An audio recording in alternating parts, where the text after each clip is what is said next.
so has your body to be prepared for the fulfilling of its purpose. MPR 18:3 As the pilot steers the vessel and the husbandman directs theaters, so must your spirit command the flesh. Does the pilot let the vessel take charge, or the husbandman say to the waters, go your own way? MPR 18:4 Let the soul rule your body unchallenged, for if there be revolt, then you are torn asunder. Health is the reflection of harmony between soul and body. MPR 18:5 With what do you smell? With your nose? Is not the nose intact on a corpse? And the eye, does it see when the spirit departs?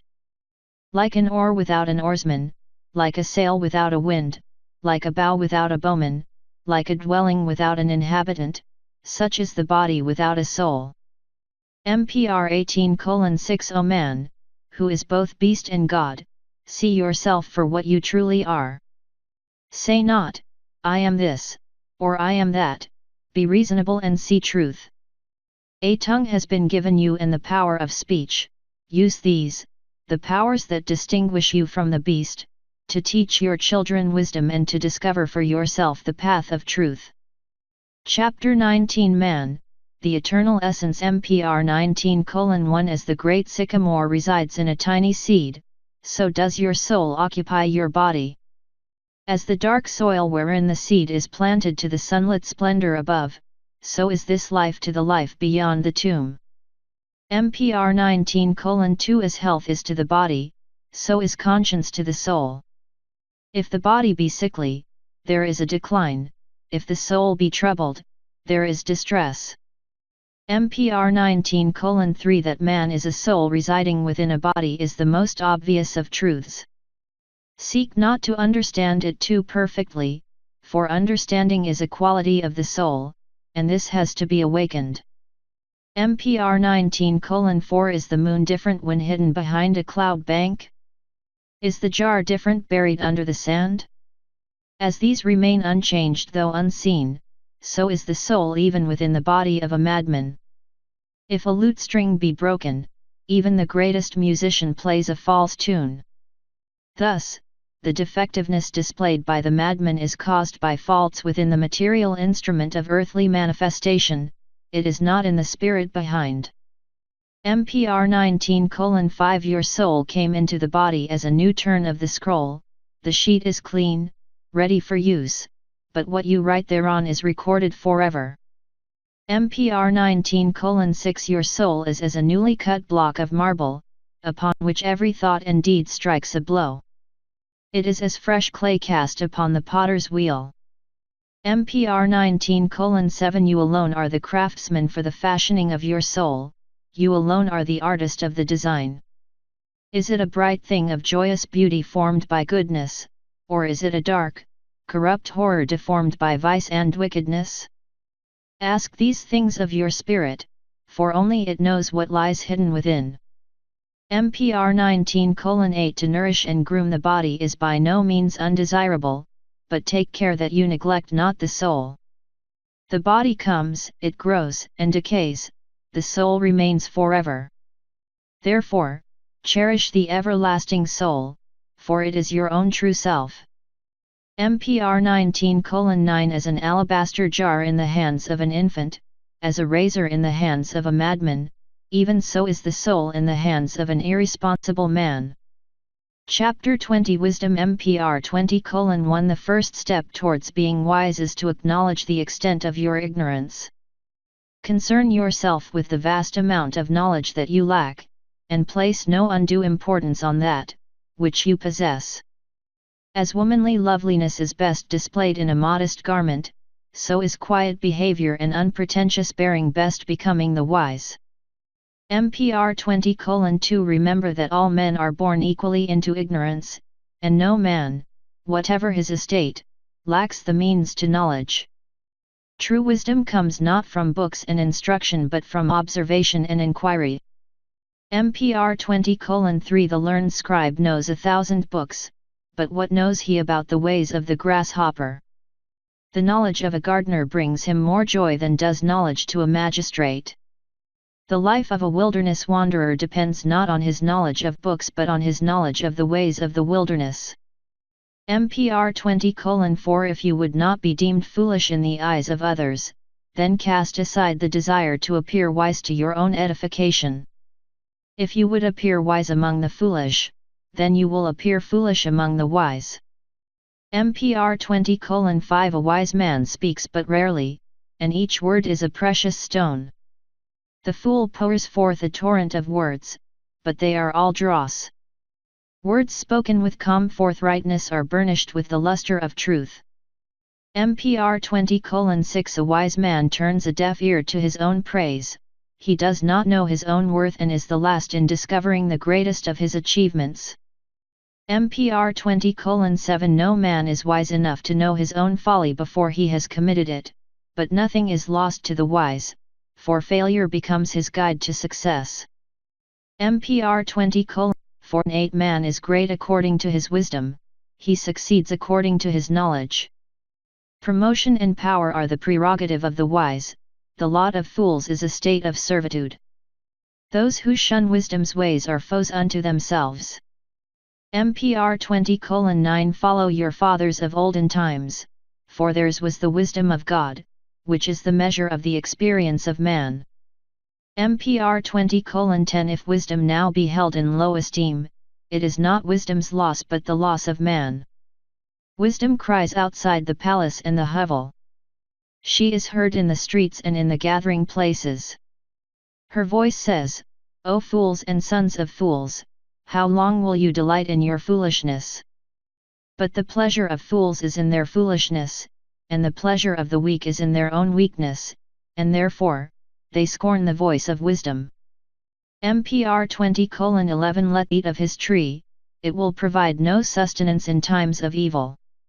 When the whirlwind sweeps across the face of the land, bringing destruction in its wake, fools will be swallowed up, and earth will be as if they had never been. MPR 20:12 The nature of life is such that the fool does not always fail, nor is the wise man always successful. Yet failure will always be the attendant of fools and success the servant of the wise. But how is earthly success or failure measured in regions greater than earth? MPR 20:13 Wisdom is the food of the soul. The wise man nourishes his soul, and it grows in beauty and strength. The fool starves his soul, and it shrivels and is distorted by weakness. MPR 20:14 He who has grown to wisdom never acts but at wisdom's command. To some has been granted the ability to soak up wisdom, as the sand soaks up water. If this be your gift from God, then hug it not to your own breast as would the mean man. Share it with those who are less wise for their instruction, and hide it not from the wise, for they will multiply it. MPR 20:15 The wise man is less presumptuous than the fool. He has many doubts and changes his mind, for as wisdom grows, knowledge alters.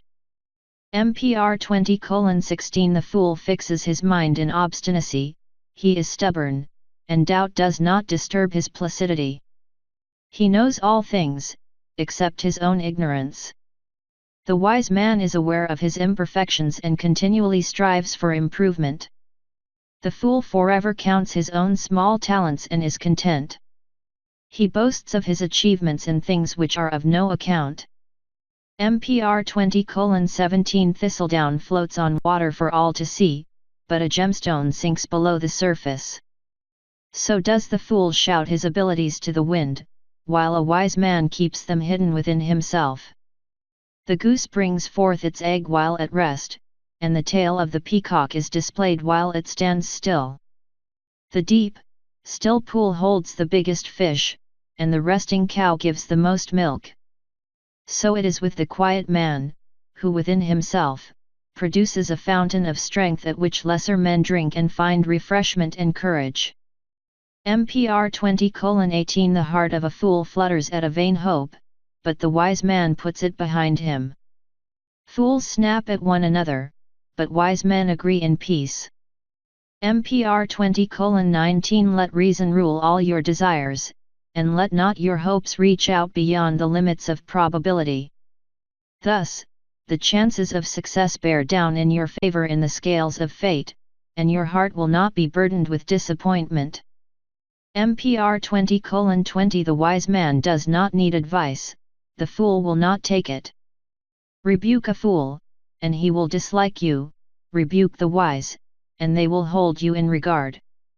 The fool does right in his own eyes, he justifies his deeds with a loud mouth.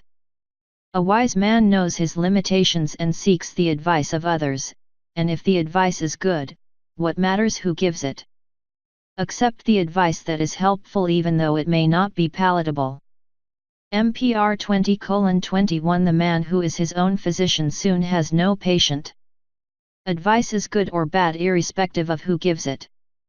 Good counsel can come forth from the mouth of a fool, and bad counsel from the mouth of the wise.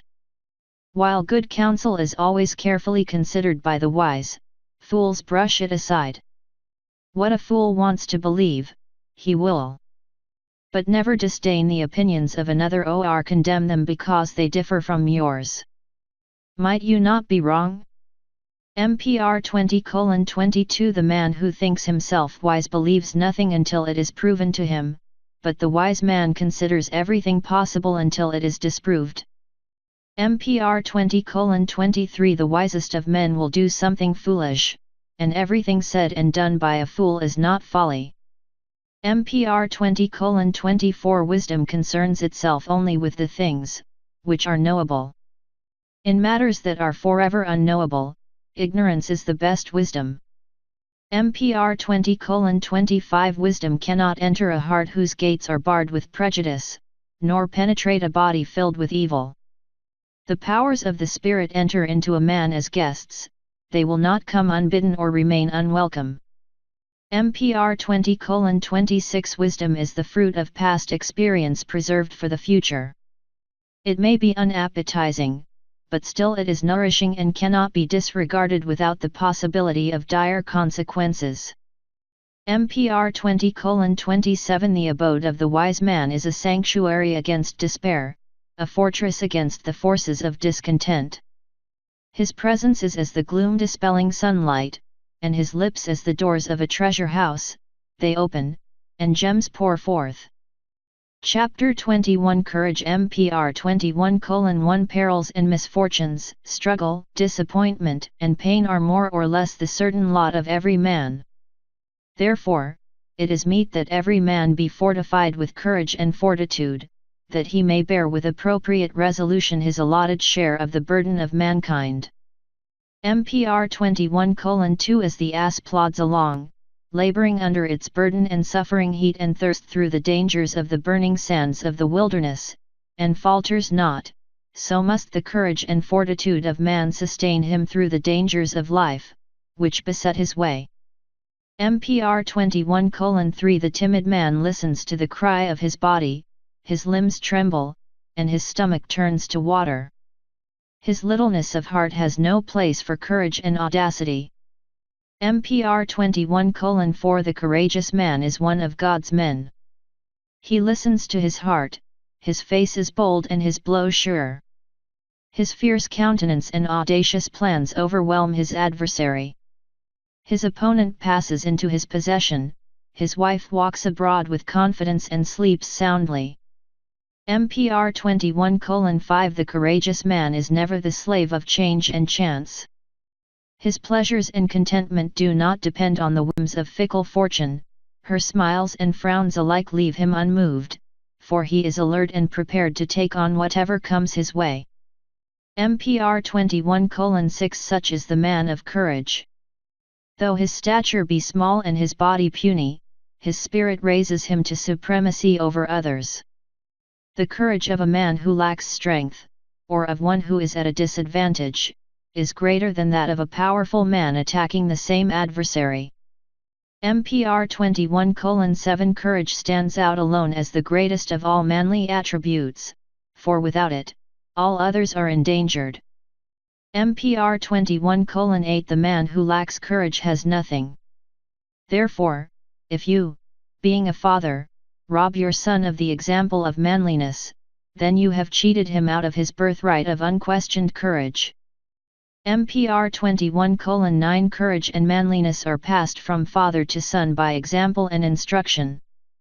These, every man can give, and though he be the poorest man of no account, by passing them on to his son, he leaves an inheritance beyond riches. MPR 21:10 Courage, manliness, and wisdom, no man can ask more, for unto these all desirable things will be duly added. MPR 21:11 Courage is a quality of the spirit, not of the body. Its activity leaves its impress upon the soul, even as every cowardly deed is registered. Courage is the standard of the real man, timidity is the mark of the she-man and weakling. MPR 21:12 Courage is not the absence of fear but the conquest of fear. Fear comes to the courageous and cowardly alike. The greatest courage is that, which cheerfully and stoutly fights a losing battle. Still it is unwise to frighten yourself with unfounded fears or burden yourself with unsubstantial figments of the imagination, for such things are unwholesome phantoms of the mire which would drag you down to destruction. Chapter 22 Contentment MPR 22:1 The law is immutable, it decrees the circumstances, which surround your sojourn on earth. Yet, it has established that by the nature of things for all reasonable desires, all honest endeavors and for all normal requirements there is a probability of attainment and success. MPR 22:2 Certainty there never can be, for certainty and assurance in such things are contrary to the law. MPR 22:3 The poor man says, "Oh that I had riches and could be free from worry and care." The rich man says, "Oh that I could cast aside my responsibilities and live in peace." MPR 22:4 The poor man cannot understand the worries and anxieties of the rich, he knows nothing of the problems and perplexities of power, boredom is outside his experience, and therefore, he bewails his lot. He sees joy in the faces of others but cannot see their secret griefs. He envies those with position and estate but cannot understand their responsibilities. He envies the leisure of the rich man reclining at his ease, but he cannot know the turmoil seething within his breast. Contentment does not come with possessions, nor peace with power. MPR 22:5 If you be numbered among the poor, take comfort, for you have many causes for thankfulness. Can you not sit at your table with a quiet mind, undisturbed by the clacking tongues of flatterers and hypocrites? Do the demands of needy men disturb your peace? Does the morsel you eat not taste wholesome? In the stomach of the rich, it would sit as a stone. MPR 22:6 The task that encompasses your day brings healthy sleep in its train, and if your bed be hard, remember that many a restless head sleeps on down. MPR 22:7 Joy and contentment come from something a man has within himself, not from things without. Solitude is a torment to the uneasy heart but balm to the contented one. MPR 22:8 A man who can be satisfied with little is the possessor of wisdom. He who desires no more than sufficient will always have enough, his cares will be few. MPR 22:9 Riches do not bring peace to the soul. The greatest treasure of all is a contented heart. MPR 22:10 The coming of riches is not a misfortune, the inheritance of estates is not a calamity to the wise man, for he will utilize them with temperance and discretion. MPR 22:11 The cup of gladness may be sipped by man, but to drain it is too much for the constitution of mortals. MPR 22:12 Contentment is the goal of life, but first the race has to be run. None can receive the crown of the victor until the course is finished and he takes his place among the competitors in the halls of eternity. MPR 22:13 A piece of arable land fenced about, a plot of meadow, a grove of sycamore trees, a faithful wife and many sons, what more can a man desire? MPR 22:14 Yet, tares grow among the corn, and weeds among the fodder, flowers wilt unless watered, and finding a good wife requires much diligence. Nothing comes without effort, and nothing on earth can be perfect, for that is the law. MPR 22:15 Therefore, be content if your burdens are bearable and your sorrows counterbalanced by your joys. Live today fully, sigh not for tomorrow, for it will come, regret not yesterday, for it is dead. MPR 22:16 Active discontent is a spur to achievement, but placid discontent must be cut out like a malignant growth, for it eats into the pleasures of men. MPR 22:17 Remember that pleasure is the companion, not the guide, of your journey. MPR 22:18 The law decrees that the nation, which places pleasure before duty, ease before effort and peace before honor shall pass into the hands of another. MPR 22:19 Contentment is a state of mind, not an end, but he who is content with anything deserves nothing. MPR 22:20 To give life is a joy, to take it shatters content. He who has many children has many joys, but he who takes life from another shall not enjoy contentment in his own. Chapter 23 Diligence MPR 23:1 The days that are past have gone forever, and those that sleep in the womb of the future may not be seen by you in your present state of being. Therefore, it is well to concern yourself wholly with the present, forgetting the past and not expecting too much from the future. MPR 23:2 The present alone is yours, and the fortunes of futurity will be dispensed according to the law, therefore, you cannot know what the unborn days will bring forth. As to your own future state, subject to the law, it is being conceived in your present thoughts and deeds. MPR 23:3 Idleness is the parent of poverty, but success and prosperity attend upon the industrious and diligent. MPR 23:4 Waste not the early hours of the day. Serve your master with diligence, and promotion will be your reward.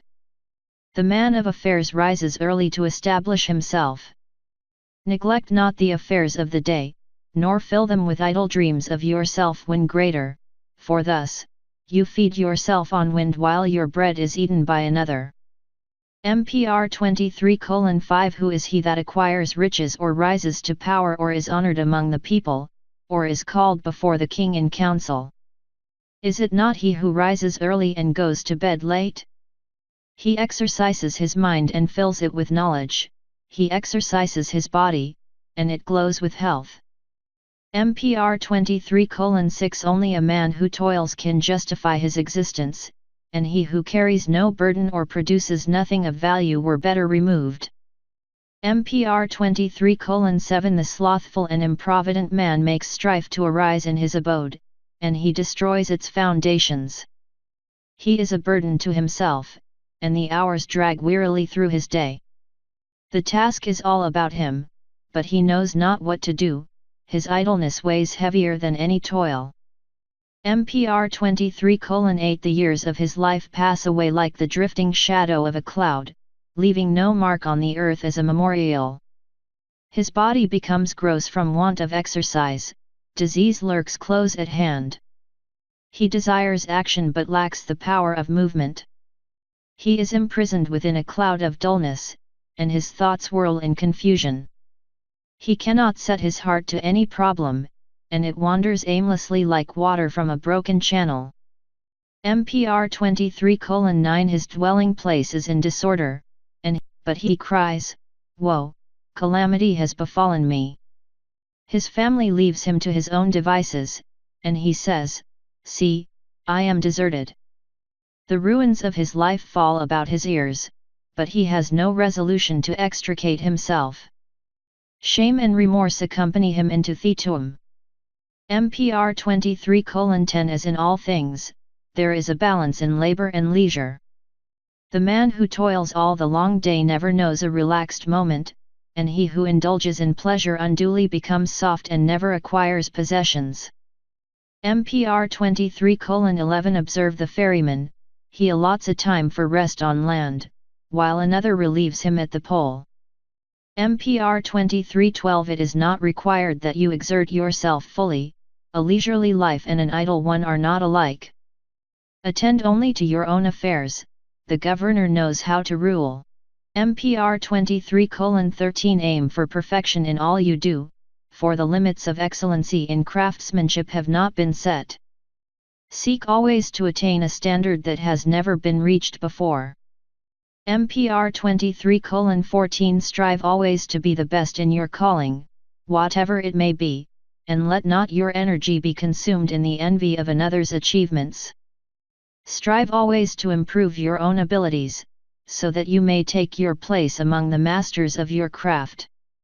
MPR 23:15 Seek not to take advantage of your competitor by any underhanded methods, but overcome his opposition only through your own superiority.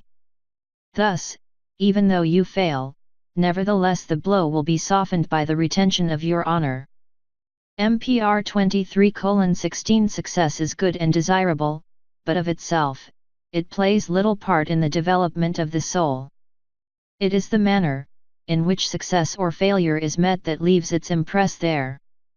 MPR 23:17 Consider carefully the causes of success in others, what they can attain is not beyond your reach. Be not one of those who marvel not when others remove mountains, but consider it beyond themselves to carry a pebble.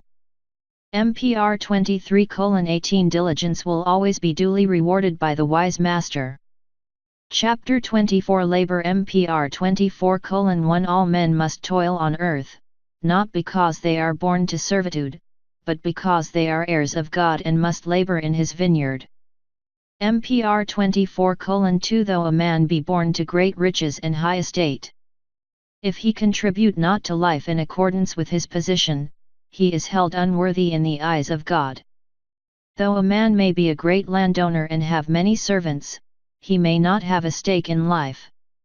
MPR 24:3 To be idle is to be a bystander at the parade of life, an onlooker when life has need of its champions. The idler holds no rank in the host of man, which ever advances into the unknown region of the future, towards its destiny in the eternal halls. MPR 24:4 The idler becomes a mere camp follower straggling in the rear, a hanger-on in the company of those stalwarts who shoulder the burdens along the road towards the glorious heritage of man.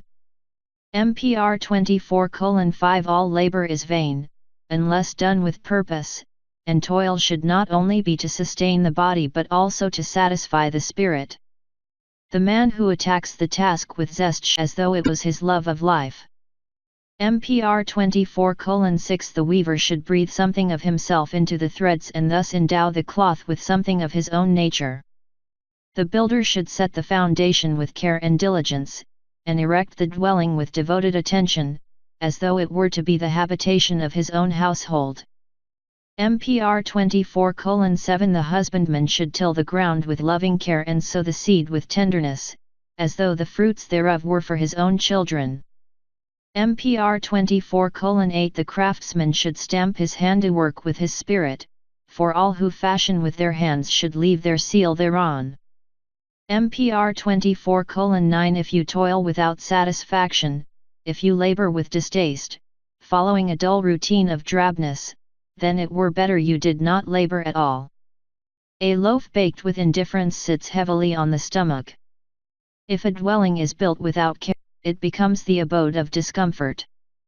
MPR 24:10 Do good wherever you can, labor to the best of your ability, and gladness shall rule your heart. Toil is more your lot on earth than revelation. Speculation about divine things need not extend beyond the confines of your heart. MPR 24:11 All labor is not wholesome. He who toils half-heartedly or is careless in craftsmanship implants imperfection in his nature. He deals in deceit, and his toil emits an unseen thing, which, like some poisonous vapor, numbs his spirit.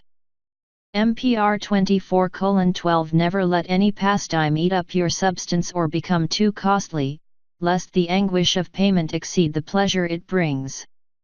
Yet, the life of man should be a healthy mixture compounded of its essential obligations, with refreshing leisure and pleasure added in moderation.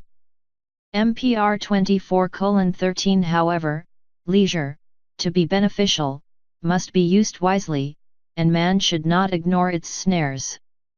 It is well to remember that leisure is not the same as idleness, which is the rust of time. MPR 24:14 During the enjoyment of leisure, avoid all burdensome and unnecessary visits. Avoid the acclaim of the fickle multitude, which fawns upon the famous and notorious, for its acclaim has no substance.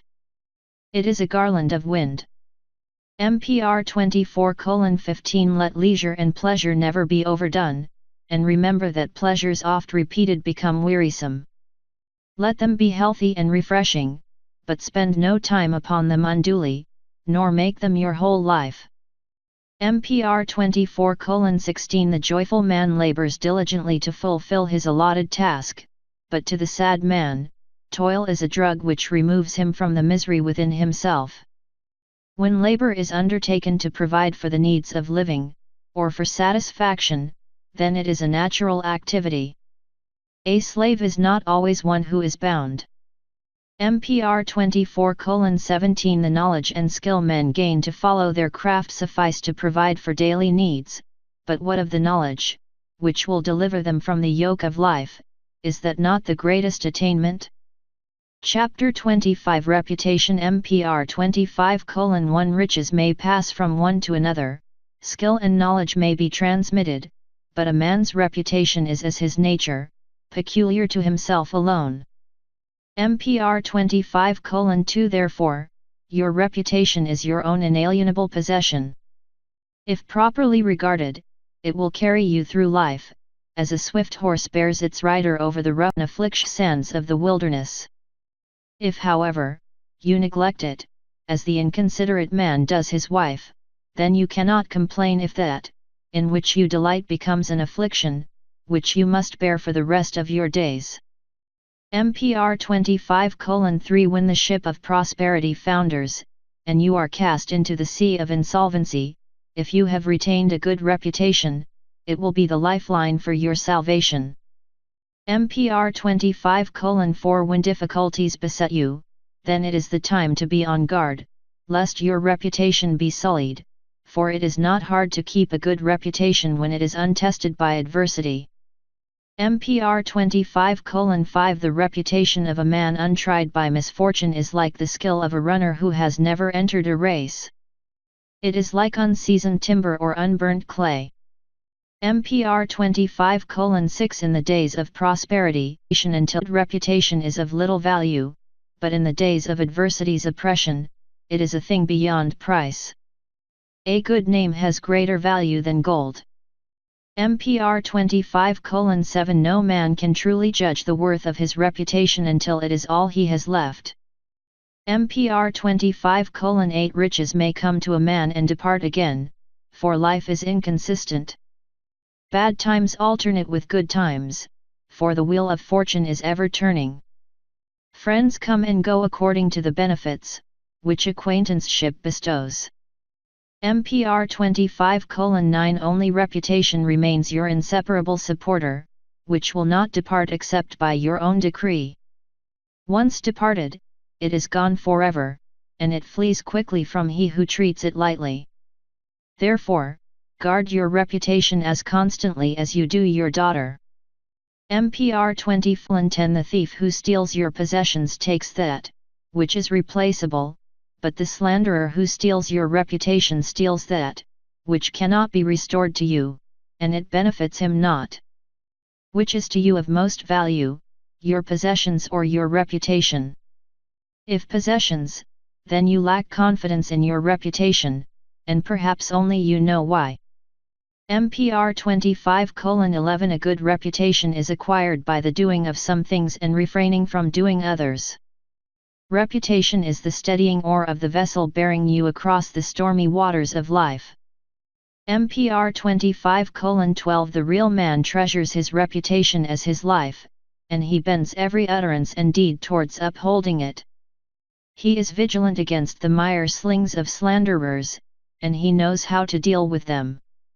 MPR 25:13 The weakling cares not for his reputation, nor for the reputation of his wife, for his twisted nature secretly rejoices in his low estate among men.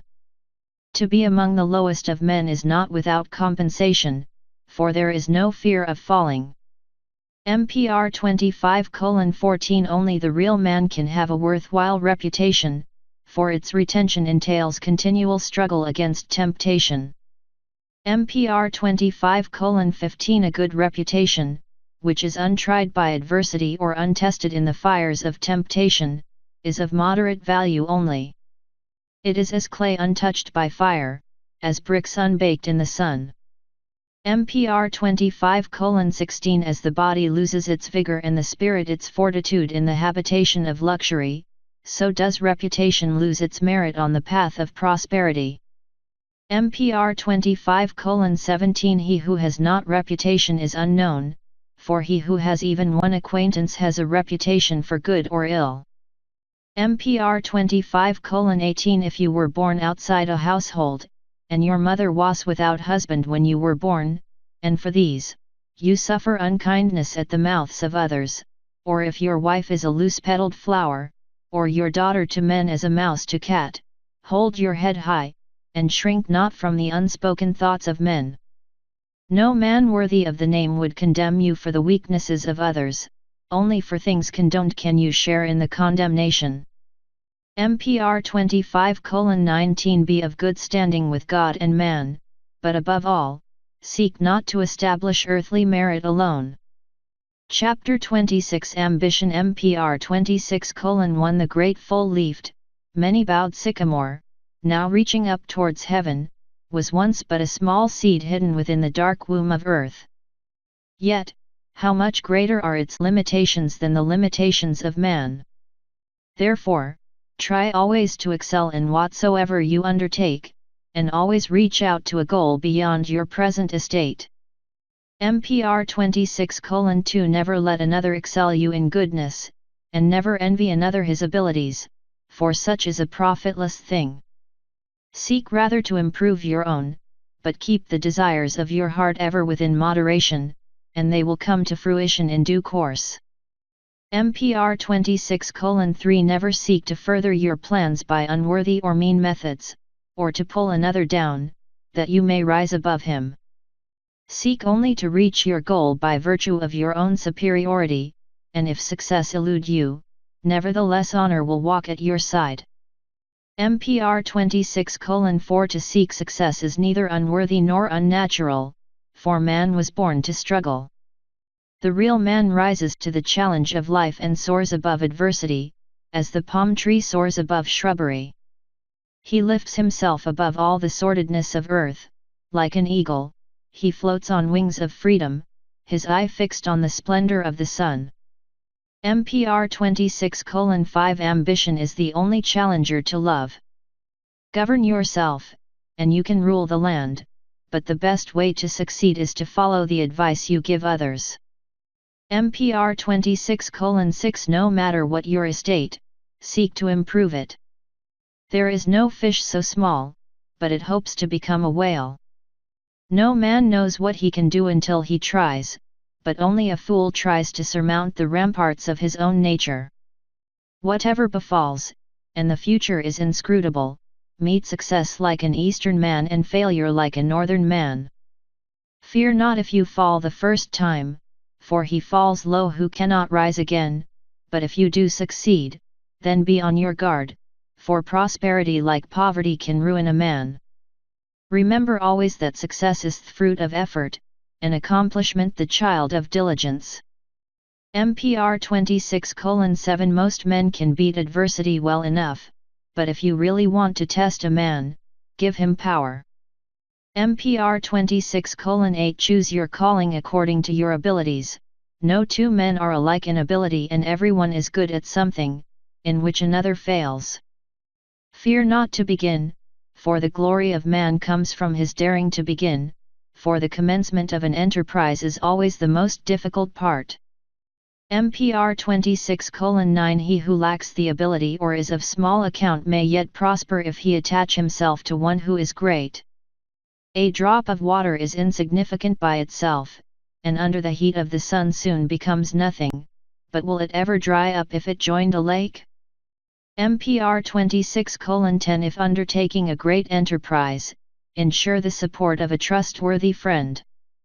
Nothing can be done unaided, even when burning a field of stubble, the aid of the wind is necessary. MPR 26:11 The price of success is continued diligence and effort, for though gold may be melted completely, let the fire grow cold, and it hardens again. MPR 26:12 Seek not to dwell within the shadow of a man because of his estate or because he has titles, better men may be lacking these. Do you judge the ass by its bridle? MPR 26:13 Be ever ready to acknowledge a benefit and slow to avenge a wrong, thus you will find benefits more readily given than injuries. MPR 26:14 The wellspring of ambition exists in the bosom of every man, but it flows not in all. In some, it is held back by reserve, while others are restrained by fear. Some cannot face its demands, and some find the road too hard. The weakling renounces the struggle even before it begins. Chapter 27 Honesty MPR 27:1 Honesty is a virtue of the real man, for he is honest in all things and not least with himself. No man is so deceitful as he who deceives himself, and no form of deceit is so common. MPR 27:2 Even the weakling, if he be honest with himself, takes a step towards manliness. MPR 27:3 My children, remember that honesty always pays its due reward, though this may not always be readily apparent. In fact, this non-apparency is necessary in the greater scheme of things. This thought alone brings consolation to the heart of an old man in these evil days, when honesty is an unfashionable gem. MPR 27:4 Sly and furtive deeds may be successfully hidden from others, but they leave an evil impress upon the soul. In a dishonest and deceitful person, the soul is not pleasant to behold. MPR 27:5 Better is it to be a beggar walking with God in the austerity of honesty than a rich man safely sheltered in a comfortable dwelling, whose countenance is hardened and whose soul is fearful. MPR 27:6 All poor men are not honest, nor all rich men rogues. Poverty and riches do not mark the divisions. Rather it should be in the nature of things to decree that honest men should acquire possessions, and the dishonest ones be impoverished, but this is a challenge not yet met by man. MPR 27:7 Never filch land away by dishonest measure. When you barter with another, be fair in your dealings, be moderate in your bargaining, and never profit from the ignorance or disadvantage of him with whom you trade. MPR 27:8 Cause not the balances to fall through falsification of the weights, or through alteration of the marks, lest in the day of adjustment, you be seized by the ape that sits behind the great scales. MPR 27:9 Honesty and bribery are irreconcilable. Honest dealings would not bring shame before the gaze of men, bribery is always entered upon in secret, like a pact between curs. MPR 27:10 The honest man gains approval of others, and to be held in high regard by men is better than riches laid up in the treasure house. But honesty is a thing of the heart and not always obvious, only the spirit knows the intention. The motives written in the heart of man are too often misread. MPR 27:11 If a scribe or official, never be bribed to make an erasure on the registers or add that, which is not there, for this is an abomination. Write only that, which is true, for the hand that holds the pen becomes the mouth of veracity. MPR 27:12 It is bad for the people when there is dishonesty among the lowly, but it is a calamity when it is found among those in high positions. MPR 27:13 The peasant steals handful by handful, and the Lord steals load by load, but it is better to have clean hands than full ones. MPR 27:14 Honesty does not necessarily bring its own reward on earth. The true reward of honesty is the unperceptible strengthening of the soul. MPR 27:15 Real men are honest for the sake of honesty, it is in their nature. Weaklings are hypocritically honest because of the reward reaped for a reputation for honesty. Only the spirit is not deceived. MPR 27:16 Honesty in prosperity comes easily, adversity and disaster alone can determine the true honesty of a man. For this reason, among others, affliction, calamity, and distress beset the life of man, they are not sent capriciously. MPR 27:17 The law decrees that honesty shall not always serve the best interests of men on earth. This is not because the test has found honesty wanting, for honesty has served its end. The test decided whether a man would be honest for the sake of his soul. The law also decrees that if a man be not honest on earth, his soul shall carry the scars of his dishonesty forever. Chapter 28 Generosity MPR 28:1 It is wrong to give to the deserving alone. Behold the tree in the vineyard, the barley in the plowed land, the cow in the pastures or the lowly fowl in its pen. Do they not live just to give, and is not their service to life established? MPR 28:2 Is not your neighbor, who whatever his estate shares with you the journey of life, worthy of your consideration? Is he not your partner in earth, your brother in God? No man is worthy to judge the failings of another unless he, too, has experienced their temptations. It is easy enough to see the failings of another, this any man can do, easier to sit in judgment on them, but it takes a better man to see his own. MPR 28:3 The only undeserving man is he, who is without need. All men are companions through the journey of life, some are good companions and some are bad, some are stout-hearted and others timid, some stumble and fall, some forge ahead, but all are of the same company. Therefore, never desert your fellow wayfarer in his hour of need, for somewhere along the road, you, too will need help. MPR 28:4 The poor and the lowly are not without pride and dignity, therefore, it may be easier for you to give than for them to receive. Your almsgiving may give you an inner glow, but it may also wound the heart of he who receives it.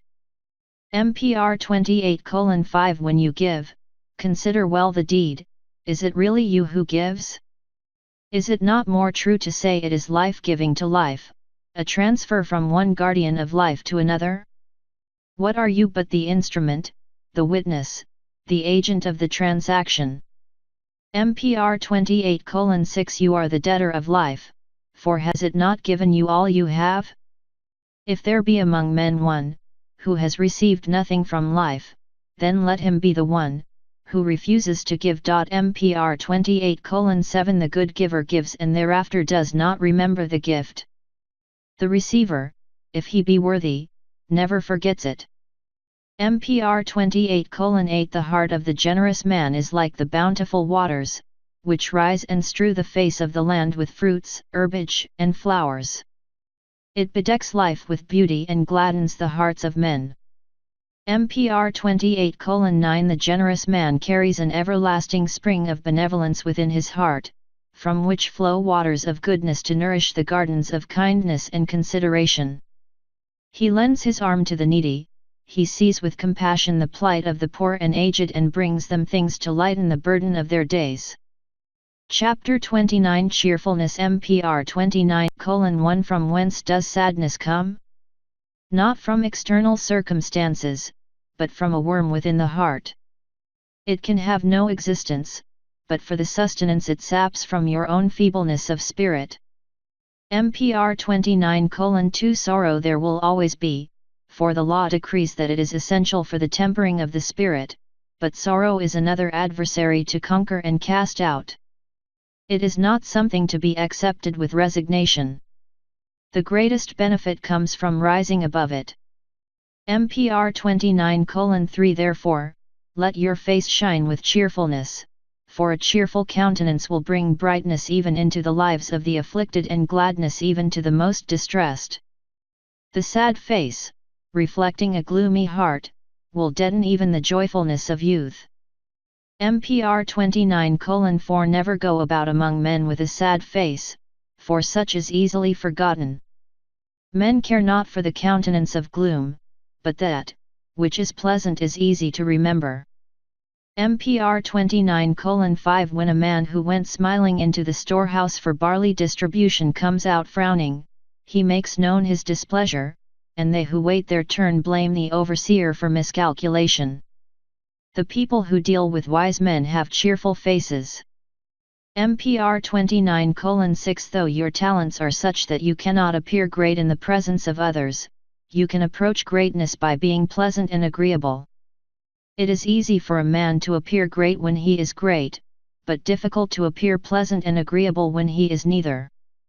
MPR 29:7 The sad air of despondency pollutes the pure air of life. The morbidness enthroned in the heart of a weakling magnifies his afflictions. It raises the loss of a needle to the loss of a fortune. His mind is burdened with trifles and therefore cannot give due attention to matters of consequence. The heart of a cheerful man is not depressed by matters of small account, and it remains free to deal with matters of greater importance. MPR 29:8 Sadness, gloom, and despondency ride upon the shoulders of the weakling. They sap his strength, his will and his manliness. MPR 29:9 Sorrow and tribulations are the lot of all men, but their burden is lightened if carried with cheerfulness.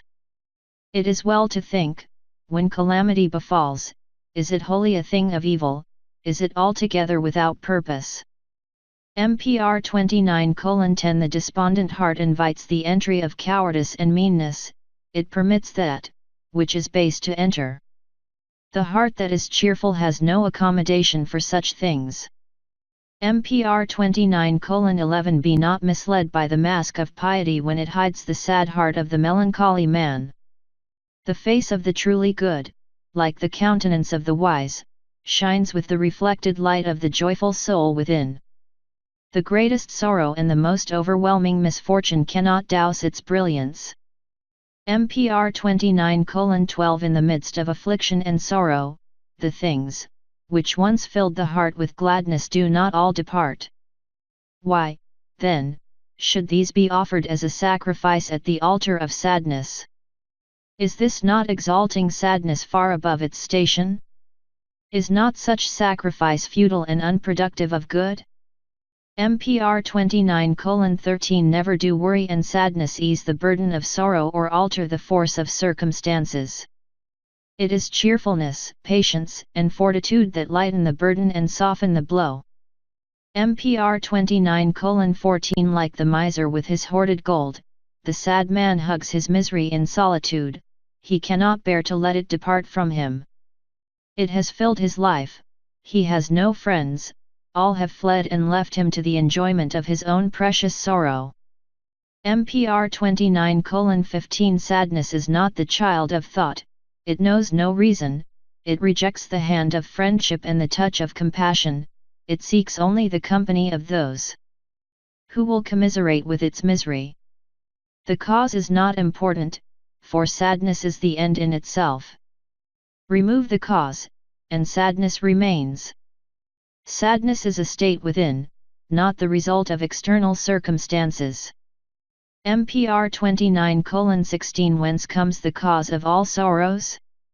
Is it not from the process of living and from change? Then is it not all futile? Life you cannot escape, and are not all things and circumstances always changing? For this is the law. MPR 29:17 Therefore, man, who is made according to the law and subject to the law, must accept its decree. His life is governed by its ordinances, and from these there is no escape. The mountain will stand, however long you batter it with your head. MPR 29:18 Accept cheerfully that, which cannot be altered by sadness, thus, its burden will be lightened. The sun shines brighter for the cheerful man. MPR 29:19 Only one sorrow is truly worthy of sympathy, only one sorrow deeply stirs the heart, only one sorrow is magnificent in its depth, and only one sorrow is really genuine. That is the sorrow of the cheerful heart. MPR 29:20 If you know that sorrow and misfortune will cross your path because they are a part of the pattern of life, then you are wise to prepare yourself to meet them, but it is unwise to seek them out. The testing tools of life are never stored away. MPR 29:21 If you are ignorant of the law, complain not of that, about which you have no knowledge. Seek rather to understand the nature of the law, and thus know the meaning of life. He who understands the law knows why the pattern of life is as it is, why it is a design of light and shade. MPR 29:22 The law is unchangeable and unchallengeable, and none but a fool rants against that, which cannot be altered. Man will never find contentment until he learns to accept the law as it has been established. It governs the whole earth and his life. To live in harmony with it is to live in peace. MPR 29:23 If, in your weakness and waywardness, you find the burden of the law intolerable, all your lamentations and wailing will not ease the load, it will do nothing but add to your distress. The law concedes nothing to the weaknesses of men. MPR 29:24 The nature of man is such that it accords with the law, and therefore it is unnatural to rebel against it, thus man can achieve nothing. He achieves nothing except the stirring up of strife within himself. Is it not better to live in peace with the natural state of affairs than to tear yourself asunder by futile rebellion? MPR 29:25 It is not in your nature to suffer the blows of misfortune without being hurt, but it is within your nature, and your duty, to stand up to them like a man. MPR 29:26 Sadness for the sake of sadness robs a man of manliness, and the sorrowful man is unfit to embark on great enterprises. MPR 29:27 Therefore, inflict not any self-induced ill upon yourself, nor lessen your abilities by indulgence in weaknesses of the spirit. From these nothing beneficial can be gained. There is sufficient real sorrow and suffering on earth to serve their end. MPR 29:28 Life is a pleasure to the cheerful man and a burden to the sad one. A cheerful face is always welcome, a cheerful spirit eases the burdens of many, and a cheerful soul is not severed from God. Chapter 30 Discretion MPR 30:1 Discretion and caution are not akin to cowardice, even the ants march armed. It is wise to cross the field before you abuse the bull and learn to swim before you rock the boat. MPR 30:2 Go not into a gathering of men when in the mood to fight and their temper tends towards strife. Avoid doing what many others are doing, for if the crew become too many the boat sinks. MPR 30:3 Sharpened knives come readily to the hands of those who would oppose entry by the unbidden. It is unwise to seek entrance otherwise than by invitation and at the proper time. MPR 30:4 Before opening your mouth in the presence of others, be clear in your thoughts, and when you speak, weigh your words carefully and use them sparingly. Words once spoken take wings and cannot be recaptured. Be reserved, for if you tell everyone your affairs, they will be taken out of your hands. MPR 30:5 Examine the circumstances of every deed and its possible outcome before you embark upon any course of action. It is folly to open your mouth or to undertake anything until the consequences have been fully weighed. Thus, disgrace will never overshadow your path, nor shame enter the door of your dwelling. With discretion directing your steps, remorse will be unknown, and never will sorrow for your deeds bear heavily upon your shoulders. MPR 30:6 Let prudence always walk by your side, her voice speaks with words of wisdom, and her hand will ever guide you safely along the paths of right. She will guard you from the blows of disaster and shield you from the winds of affliction. MPR 30:7 Give ear to her soft counsels of prudence, and write them on the tablets of your heart. She is the mother of all virtues and the guardian of content. MPR 30:8 Accept no favor from the rash man and no benefit from the vain one. They seek but to gratify their selfish feelings, and their motive is vanity and their end self-importance. MPR 30:9 Discretion, prudence, and diligence do not bring success unfailingly, for such is contrary to the law. Earthly success is not the inevitable attendant of he who serves the purpose of life. MPR 30:10 Refuse the favors of the mercenary man, for they are toils not easily discarded. MPR 30:11 Never hasten swiftly to attain that which will be advantageous, the prudent man hastens slowly. Never create the circumstances, which will destroy an advantage or opportunity. MPR 30:12 That, which is gained by haste will be quickly lost, but that which is gained cautiously will be retained. Remember, too, that goods and gold, like weapons of war, require careful handling. MPR 30:13 Weigh all things you do in your heart, and shape not your course by the tongue. Even if the tongue of a man be the helm of a boat, as is declared in the new writings, it is still the heart, which is the lookout in the bows. MPR 30:14 A prudent man keeps knowledge concealed behind his tongue, but the tongue of a fool declares his folly.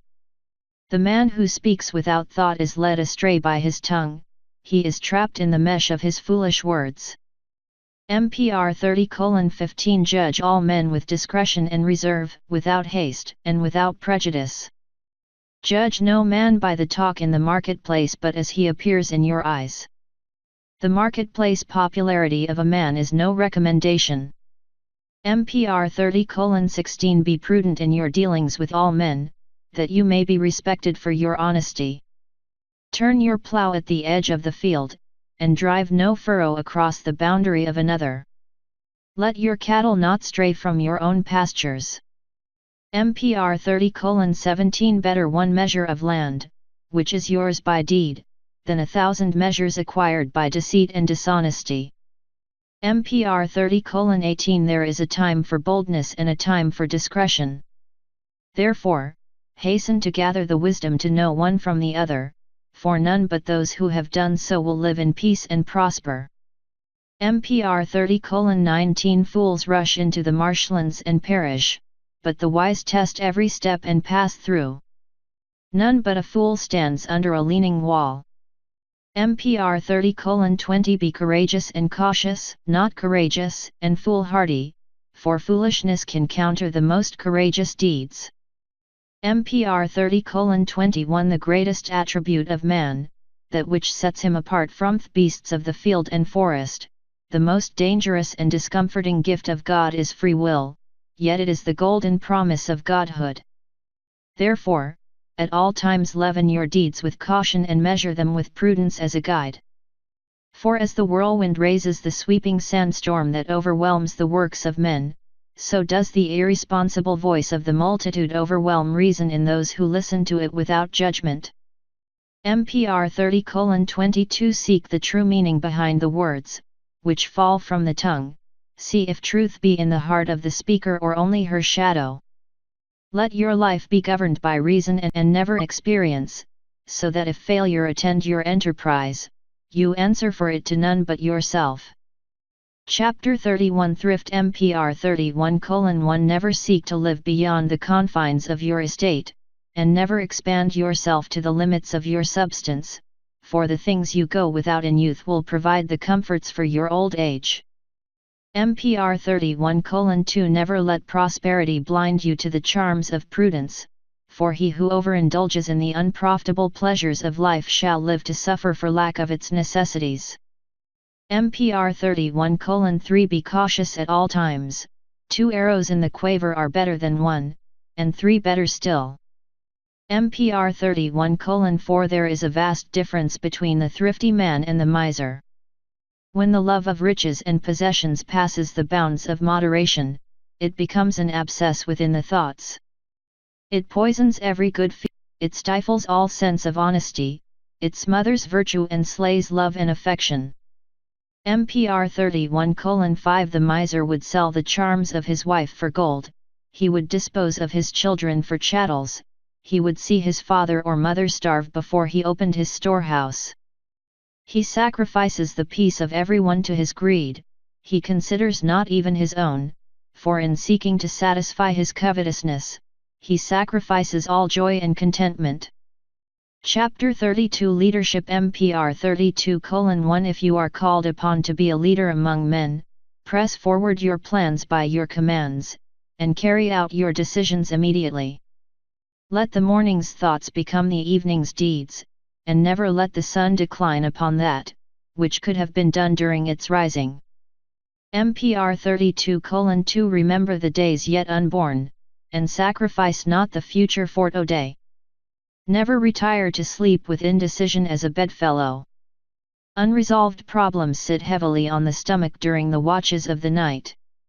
MPR 32:3 If you would be respected as a leader, guard against avarice.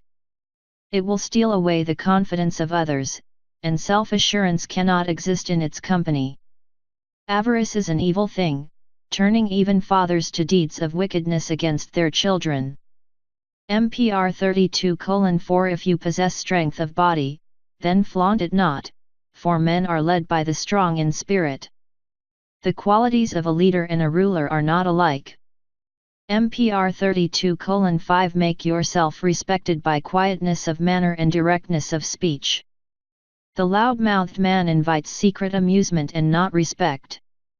Command not, except you can guide. If you seek glory for yourself, or take pleasure in the praises of others, raise yourself up from the dust of lesser mortality, and fix your gaze upon the starry heights.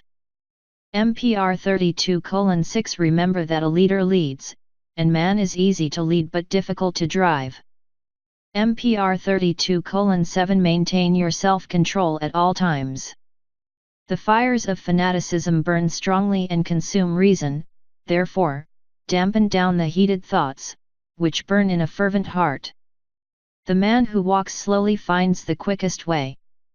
MPR 32:8 Be not arrogant because of your position, for the man who is haughty in heart is easily humbled.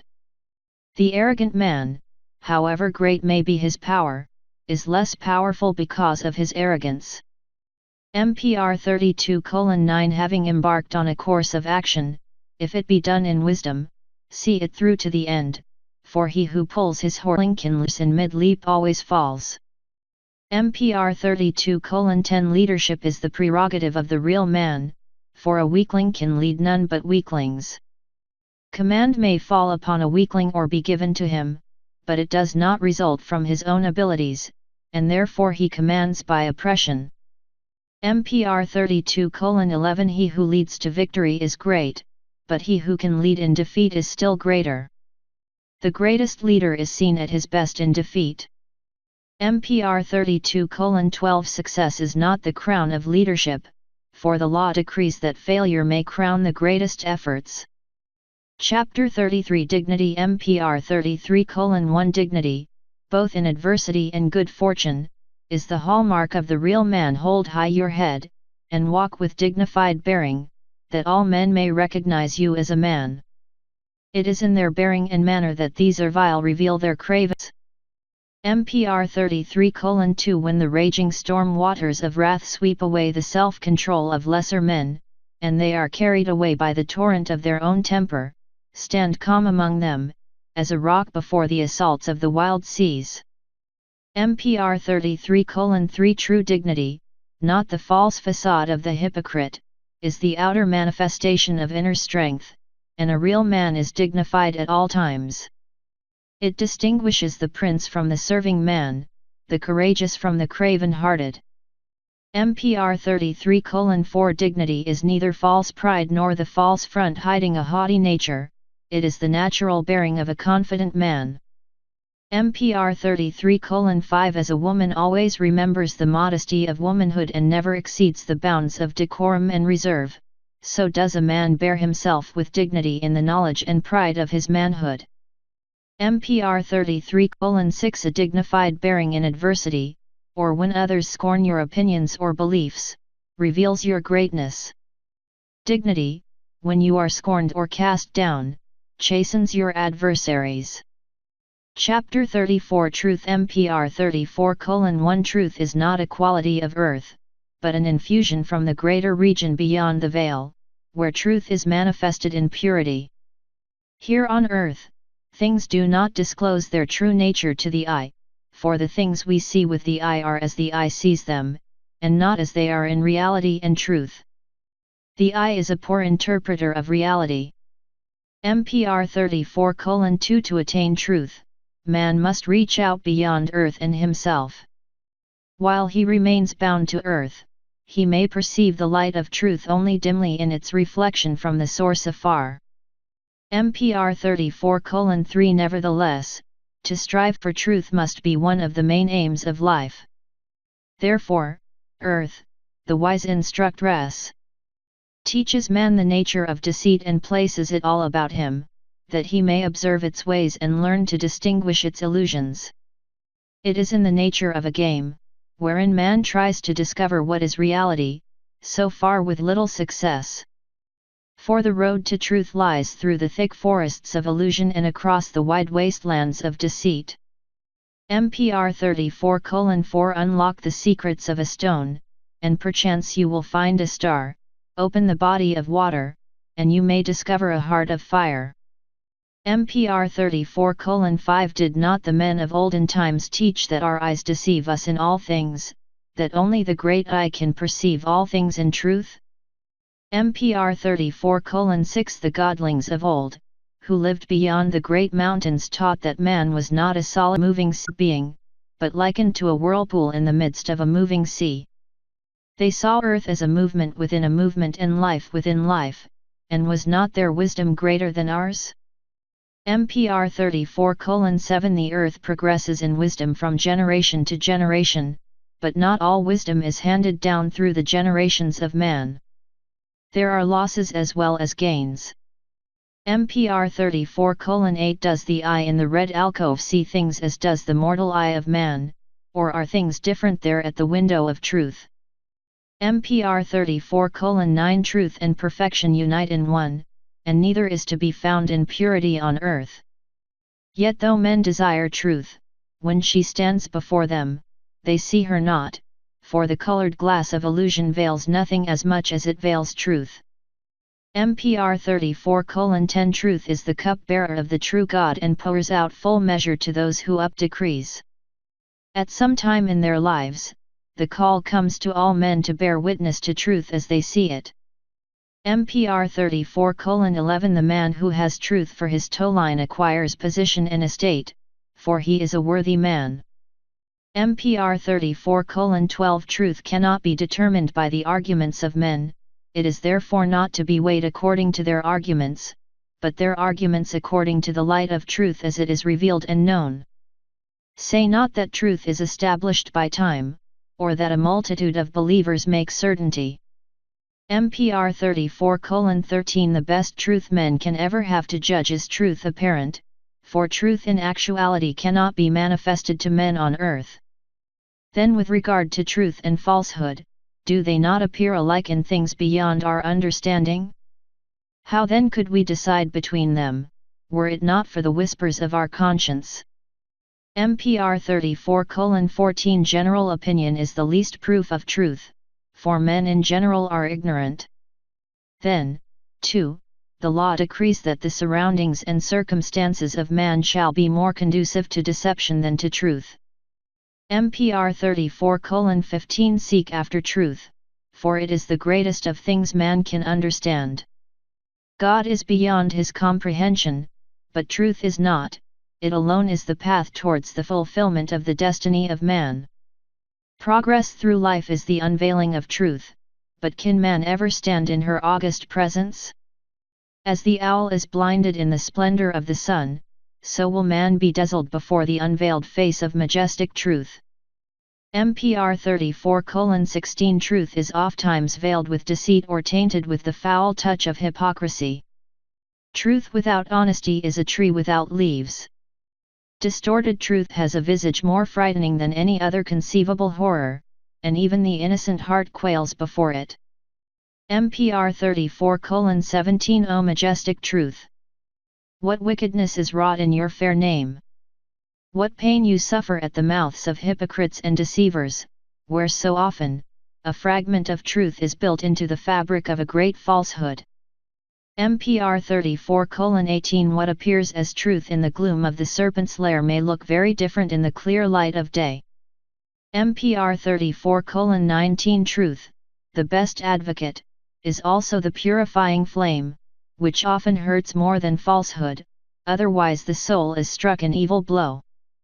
MPR 34:20 The weakling and unworthy man says, "What have I to do with truth?" which too often breeds wrath and stirs up trouble. Is not the soft word more desirable, and is it not the password to popularity? Weakling and fool, are not the foes made by truth better than the friends made by falsehood? MPR 34:21 Say not, "How can the true be known from the false, if truth be not of earth?" Know that you have found truth in sufficiency when you find that, which guides truly. MPR 34:22 Truth is eternal and unchanging. The first truth, which was in the beginning, will endure until the end, nothing can be added to it, and nothing taken away. It may be viewed from many sides and appear different, but such differences are in the eyes of the beholders. Truth itself is unalterable and cannot change. MPR 34:23 Truth is not with man, nor of the earth. It is with God alone, and when man sees truth in its purity he will see God. MPR 34:24 Great truths are the food of the soul, and great souls are the inheritors of eternity. MPR 34:25 Walk always towards truth, and though it will recede as you approach, for it is unattainable on earth, nevertheless you are proceeding in the right direction.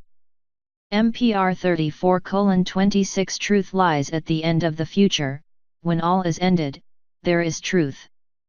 MPR 34:27 Only truth can set men free. The day will come when man can be told openly about his real nature and destiny, and in that day, his spirit will respond and unfold its glory like a flower bud opening to the sun. In that day, he will accept that the change called death is but the port of departure to a greater sphere of activity. He will then understand what he really is and must become, to fulfill his destiny.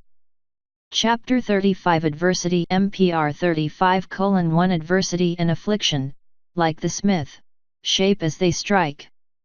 They stand as challengers on the pathway to truth and test the aspirants for godhood.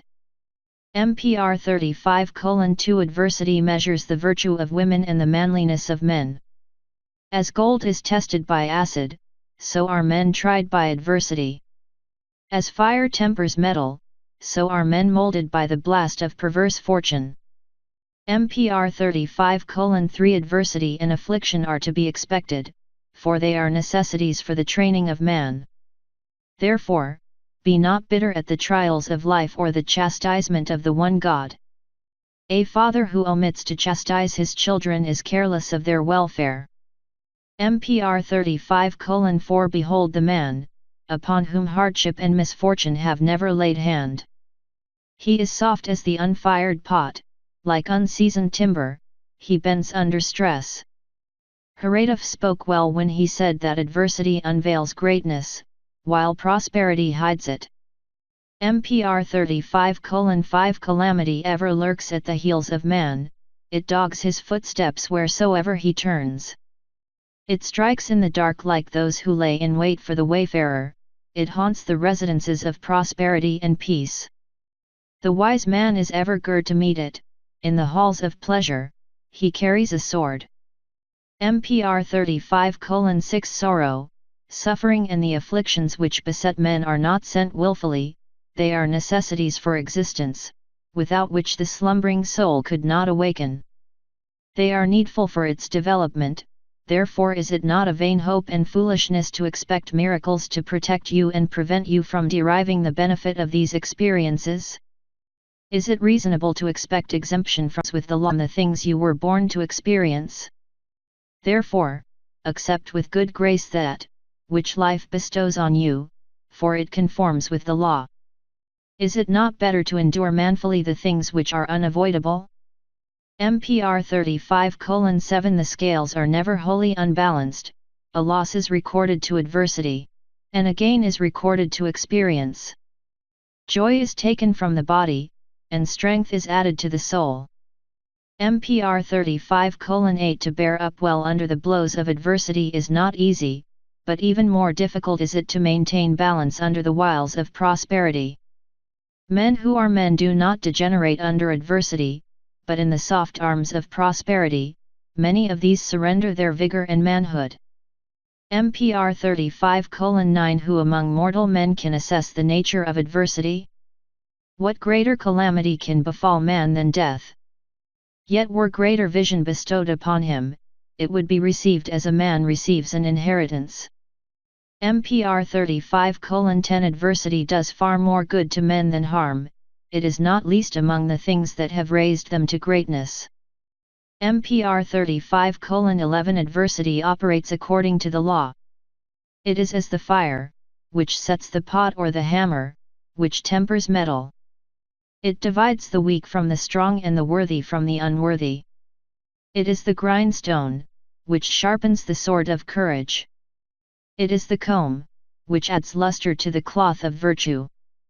MPR 35:12 Man is the child of misfortune, those who never knew calamity have gone. Earth does not unnecessarily oppress man, as the weaklings declare, her role is to instruct and develop, and can this be done without chastisement? There is a time for instruction and a time for play. Earth provides both, and she is not unduly harsh. Life contains far more pleasure than pain, far more joy than sorrow.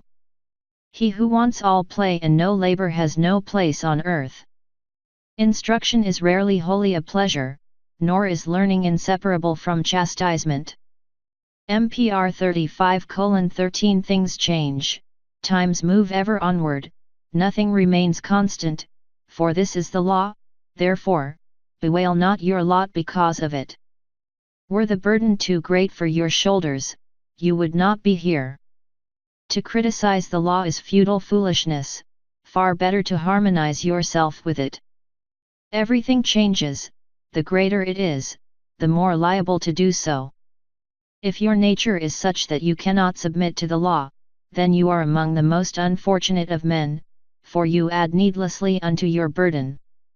Chapter 36 Joy and Sorrow MPR 36:1 Were there no darkness, we could not know light, were there no sorrow, we would never know joy.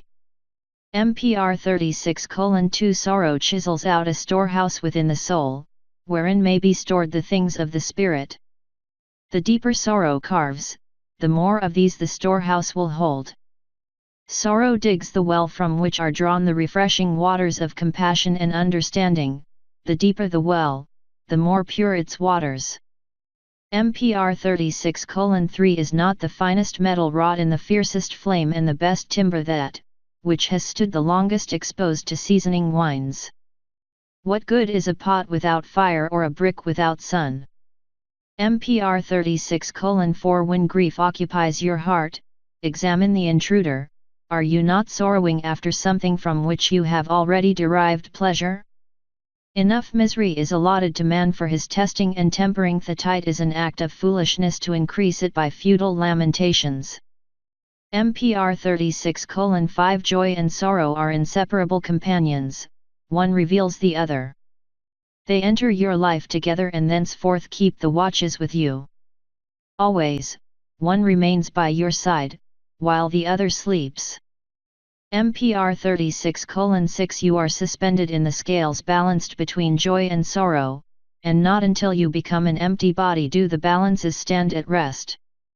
As life pours out your molding portion into the scales, so the balances of joy and sorrow fall and rise. MPR 36:7 Let neither joy nor sorrow bear down too heavily on the scales, for neither should move too far from the balance of moderation, lest the scales overbalance completely. MPR 36:8 Enter the habitation of joy with caution, for a heady brew is served therein, which can call forth the demons of mischief and madness. The first duty of man is to know himself and to reflect upon his destiny, to become aware of his soul. This he cannot do in the house of pleasure, in the arms of joy. Therefore, is sorrow not apportioned to man in wisdom and consideration? MPR 36:9 Avoid the dwelling place of sorrow, for their good is transmuted into evil, and wails of self-pity sadden the heavy night. The tear-damp mist, which issues from within withers the flowers which bedeck the garden of life.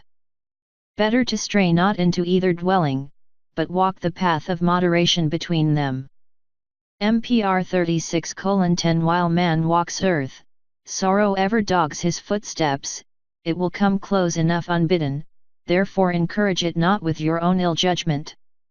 MPR 36:11 Man, by his deeds and thoughts, keeps open his door for sorrow, but his dwelling rarely attracts joy as a guest. Pleasures have to be bought, but pain comes unbidden. MPR 36:12 As man is less aware of perfect health than of the slightest malady, so does the greatest joy move him less than the smallest sorrow. Man is the slave of pain and the plaything of pleasure. MPR 36:13 He who sorrows before sorrow is called for is sorrowful for the sake of sorrow, he loves sorrow, for sorrow, like pain, can give pleasure to the abnormal. MPR 36:14 He who seeks pleasure among fickle things of no substance can know but the fleeting glance of joy. When kindled, straw blazes up immediately and as quickly fades, but hard timber glows redly for long, and its heat lasts. MPR 36:15 The afflicting blows of sorrow that strengthens the spirit on the road, that it may stride forward until it reaches green pastures of contentment, are better for man than the soft allurements of pleasure. For these sap the strength from his heart, so that he becomes incapable of enduring distress. For the misty shape of joy too often lures man into the morass of regret, or plunges him into the pool of despair. Chapter 37 Compassion MPR 37:1 As the kindly hands of the sun strew the face of the land with gay blossoms, and as the rising waters produce an abundance of bountiful harvest, so do the smiling countenance and outstretched hand of compassion fill the heart to overflowing. MPR 37:2 He who is without compassion never deserves it, but let not your heart be hardened against him. The gentle tears of compassion are as the bright dewdrops, which bedeck the harsh wilderness in radiantly gleaming garlands. MPR 37:3 Let your ear be ever alert for the cry of the needy and your arm be ever ready to aid the unprotected. Let the sorrow of innocent suffering never go unheeded. MPR 37:4 When the widow and orphan dumbly beseech your aid with eyes of silent suffering, open the gates of compassion within your heart. Pour forth succor to those who can find no other as strong as you to aid them. MPR 37:5 He who turns from the rags of the destitute and ignores the pale cheek of the hungry, smites his sensitive soul with paralyzing blows. Is it a matter for wonder that it becomes dead and insensitive, unfeeling, and unresponsive? If for no other reason, have compassion for your own sake, for it molds your greater form in a glory everlasting. MPR 37:6 While even one man groans in misery in the habitations of poverty, or there remains one grey head bowed with distress to dumbly plead for aid, how can you go your way unmoved by compassion, dissipating your time and substance in unprofitable enjoyments? You who indulge in vain pleasures unfeeling, while others want and suffer, will someday eat your own heart out in the dark barrenness within the gloomy cave, haunted by bitterness and regret. Chapter 38 Greed MPR 38:1 Commit no avaricious deed to obtain additional riches.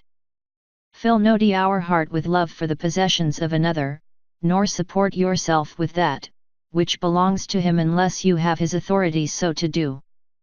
MPR 38:2 Avariciousness turns a kindly friend into a bitter foe, it drives the trusted servant away from his master. It comes between husband and wife and alienates father from son. It is the keeper of the storehouse of evil and the companion along the road to vice.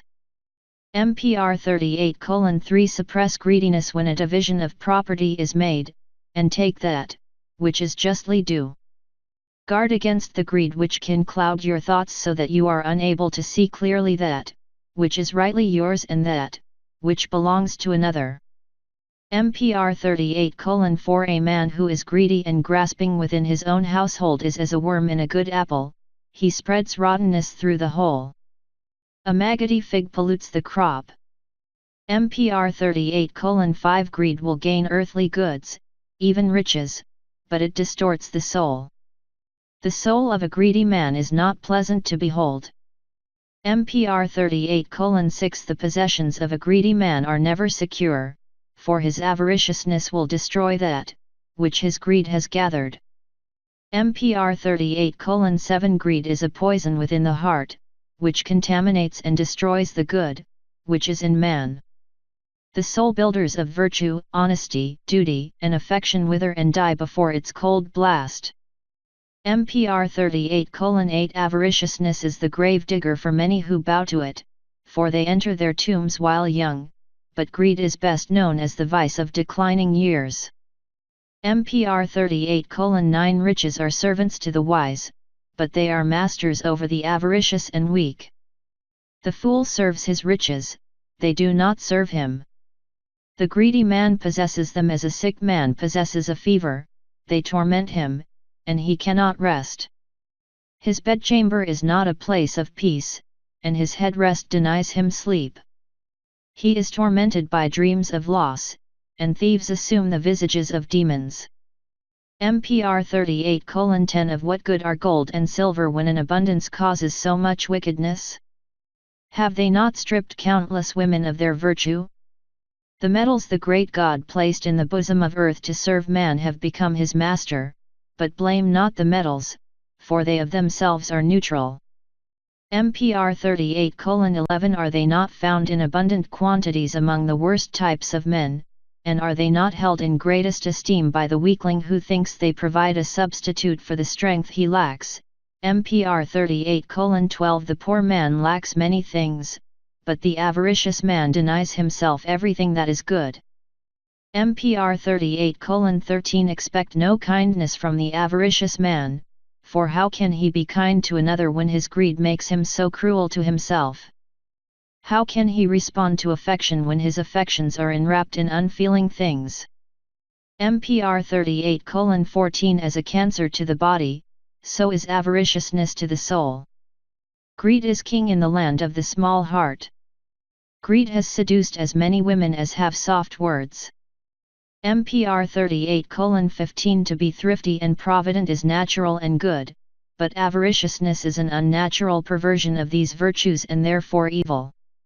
MPR 38:16 The first good thing an avaricious man does is to die, and his death is the first benefit he bestows on man.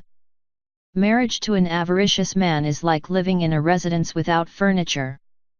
MPR 38:17 In olden times, when men dwelt beneath the sun beyond the mountains, the avaricious man was not known, yet they had both riches and contentment, their life was abundant and joyful.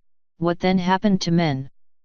Perhaps it was these things, which they had, that changed them.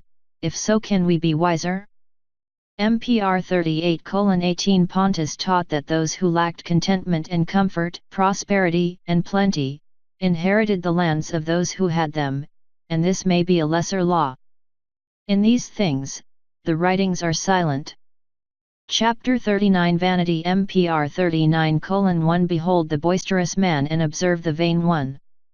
They are arrayed in conspicuous attire, and their desire is to attract the attentions of men. They seek the gathering places and find their pleasure in the midst of the crowd, for little attraction is to be found in their own company. MPR 39:2 The vain man scorns wisdom and knowledge, decency and reserve are strangers to him. He oppresses his inferiors and is insolent to his superiors who, in return, look down upon his weakness with amusement. MPR 39:3 He despises the judgment of others and rejects the counsel of his friends, he relies upon his own opinions and is confounded. He pursues bubbles which break at his touch, while trampling underfoot the solid substance, which would bring him respect. MPR 39:4 His imagination exalts his stature, but it is a magnified shadow without substance, a thing visible to none but himself.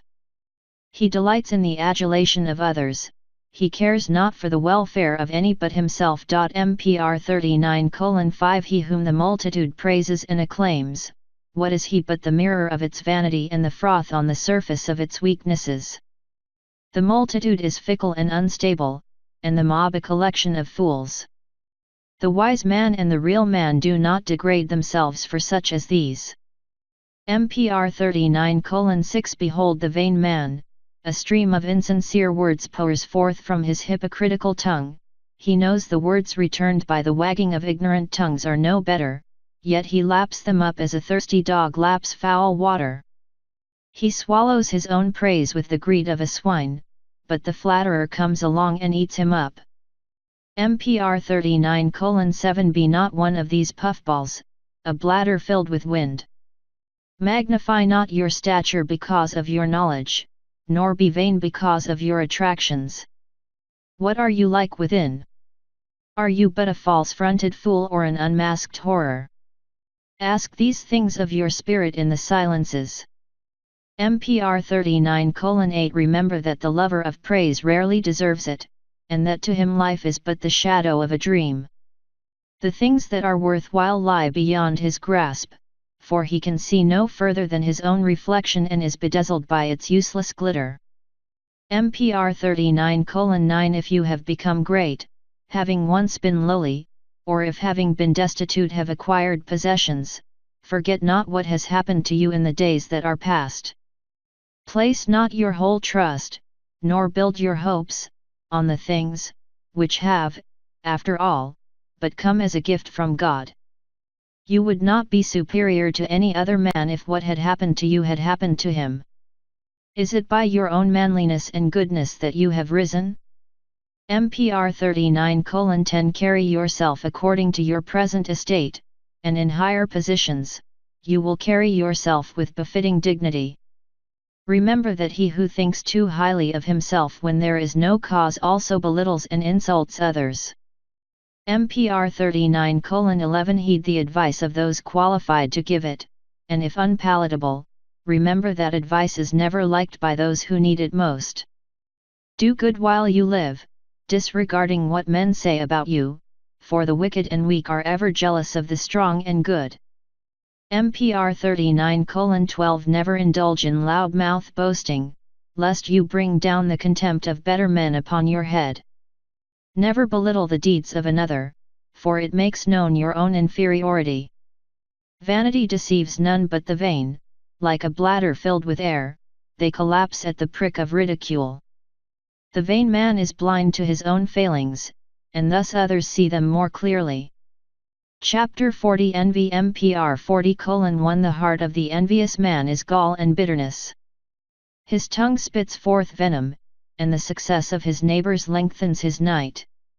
MPR 40:2 The worms of hatred and malice feast upon his heart, and his soul is corrupt and decayed. His face reflects but dimly the fearsome thing within. MPR 40:3 His spirit finds no cause for gladness in the good fortune of another. His heart, instead of rejoicing, turns and sinks fangs of bitterness into itself, and the soul writhes under the distorting agony. MPR 40:4 No flame of goodness warms the spirit of the envious man, and it perishes in the chill bleakness.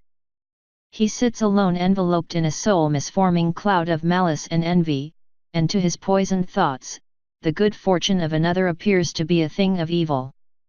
MPR 40:5 He hates those who excel him and encompasses himself with a wall of wickedness, so that he is cut off from the good of earth. His little heart schemes the downfall of others, but he himself falls into the pit, which has been dug. MPR 40:6 He is ever on the alert for evil and on watch for wickedness, for they are never far from him. They overwhelm him, and his spirit flounders in the seething seas. MPR 40:7 The soothing breezes of goodness never caress his spirit, and it languishes within him as a drab and feeble thing. Lacking goodness himself, he believes that all others are like him and so, puts an evil interpretation on all their deeds. MPR 40:8 He is detested by all men, and the day comes when he is cast out from among them. When shall we see the day? MPR 40:9 Envy, malice, and hatred are soul cankers. Envy is the heart's recognition of its own littleness. Chapter 41 Bad Temper MPR 41:1 The hot-headed man cannot restrain himself, he exposes his weakness before all men. He shrieks his fury, and his voice soars up to the unheeding heavens. MPR 41:2 He tears himself apart and casts his body into weariness. He rages like a destructive fire among the reeds, which blaze up in a gust of flame and then are no more, only blackened ashes remain. The real man smiles at this futility and quietly goes his way. MPR 41:3 Turn your back on the bad-tempered man, leave him to his own company, that he may consume himself. The fire that blazes in his belly shall reduce him to pale nothingness. Bad temper is no more than the mask of a weak and frightened man. MPR 41:4 Akin to the bad-tempered man is the rash man. Engage not in any undertaking with him, or you will be left to carry its burden. MPR 41:5 In its fury, the whirlwind hurls down trees and destroys the places of cultivation. In its convulsions, the earthquake tears open the land and destroys the works of men. Such is the likeness of the hot-headed man who in his rage wrecks the peacefulness of his surroundings. MPR 41:6 Consider the extent of your own patience and forbearance.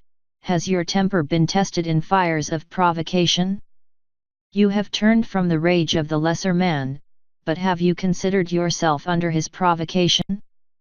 Let his futile raging be a warning to you that in the time of temper's trial, it shall remain before your eyes. MPR 41:7 Remain passive when the waves of passion seethe within you, the wise captain remains in harbor during the violence of the storm. MPR 41:8 Remain calm under the provocation of insolence, and refuse to be baited by insult. If you mete out chastisement, it would be better done without unnecessary wrath. The sword drawn by a raging man is half wielded by his opponent. MPR 41:9 Bad temper is a sign of weakness, for it indicates lack of self-control. It is a failing of weaklings.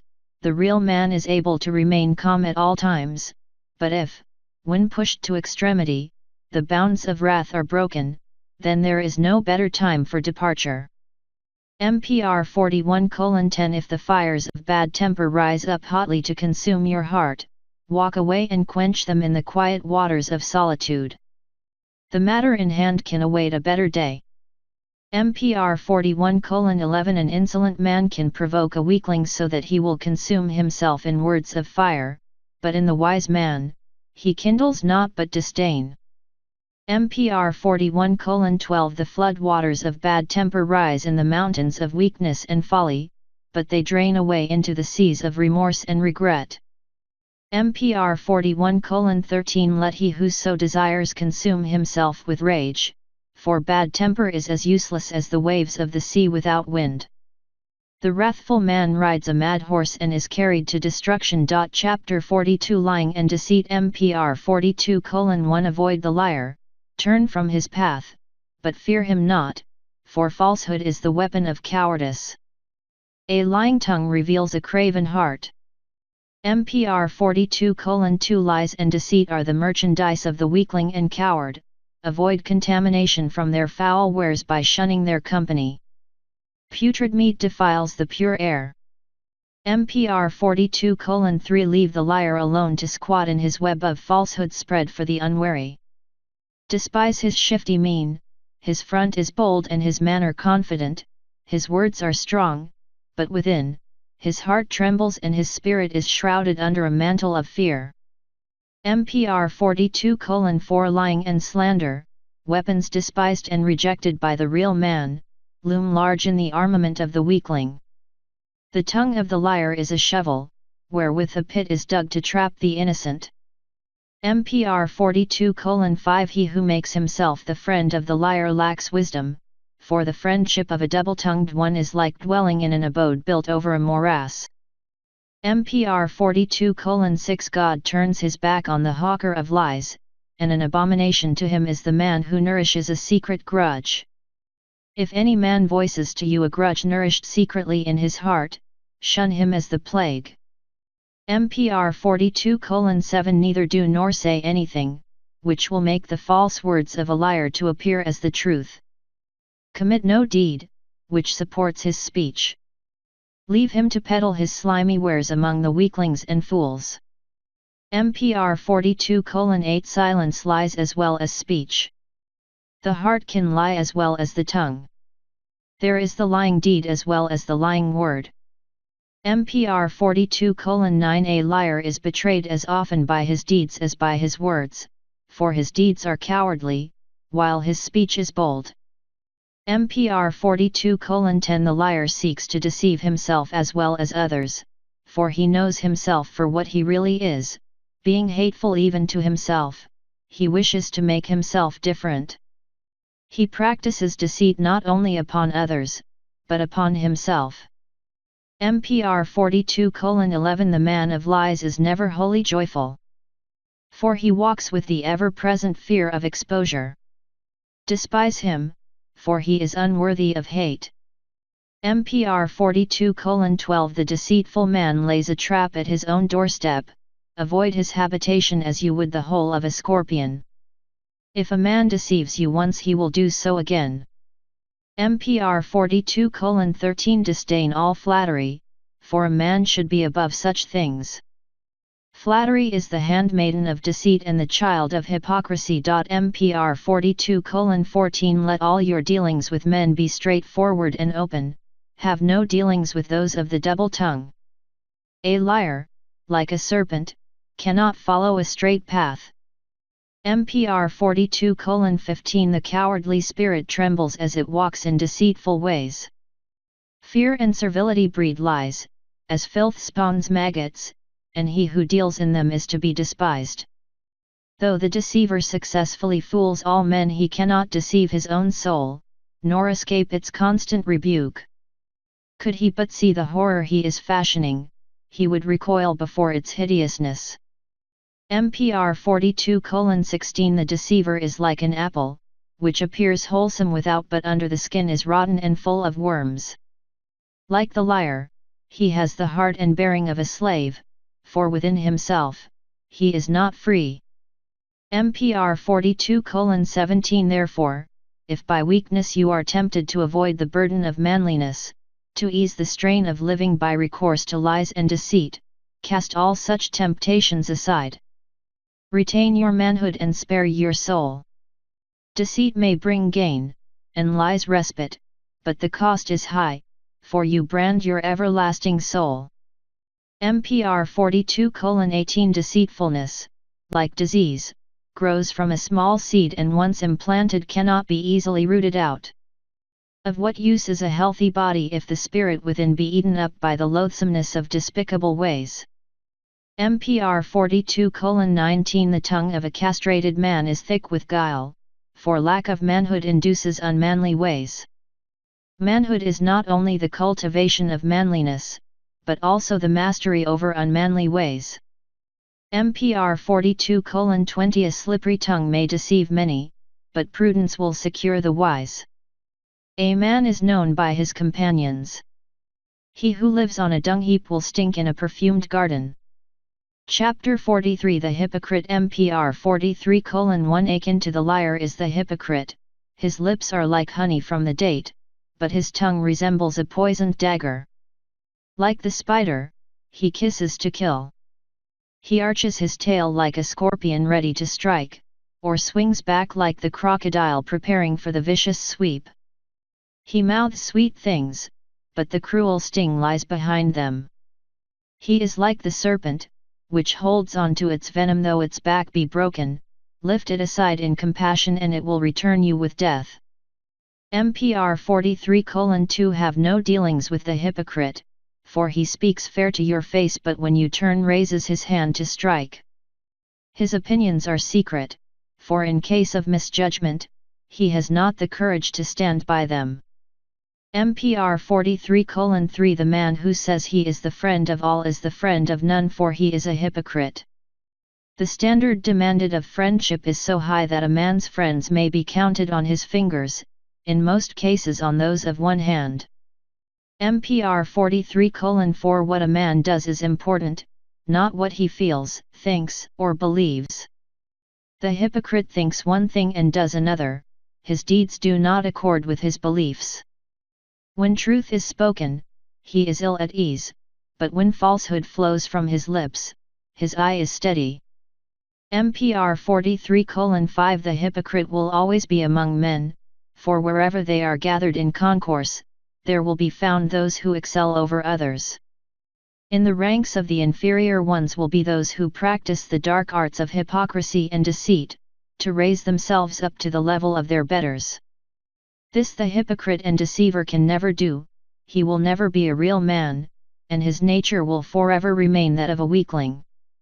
MPR 43:6 Therefore, if you would be a real man, avoid hypocrisy in all forms, despise and shun the deceiver, and walk not in his ways. Let your tongue be straight, and bring forth that which is in your heart.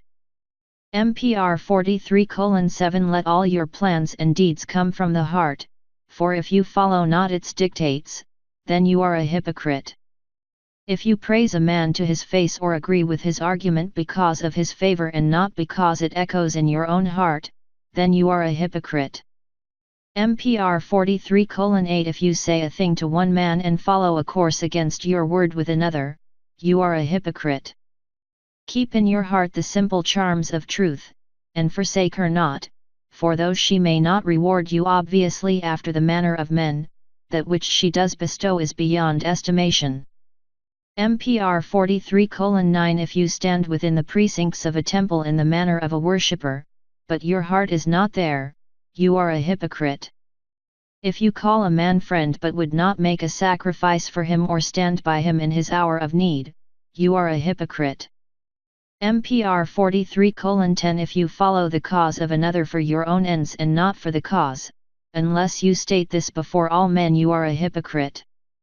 MPR 43:11 If one of the brotherhood of the slippery tongue be known to you, expose him to men, that they may know him and escape his wiles.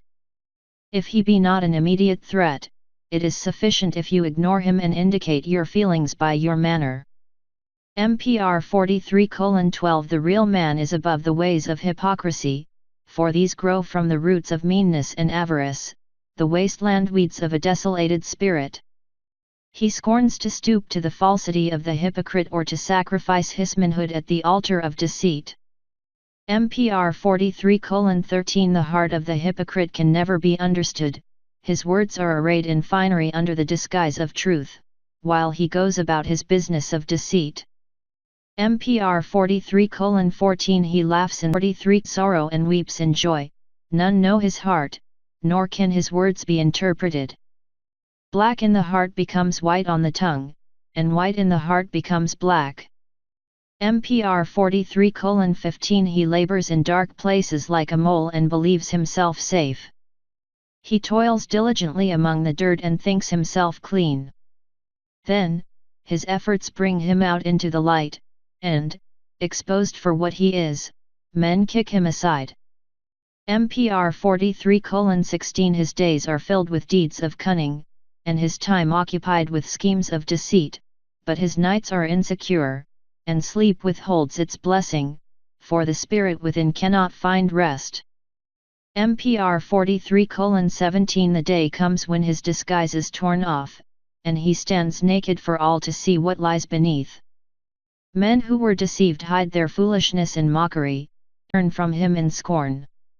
Even hypocrite turns on hypocrite, for they deceive themselves and cannot be loyal to one another. The hypocrite and deceiver refuses to recognize himself for what he really is, he cannot look his spirit in the face.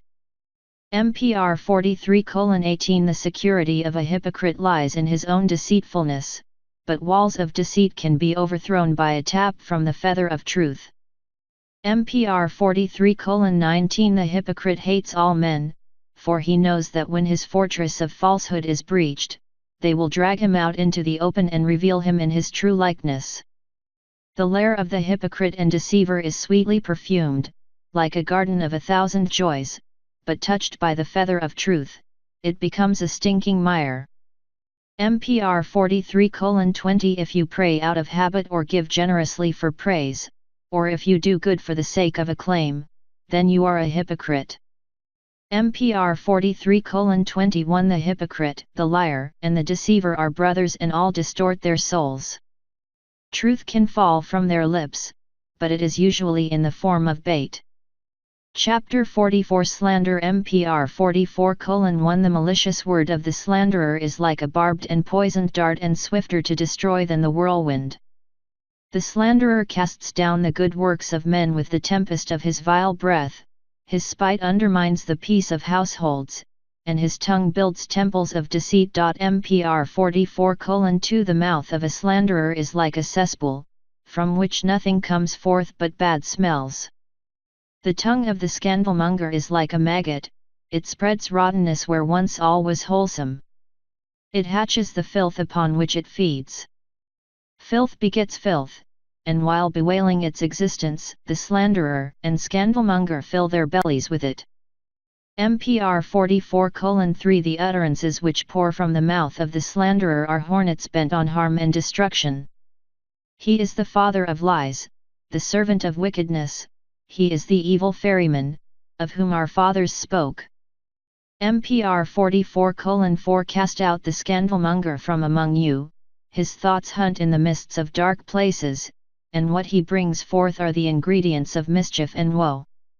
His tongue is the whip that lashes the graceful back of gracious truth. If the water be dirty, can the linen be clean though washed 10 times over?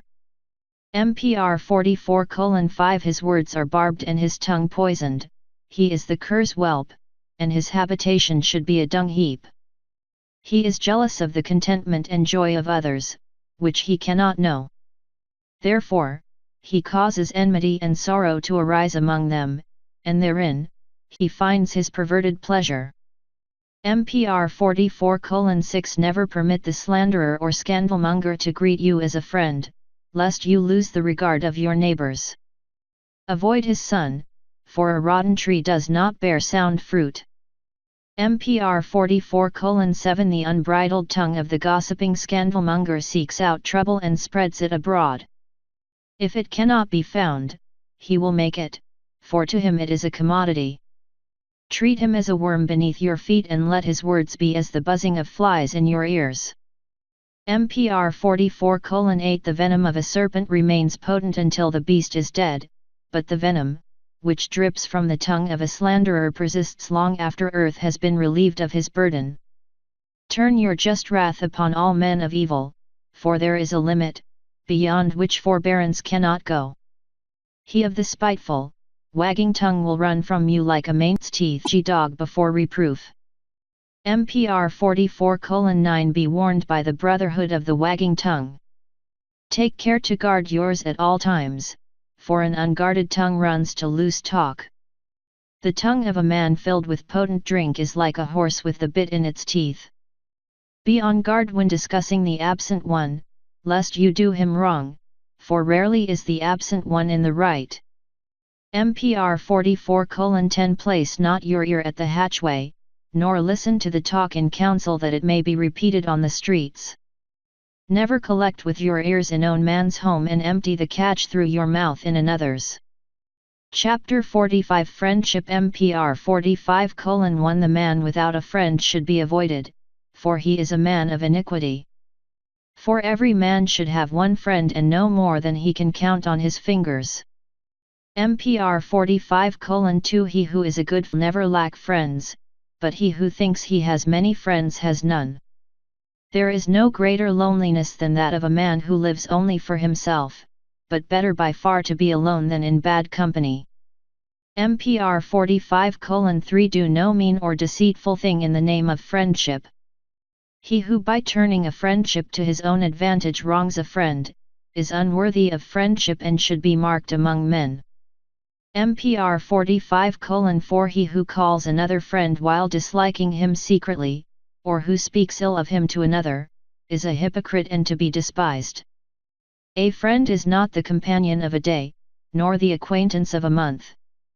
Friendships may be made in good times, but it is in the testing times or hardship and adversity that friendship is established.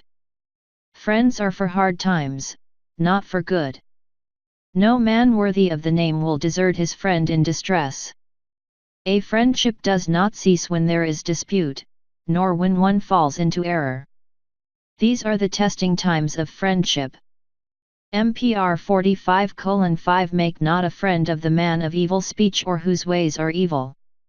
Waste not your goods on a man of short acquaintance.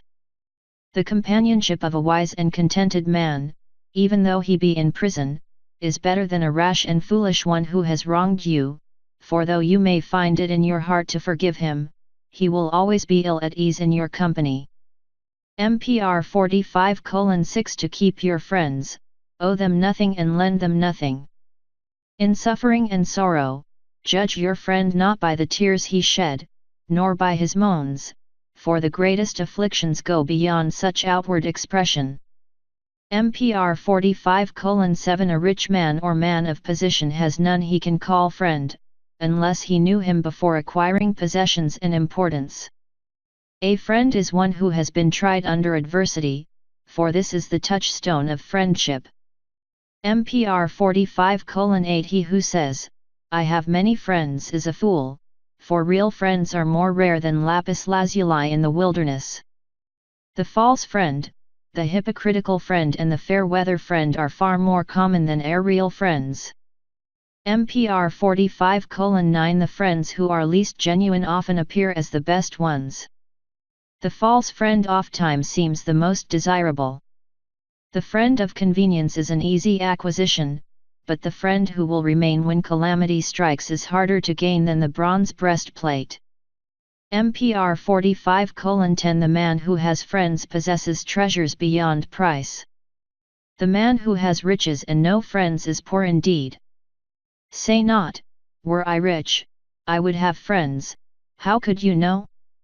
MPR 45:11 A friend is not one who agrees with your argument, he is not one who frequents your abode, he is not one who sings your praises, nor is he one who converses pleasantly or bears gifts. MPR 45:12 He is one who encourages you when misfortune presses, who lends his arm when you are down, who walks by your side when men flee from you, and who silences your opponents when you are not there. MPR 45:13 He who supports you in the presence of opposition is a good friend, but he who champions you when you are not there is a better one. MPR 45:14 He who helps you to victory is worthy of the name of friend, but he who remains by your side in defeat is a friend beyond doubt. Chapter 46 Speech MPR 46:1 Speech is the most sociable of all the attributes of man. It raises him above the beast and reveals his heart to a friend. MPR 46:2 Make yourself a craftsman in speech, and in a contest of words, you will become the victor. The master is deft of speech, while the servant is clumsy. High rank and skill in speech are inevitable companions, but to a hasty-tempered or irresponsible man, the gift of the golden tongue is like a sharp sword in the hands of a madman.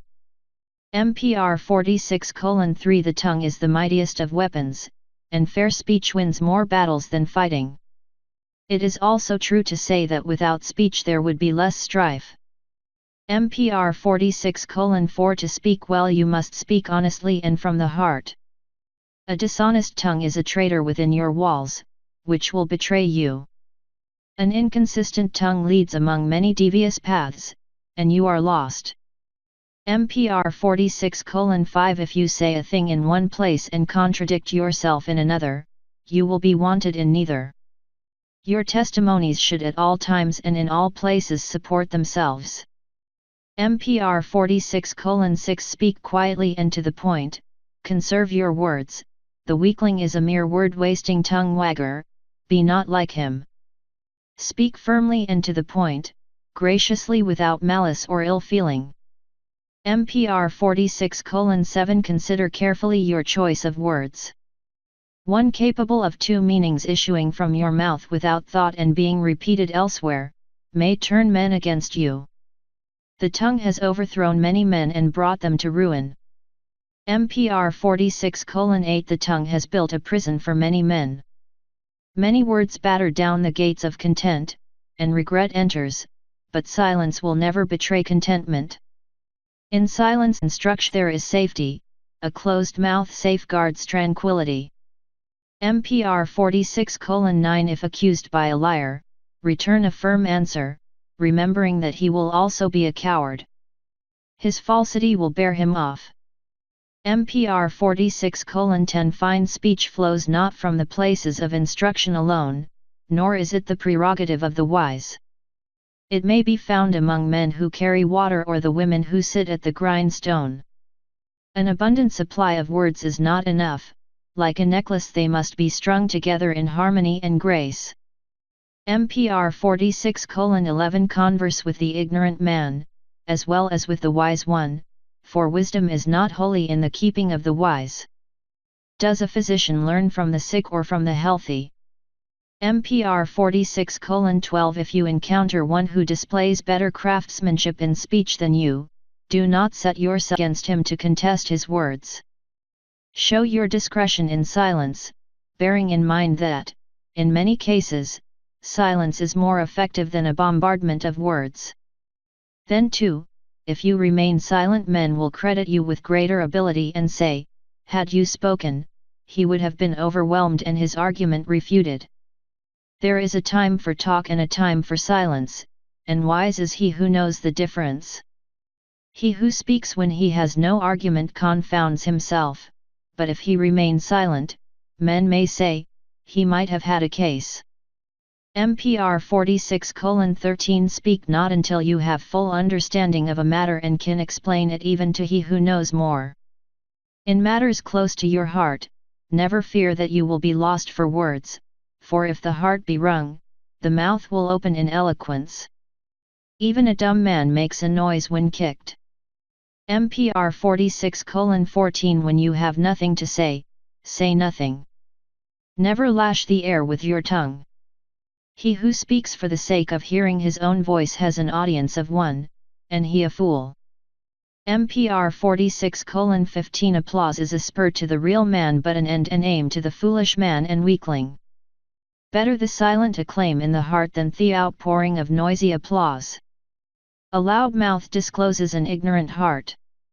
MPR 46:16 The babbling man destroys instructive conversation, for it is overwhelmed and swept aside in his torrent of words. The ear becomes weary with listening and closes itself in sleep.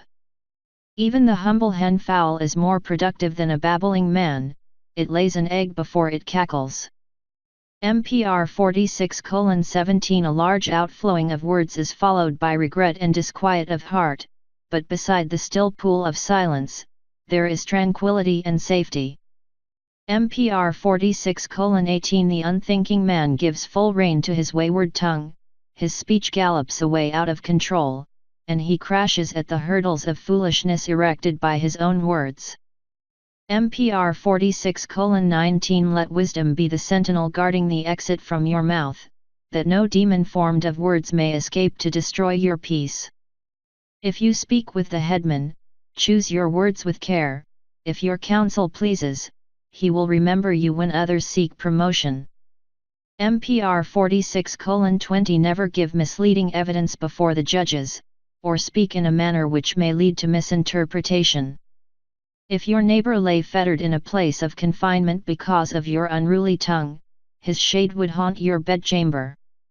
MPR 46:21 Fine words are out of place on the lips of a fool and lies on those of a governor. A falsehood spoken by a lowly man is less wicked than one told by a man of position and estate. MPR 46:22 Even a fool, if he keep his mouth shut, may appear wise. The slow-speaking witness speaks firmly and frames the speech in truth. He who speaks with haste leads his tongue towards falsehood. Truth is burnished by the cautious tongue, and its careful winnowing of words absolves it from error.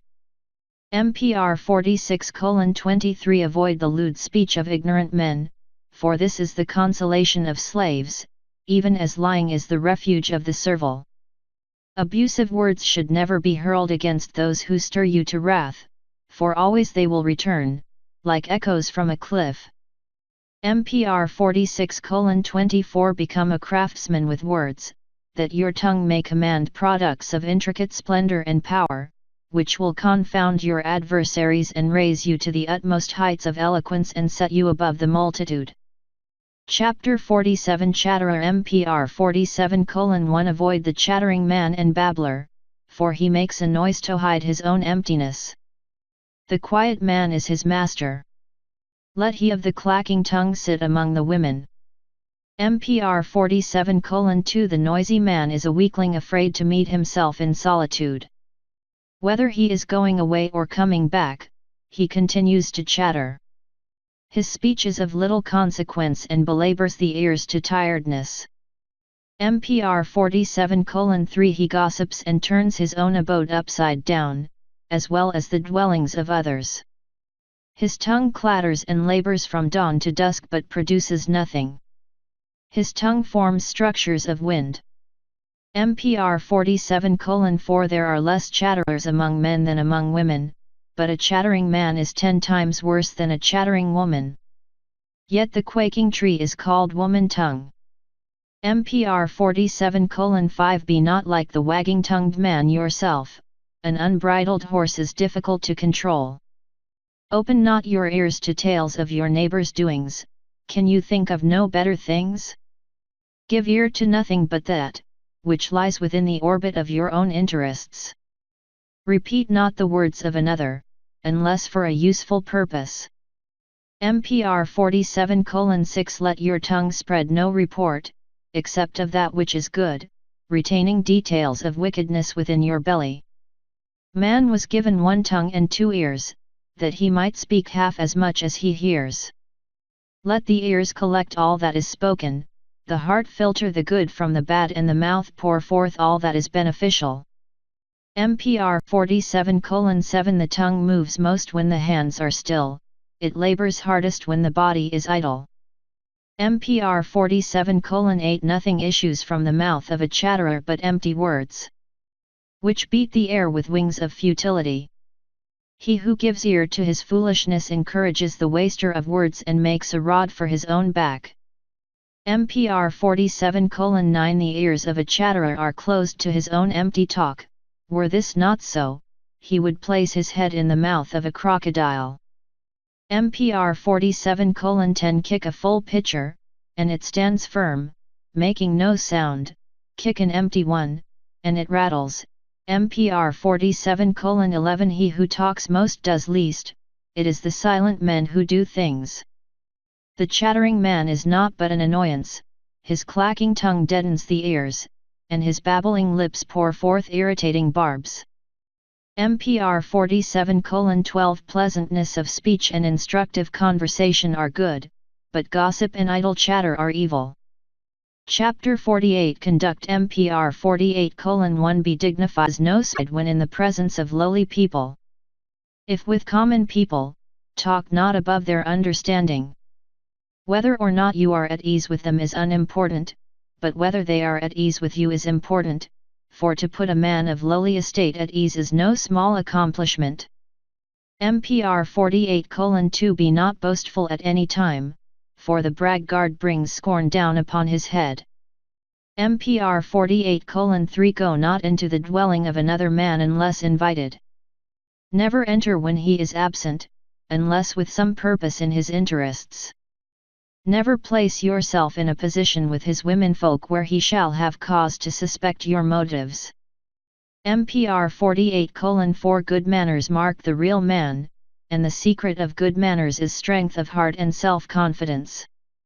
Gentle manners and soft words have carved harder stones than harsh blows. MPR 4:5 Never interrupt a man when he is speaking, nor anticipate his words. Always hesitate before answering, and if the argument becomes inflamed, break it off and go your way. A prudent man knows his limitations. MPR 48:6 When in the presence of your superior, speak with caution but freely and in a steady voice, with a straightforward manner. Stand upright, with hands at side or resting before you, let your manner be calm and grave. Let nothing provoke you to a hasty reply. MPR 48:7 If a guest, eat moderately, but never eat while another stands hungry. Accept graciously that, which is put on your table, but if seated at food which many people hold in distaste, abstain from the food you like. Whatever the food put before you, never disdain it, unless it be against your conscience.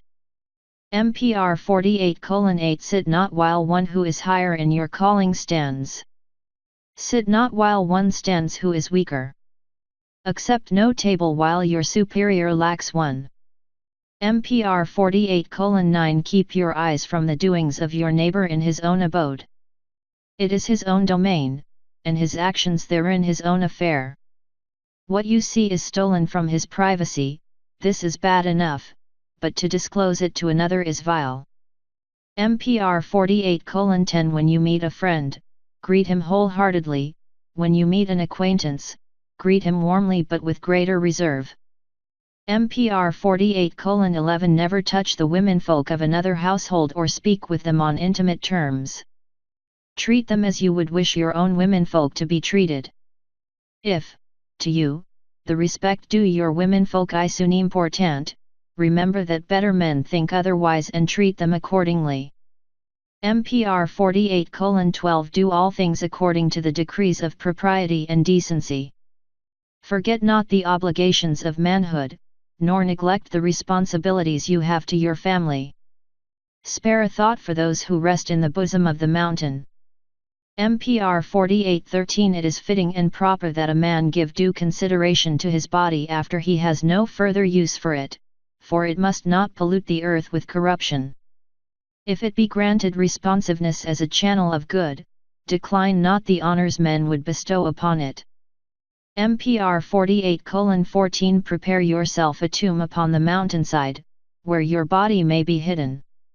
Neglect not to do this while you remain in health and strength, and all other activity should be set aside to this end. Thus, you will take your place among the ancient ones who rest secure in their caves. MPR 48:15 Leave this to no other, lest calamity descend upon you from their lack of care. None will have as much interest in the final rites as yourself, therefore, be prudent and careful, do these on your own behalf. MPR 48:16 When the shadowy form of the grim one beckons you to the dark portal, do not bewail the hour of his coming. In due course, he comes to all and carries the young as well as the aged. The welcome, you have prepared yourself, what have you to fear? MPR 48:17 At all times, whatever the circumstances, bear yourself manfully, with courage and fortitude. Set an example to others by ever reaching out to the limits of your capabilities, that the heritage you leave to the coming generations of men be that they grow better through the ages.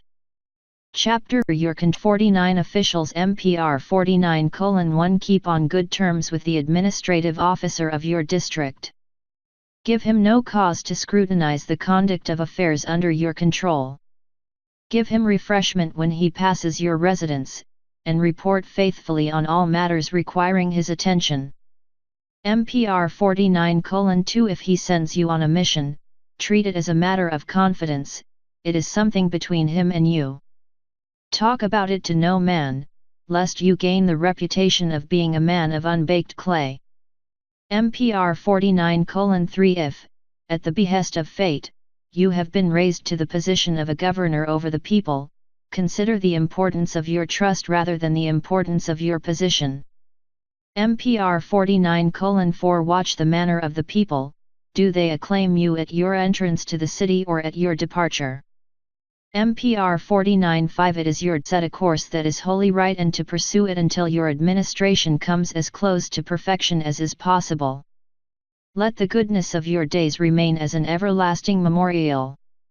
MPR 49:6 Be patient and courteous, never speak harshly or petulantly from the security of your position, for this is cowardly. Listen to the plea of the petitioner with diligence and care, let your thoughts not wander idly, this is an important matter to him. If your attitude of attention is a false facade, then you are a hypocrite, and the extent of your hypocrisy accords with your rank. Bear with him in patience, and stop not the flow of words until he has emptied his heart and said the things he came to say. MPR 49:7 If the decision be just, a reasonable man will accept the rejection of his plea with good grace, providing he has been given a fair hearing. When two come to use for you, weigh not the scales in favor of either, you are he who holds the balances, let others add the weights. MPR 49:8 Let the people not say, why has this man been given power when he knows not its use?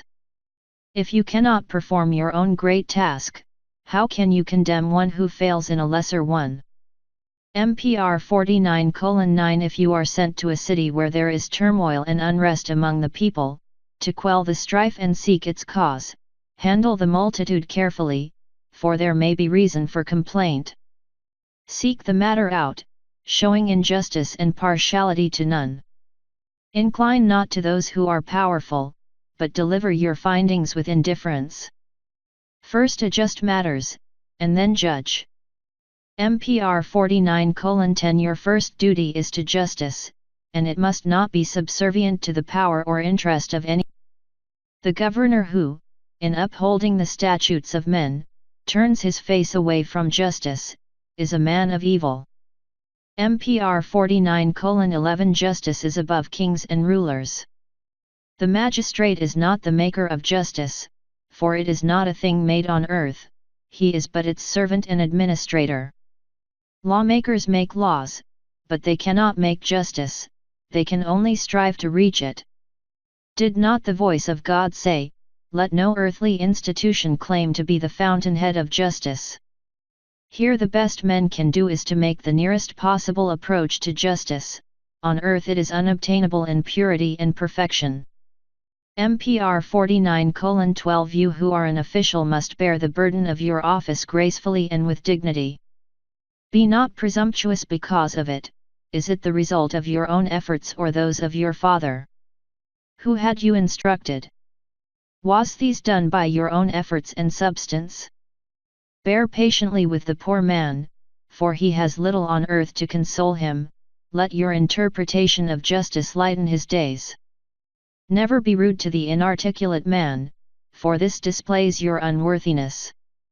Never create trouble for the lowly, for they already have their burden. MPR 49:13 Let your arm be ever ready to guard the unprotected, ease the plight of the destitute, and turn not your face from the misery of the hungry. If you turn a hungry man away unsatisfied, and he steal to satisfy the craving within his belly, how can you who are well fed judge him? MPR 49:14 The good official upholds the statutes of the land with one arm and supports the widow and orphan with the other. He defends the afflicted against the weaklings who oppose them. MPR 49:15 He interprets the statutes with indifference to the estate and titles of any man, when in his presence, all men become equal in rights. He safeguards all that men enjoy, his sympathies are with the lowly and oppressed, and his hand falls heavily on the wrongdoer. MPR 49:16 It is not sufficient to punish the wrongdoer, you must seek out the cause of his wrongdoing. It may be committed willfully or in ignorance, or because of the oppression of circumstances. Punishment cannot be meted equally to all men. MPR 49:17 There is no greater abomination that the corrupt official, and the king who retains one, is unworthy to rule. MPR 49:18 A good magistrate is the servant of justice, not of the king, and often the time comes when he cannot serve both. Then is the testing time of his manhood. MPR 49:19 The highest form of justice on earth is the redress of human injustice, but where is the administrator sufficiently capable? Chapter 50 Laws of Men MPR 50:1 The laws of men are arrayed in pomposity to conceal their shortcomings. They conceal, within themselves, the seeds of injustice, yet, they are not to be held in disrepute, for with all their failings, nevertheless they reach a high pinnacle of achievement. Yet be not unduly bedazzled by them, but see them for what they truly are, the utmost limit of man's reach for perfection. MPR 50:2 The laws of men will never eliminate the wrongdoer, for many crimes are permitted by inadequacy of the statutes and many more through the multiplicity of laws aimed at their prevention. Criminals are made by laws. MPR 50:3 One crime fathered by the lawmakers is worse than 10 wrongdoers escaping the penalty for their deeds. When those who rule are harsh or vainglorious, or weak and petty, then the people groan under a heavy burden of unwarranted laws. MPR 50:4 He who promises a wrongdoer that retribution will be withheld or mitigated if he confess his guilt, is unwise, but if he later repudiate his word after receiving the confession, he is a man of evil. If he be powerful, his wrong is greater.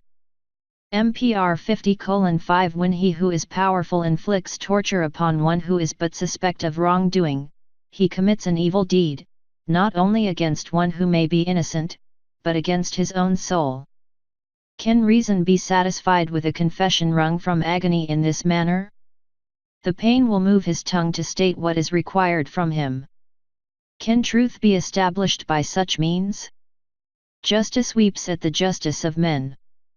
MPR 50:6 They who serve justice best are those who acknowledge their own limitations in serving her. Chapter 51 Social Obligations MPR 51:1 O son of calamity, give thought to your manifold needs, and contemplate your many imperfections, then consider the reason for which you have been endowed with speech and affection. Is it not that you might develop, in association with others of your kind, the things, which cannot be developed in solitude? Therefore, if in being with them, you receive benefit from others, do you not owe them an obligation in return? MPR 51:2 The food you eat, the garments you wear, the abode wherein you dwell, the armed men who protect you, the roads and waterways, the comforts and pleasures you enjoy, are not all these due to the efforts of others and the result of their labors? MPR 51:3 Therefore, should you not give in return? The very nature of life declares your obligation, why then should you shirk the task? If you would enjoy contentment of heart, cooperate in harmony with others, and strive to attain prosperity within the prosperity of your neighbors. MPR 51:4 Close fast your ear to the barbed words of the slanderer, and let the clacking tongue of the gossip rattle in his head unheeded. Let not the weaknesses and frailties of others become a source of pleasure unto yourself. Only thus can men dwell together in contentment and peace. Therefore, from the generosity of your heart, seek to promote tranquility among those with whom you have to live. MPR 51:5 If you cannot assist your neighbor, then leave him alone, that he may conduct his affairs without interference. Close your eyes to his weaknesses if they bring no harm down upon the head of another.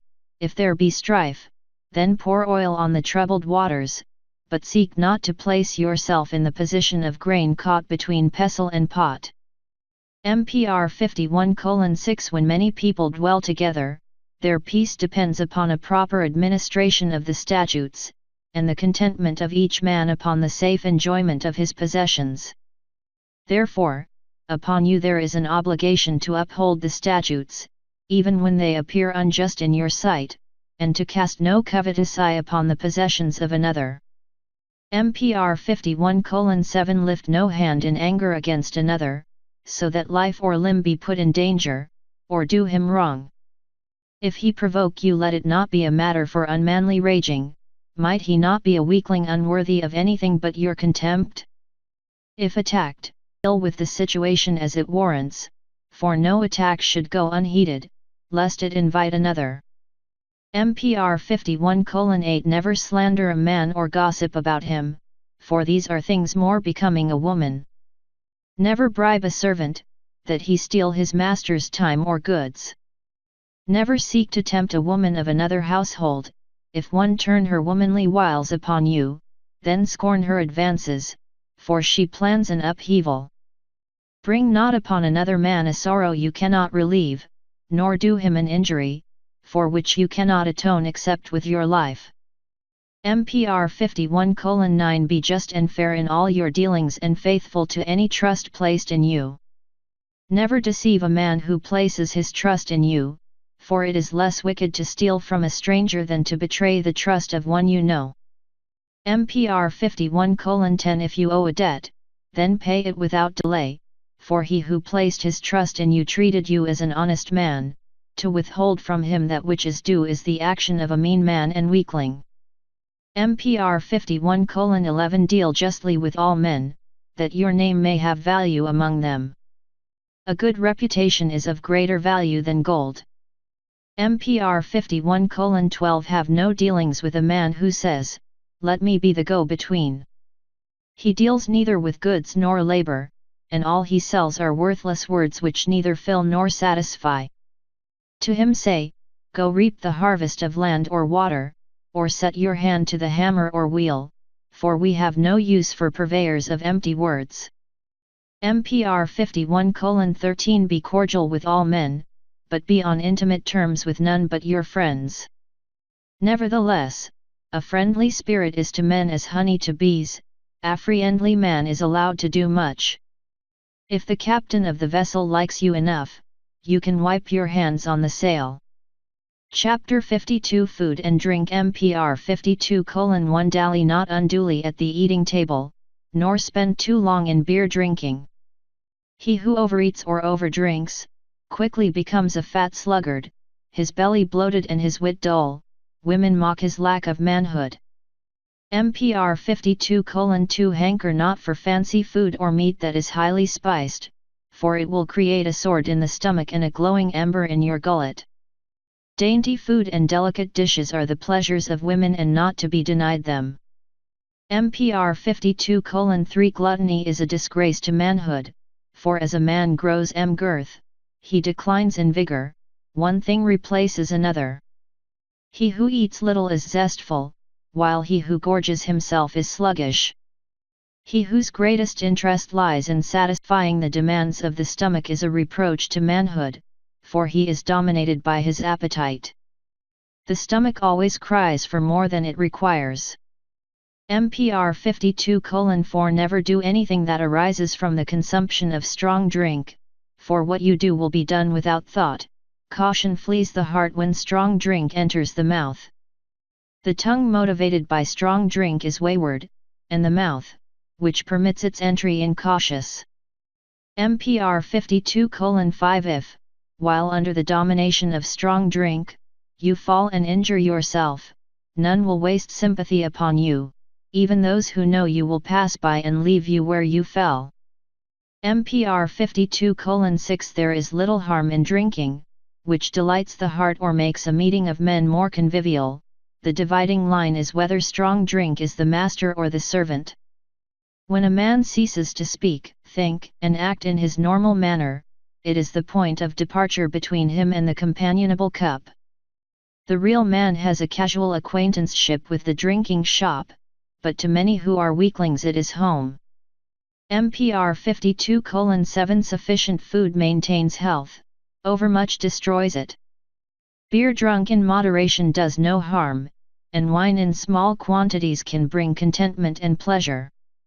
MPR 52:8 When you savor the delightful ripeness of fig or orange, covenant with it in your heart, saying, "The life that dwells in you, I absorb into my body as a sacrifice at the altar of life.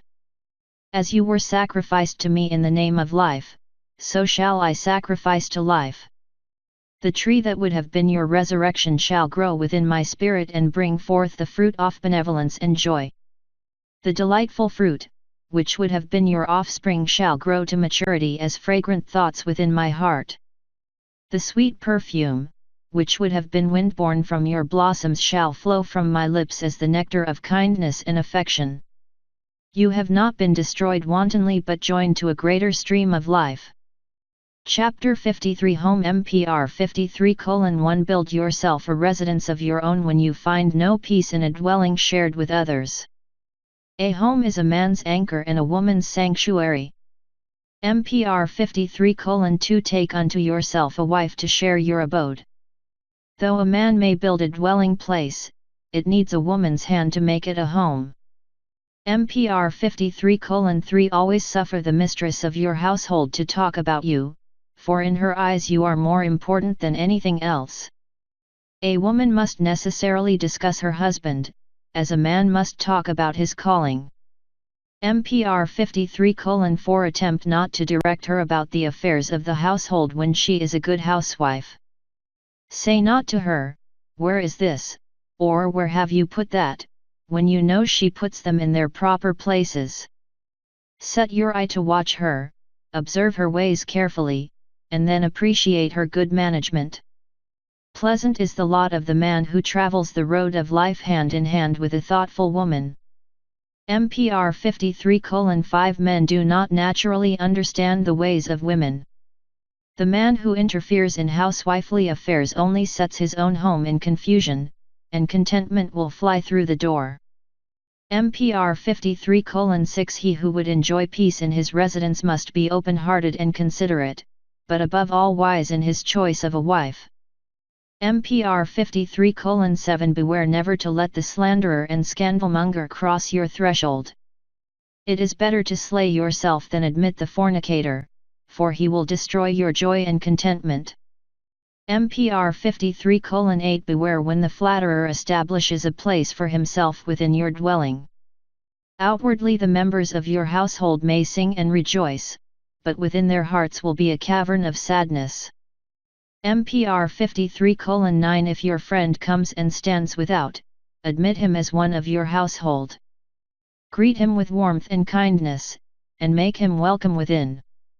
Let your womenfolk attend to all his wants, for he is your friend and will not dishonor your household. MPR 53:10 If one comes visiting bearing gifts, accept them graciously, and let him enter. Judge him not by rumor but as you find him, letting caution remain in attendance. If he be worthy of your friendship, he will know many who do not call him friend.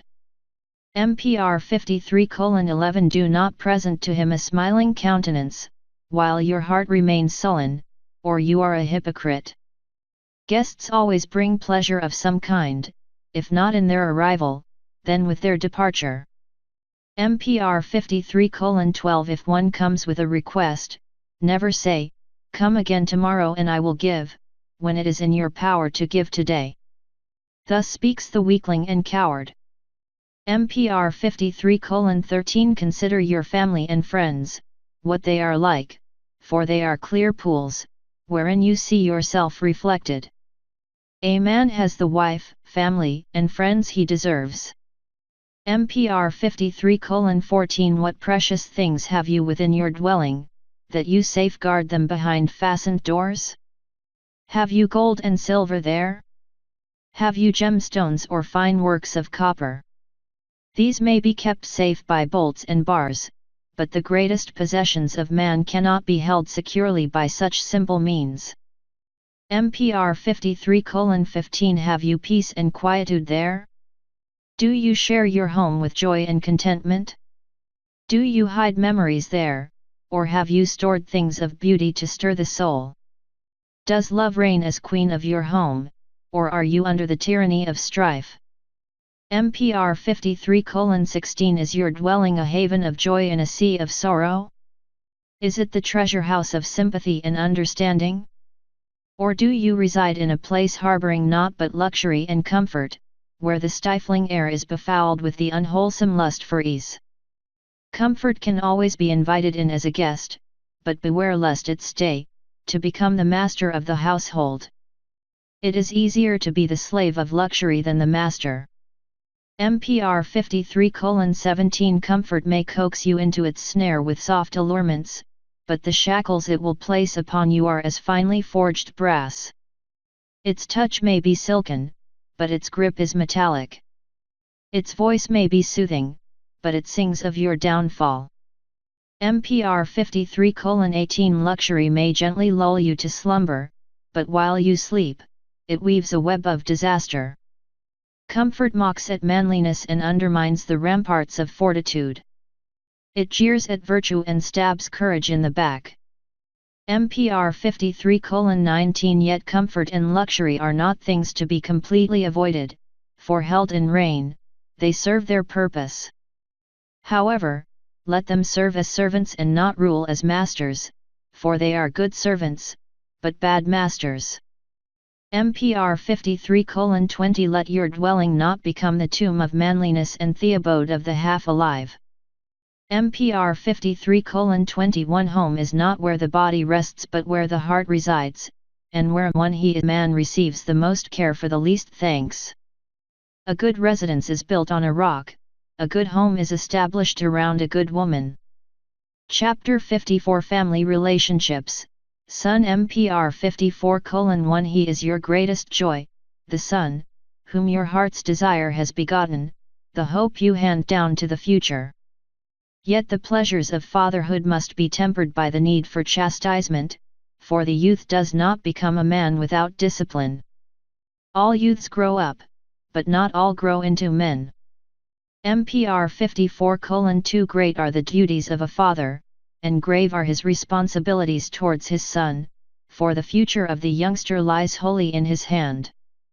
MPR 54:3 Remember that your son will imitate you in word and action, and that the best instruction is by example.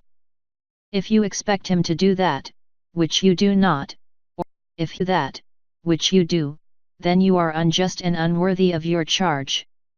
MPR 54:4 If your son reaches manhood lacking the knowledge of things a man should know, if he possesses a sullen manner and ill-disposed nature, if he is a weakling or dissipator, then he is a disgrace to you and a condemnation of your fatherhood.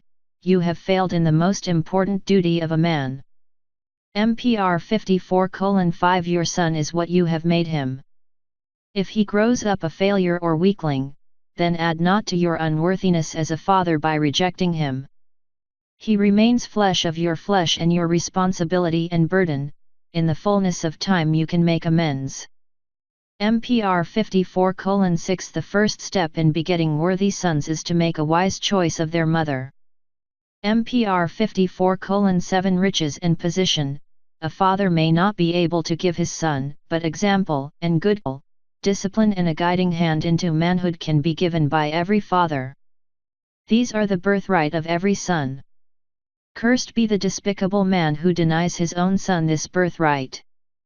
MPR 54:8 No man has ever turned from his father and departed from his household because he was not given riches and possessions, but many men have turned away from their fathers because they did not receive proper instruction, guidance, and opportunity. MPR 54:9 Cursed be the man who accepts the joys of begetting his children, but evades the responsibility of their upbringing.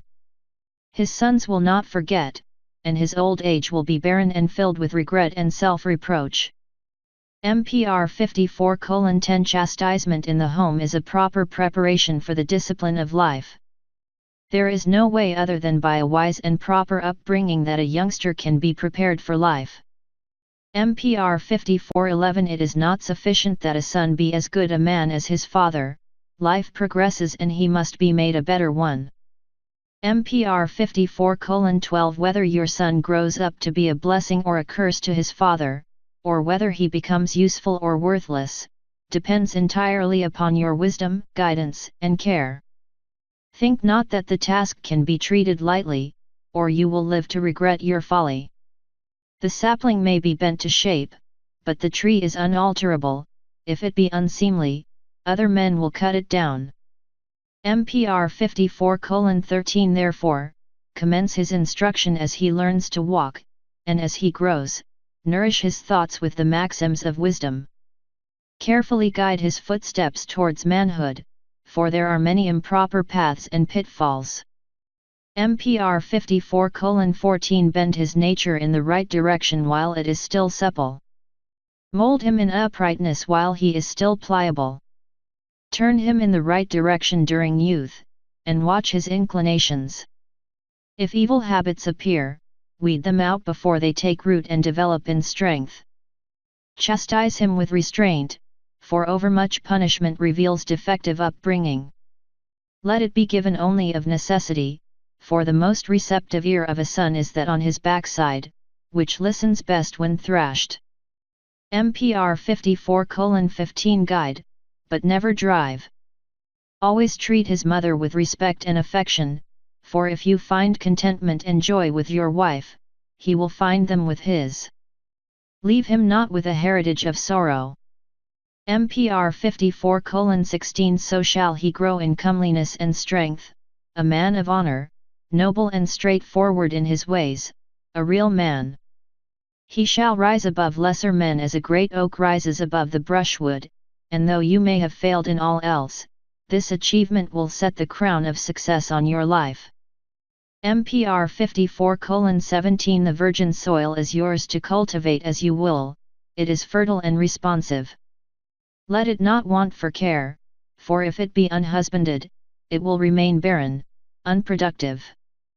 The good pasture that is neglected produces weeds in abundance, and who is blamed, the pasture or the husbandman?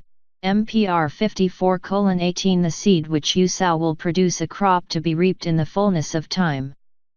The weeds you neglect to pull up will multiply and pollute the harvest.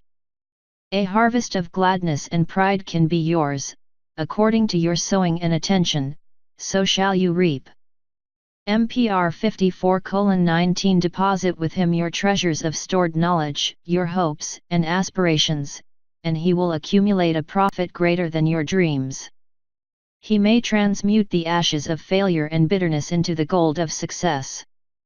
Think well about your appearance in his eyes, for to him you are the inspiration or handicap. MPR 54:20 Teach your son manly ways, for he is destined first of all and above all to be a man. Leave him not to acquire his nature in the chambers of women. A son needs the firm guiding hand of a man, for that of a woman is too soft. MPR 54:21 Instruct him in the ways of discipline and self-control, that he may be master of his life. Show him the wrong of boastfulness and the error of vainglory. Instruct him in the need for manly forbearance, show him the wrongfulness of ingratitude and womanly ways. If he become a follower of falsehood, a deceiver, or hypocrite, then he is a memorial to your everlasting shame. MPR 54:22 Instruct him in the ways of moderation, in the ways of healthful living. Show him the folly of indiscretion, that he may avoid the pitfalls of life. Instruct him in the ways of diligence, that he may become a master of his craft. Show him the weakness of insincerity, that his heart may be strong. Instruct him in all the things wherein you have succeeded, and show him wherefore you have failed. MPR 54:23 Instruct him in the bearing of arms and in the art of combat and defense. For what use is it to teach him wisdom, to instruct him in skill and show him a good way of life, unless he has also the ability to defend and retain these things? MPR 54:24 Is it not futile and a pitfall for his feet to instruct him to defend the weak, to fight for justice and to oppose the oppressor, unless given the ability and strength to do so? Would you send him against a lion armed with a twig? MPR 54:25 Are you going to instruct your son to fight for a cause and send him out to do combat unarmed? Would you give him possessions, home, and honor and then deny him the skill to defend them? MPR 54:26 The law decrees that every desirable thing must be struggled for and then defended when attained. Nothing that is good comes easily or is easily held. MPR 54:27 Give your son confidence in himself and in his people. Give him pride in his nation and in his kinsfolk. MPR 54:28 Instill into him, by example, the love of learning. If he lacks intelligence, he has hands, teach him a skill. MPR 54:29 Teach him to bear all things manfully, the good with reserve, misfortune with fortitude and disaster with courage. MPR 54:30 Teach him to think and to query and to reason. Teach him to rely upon his own judgment and to be self-sufficient within himself. If he ask no questions and agree with you on all things, inquire if he be really your son. If he spend too much time in the women's quarters, turn him upside down. MPR 54:31 Instruct him early in the way of God, for unless the seed be planted early, the plant will not bloom in its season. Unless the fragrance of belief in the true God surround it, life is meaningless and empty, for it lacks warmth and vitality. It will have no purpose beyond pleasures that pass and the accumulation of things, which will be taken away. He will follow your good example. MPR 54:32 Show him the paths of contentment and peace. Deny him not a joyful childhood. Respect his mother, that he may learn respect for his wife. Dispute not with your wife in his presence, lest he think it proper to dispute with his. That, which you do, he will do likewise, and if you have not the wisdom to live peacefully within your own household, then he is the son of misfortune. MPR 54:33 Let not your son live apart from the things of your life, the things you know now he will know later, the things you do today he will do tomorrow. MPR 54:34 You cannot teach your son courage and duty, fortitude and affection, temperance and diligence. These things he will inherit from you by example, therefore let your every word and deed in his presence be considered. MPR 54:35 If you chose his mother unwisely, then it is well to keep in mind that you did the choosing, the mistake is yours and not his. Therefore, put her not away from your household and deny him her love, for you, having chosen your burden, must now carry it. MPR 54:36 The way of life you inherited was that made by the generation of your father. The life of your sons will be made by your generation, not theirs. Will they reproach or praise you? MPR 54:37 The generation of perfect fathers will be followed by a generation of perfect sons, and in those days, they will live on a perfect earth. MPR 54:38 Wars are not made by sons, but by fathers. There are no criminal sons, just indifferent fathers. If a son take a whip to his wife, it is a father's hand that put it there. If a man lurk in wait to rob another or to commit a deed of wickedness, his father stands beside him. MPR 54:39 When a man walks along the path of wickedness, his hand is in his father's hand. When a man is made captive because of his wrongdoing, his father haunts his prison. MPR 54:40 The deeds of a son, whether they be good or bad, reflect upon his father. As a father basks in the light of a son's achievements, so shall he not escape the cloud of his failure. MPR 54:41 Say not that others have led him into the paths of wrongdoing. If a dwelling be well built, it will withstand any assault of wind or weather. If it be faulty, where lies the blame, with the builder or with the structure? If you seek to cast blame on others for the upbringing of your son, you reveal your own lack of forethought and care for his well-being. If you delegate your son's instruction to another, it is your responsibility to see that the instruction is adequate. Chapter 55 Family Relationships. Father MPR 55:1 A tree does not tear out its own roots, nor does it denounce the soil, neither does a man strike his own father. He who turns on his father in wrath cuts his heart in twain. MPR 55:2 Be guided by the instructions of your father, and obey the words of your mother, and the day will come when you will be a respected man among the people. If they have a responsibility to instruct, then you have a responsibility to obey. MPR 55:3 Be grateful to your father who brought you into the Congress of men with pride and thanksgiving, and to your mother who conceived you as an offering to love and sustained you in your helplessness. MPR 55:4 Listen to the instructions of your father, for they are given exclusively for your own welfare and good. Obey him at all times, for what he desires of you is bent to your own benefit. Resent not his admonitions, for they come from a heart filled with affection for you. MPR 55:5 He has made sacrifices for your welfare and labored to provide for your upbringing. He guided your steps when you first stood upright, and his arm shielded you from hurt in the days of your helplessness. MPR 55:6 Therefore, honor him in his old age, and protect his gray hairs from insult and indifference. You are his pride and joy, deny him not a share in your achievements. MPR 55:7 Remember how he shared your youthful problems and toiled that you might sleep secure from the shadow of want. Therefore, indulge the infirmities of his old age, and guard him in his declining years. Your own sons observe your ways towards him and record them in their hearts. MPR 55:8 Permit your father to pass to his permanent abode in peace and contentment. Respect his old age and the dignity and beauty of the grey beard, thus, you will set an example to your own sons, and in the years ahead, you will not go unrewarded. MPR 55:9 Strive to reflect credit on your father and on your mother, and if you fail in this, then bring gladness to their hearts and contentment to their spirits. MPR 55:10 Even a weakling and fool will be loved by them, though he repays their affection with sorrow and care. He who fathers a weakling is a father of woe. MPR 55:11 Let not men mock your father because of you.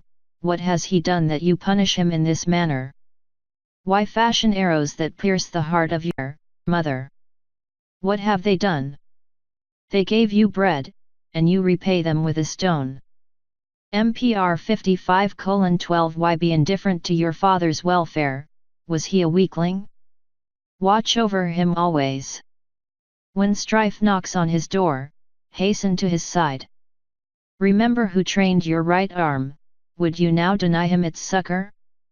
If your father be beset with trouble, give your eye for him and be honored among the noble ones. Chapter 56 Family Relationships. Mother MPR 56:1 See that your mother never lacks warmth and sustenance, cherish her in her declining years, as she once cherished you. None will ever give you the love and tenderness that she bestowed upon you, and you will never have but one mother.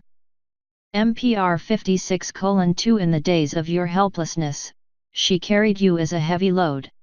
You were as a yoke upon her neck and a chain at her ankle. Because of you, many pleasures were denied her and her freedom curtailed.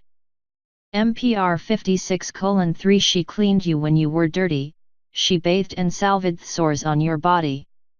She felt no disgust when you lay in your excrement. She supported you with comfort in your infantile helplessness. She never denied your plea when you cried for her breast and you lay in her arms content in the knowledge of love and security. MPR 56:4 You grew beyond the years of infancy and were placed in the place of instruction. While you chanted your letters and absorbed the knowledge that fell from the lips of the masters, did she not come through the heat of the day unfailingly? Did you ever lack food or drink or the solace of her tenderness? MPR 56:5 When the task placed upon you was arduous and your heart was heavy with the birth pangs of inspiration, when you despaired of success, did she not lighten your burden with encouraging words? Did she not make your homecoming an hour of joy and your playtime an hour of gladness? Did she not encompass your life with understanding and compassion? Did the spring waters of her affection ever run dry? Where are the limits of a mother's love? MPR 56:6 When filled with the vigor of manhood and glowing in the pride of your strength, turn your eyes to her gray hairs and bent back, and let compassion rule your heart. Gaze upon the wrinkled brow and furrowed cheek, the face etched with self-denial and care, how much of this have you written there? MPR 56:7 The joy she found in you was the joy of self-sacrifice, her gladness was in self-denial, the pleasures, of which she was deprived, contributed to yours. MPR 56:8 For eat better you she sacrificed the woman's joy in fine linen, the mantle she should have worn was your swaddling cloth. The delights of the table were abandoned, and she ate plain food, that you should eat better, she took from her enjoyment, that more might be added unto you. MPR 56:9 Now that you are a man and have outgrown the need for her solicitude and care, put her not aside in the lower chamber. Give her sustenance from the first fruit of your labors and cherish her as the most precious of all your treasures. Let her hold her place in your household and enjoy the respect that is her due. MPR 56:10 Let it never come to pass that she has cause to complain to God regarding your treatment. His ear will incline towards the outpourings of her sorrowful heart, and his heart will harden towards you.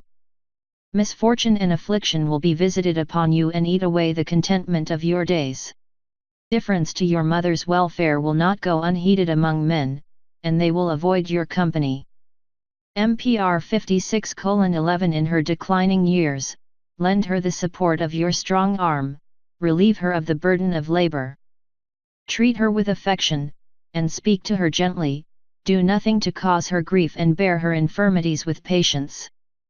The afflictions of aging bones will demand your consideration, let the call not go unheeded. If the years have made her frail, treat her gently, even as in the years long gone by she was gentle with you in the days of your frailty. MPR 56:12 To a man, a mother represents all the finest qualities in womanhood. Therefore, treat her as the best of all women, and if she falls short of the standard, remember the frailty of all mankind and forget not your own imperfections. MPR 56:13 The man who abandons his mother to want or leaves her helpless in infirmity is a reproach to manhood and an abomination to God. His soul is an ugly thing, and when it comes forth in the halls of eternity, men will recoil from it in disgust. MPR 56:14 Respect your father, and love your mother, that your days may be endowed with contentment and joy. He who withholds love and affection from his mother will never be loved and never deserves to be loved. Chapter 57 Family Relationships. Brother MPR 57:1 The strongest tie of friendship is not as firm as that between brother and brother. They are the flesh of one father and the beneficiaries of one instruction, the product of one household. The breast of one mother nurtured them in infancy. MPR 57:2 Therefore, let the bond of affection unite each one with his brother, that there shall be peace and harmony in your father's abode. Unite in brotherly comradeship and stand firm together, that your joint strength shall uphold your estate. MPR 57:3 Though separated by your crafts, never sever the bonds of brotherhood and unity. Never prefer a stranger to one of your own blood. MPR 57:4 If your brother struggle against adversity, it is your duty to assist him. Should he go forth to fight those who threaten the peace and security of his household, you shall be his first supporter. MPR 57:5 If fortune be favorable to you and less kind to your brother, it is for you to adjust the balances. It is meet that brothers share each other's fortunes and misfortunes, though each should reckon with the other's weaknesses. MPR 57:6 He who deserts his brother in his hour of need is unworthy to be called by the name of man. He who turns against his brother and assists his opponents is unworthy. MPR 57:7 The love and care your father gave to his sons shall be continued between you and your brother. It shall not be lost to your family, but shall continue down through your generations. MPR 57:8 When you need support, send for your brother, he is to you as the right hand is to the left. His added weight shall carry your venture to success. MPR 57:9 Reject not your brother because of his downfall, yours should be the hand to lift him up. If you fail him, you are both lost indeed, and by turning from him you betray your own manliness. MPR 57:10 The life of man is composed of many states, each of which imposes its own duties and obligations, not the least of these is that of brotherhood. MPR 57:11 Because you know your own brother too well. Perhaps with him you are less tolerant, yet though better known, his failings are no worse than those of other men. Chapter 58 Family Relationships. Daughter MPR 58:1 The flower of your household and the pearl of your dwelling, the shrine of all the gentle virtues in your home is the woman-child you call daughter. MPR 58:2 Lavish your affection upon her, for affection is the sustenance of all women, without which they wilt like flowers without the sustaining waters. Guard her well from brutality and crudeness, permit no lewdness in her presence, for she is the symbol of grace and delicacy in your household. MPR 58:3 Her welfare is your responsibility. Respect the gentleness of her nature, and shield her from all coarsening influences. MPR 58:4 Leave her instruction to the womenfolk, for only women can instruct in the ways of women. Nevertheless, let her not go without discipline, treat her with firmness and instruct her in responsibility. Humility and obedience should not be overlooked. Teach her to realize the power of womankind for good or evil, and instruct her in the arts of womanhood, for a man-like woman is an abnormality. MPR 58:5 The nature of a woman is not easy to mold, that of a man is easier. She is to be gentle but not weak, delicate but not frail, yielding but not submissive and sympathetic without being subject to imposition. MPR 58:6 The training of a daughter is not to be lax because of her beauty, rather it should be the contrary. Undisciplined beauty is a thing of evil. Womanhood, if handled wantonly, destroys the manliness of men instead of inspiring it.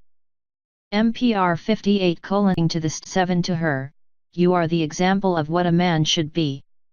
She will measure all men according to the standard she sees in you, therefore assure yourself that it is fitting to a real man. MPR 58:8 If any man seduce your daughter and thus defile your home, then it is your duty to render him incapable of repeating the deed. Not for revenge shall this be done, but to keep undefiled the homes of other men and to maintain the values of womanhood. If your daughter be seduced, then you have failed as a father and must adjust the scales, that you fail not also as a man.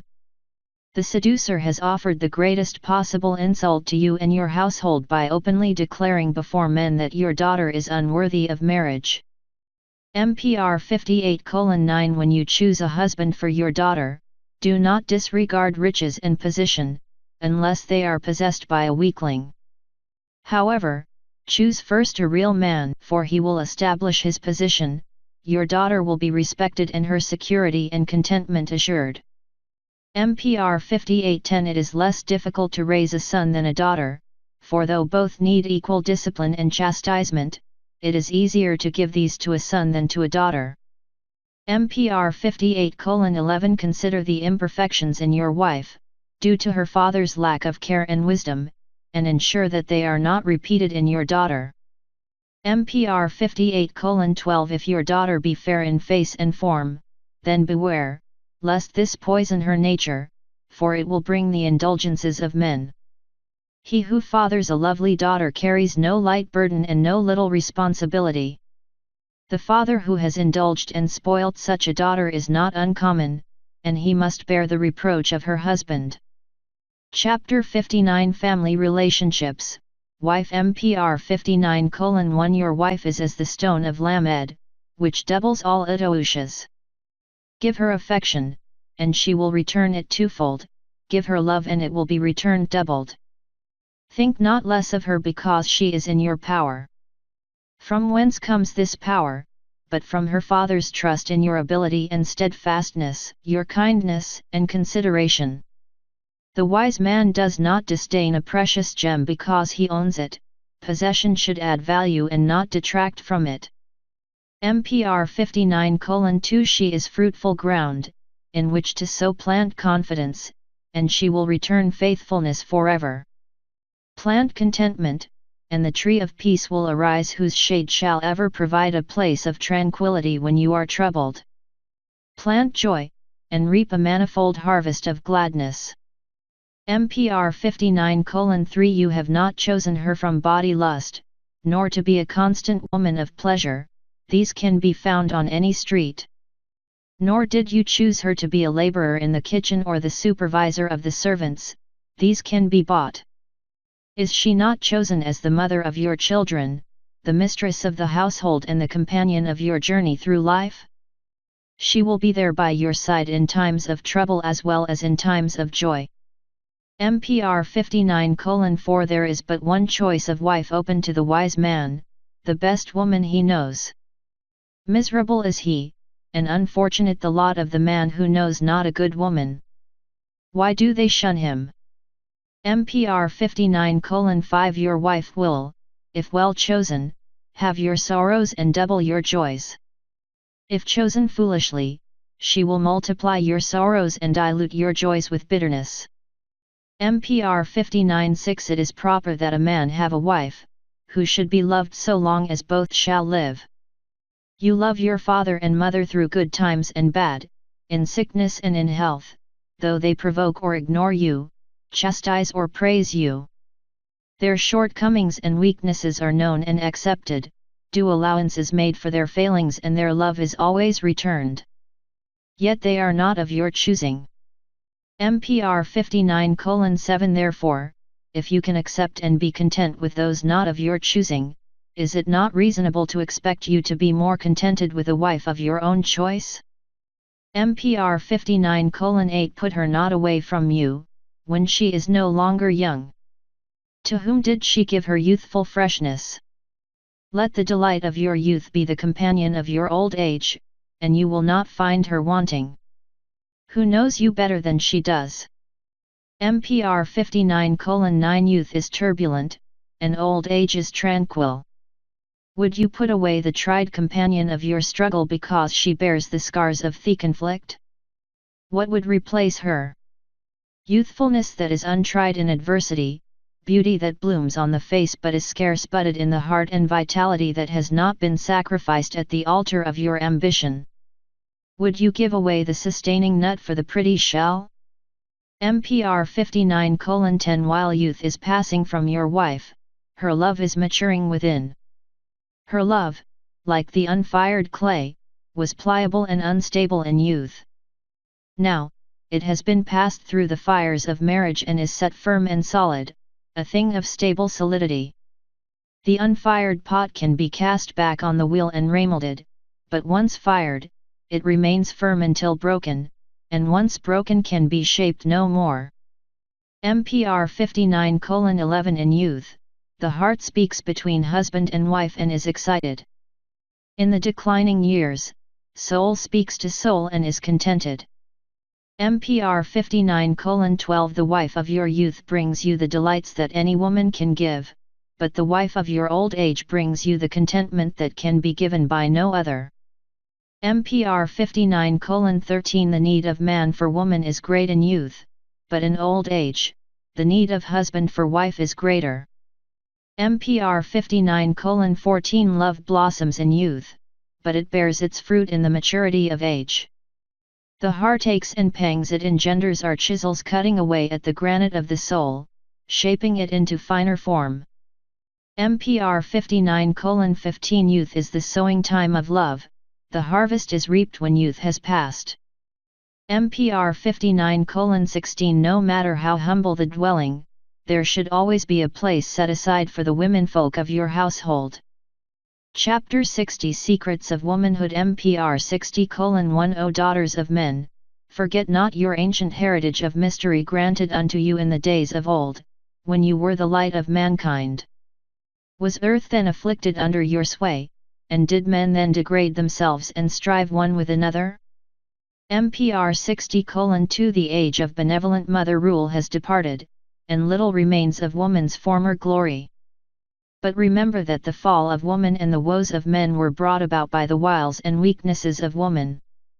MPR 60:3 My daughters, remember your attributes, and consider your estate. You can either be the instruments of good to inspire man to great heights of achievement, or be the instruments of evil to degrade him and bring his manhood into disrepute. MPR 60:4 The woman who says, I will be no man's unless he be a real man is a maker of real men and serves the purpose of God. For the charm and mystery that are the gifts of life to woman were ordained to create a desire and longing in men, and their purpose is to inspire men to reach above and beyond themselves, that they might obtain and possess a treasure so precious.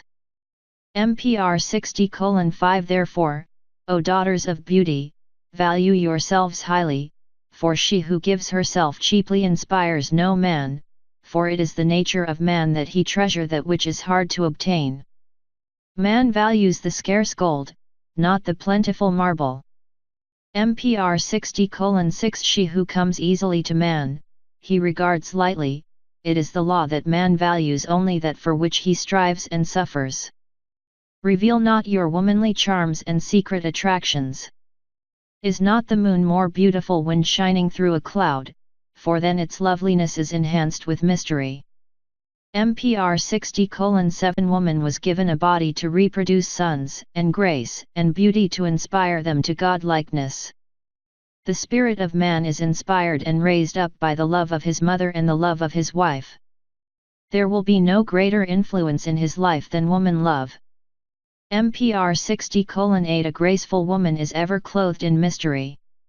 A good woman will always make earth a better place for her presence. MPR 60:9 Beauty of face and form are passing things, but the real beauty of womanhood lies beneath these externals. Seek it out and develop it, for it will be much more enduring. Consider not the beauty of the body, for it is here today and tomorrow departs forever. Concentration on outward appearances displays a shallow spirit to the eyes of men.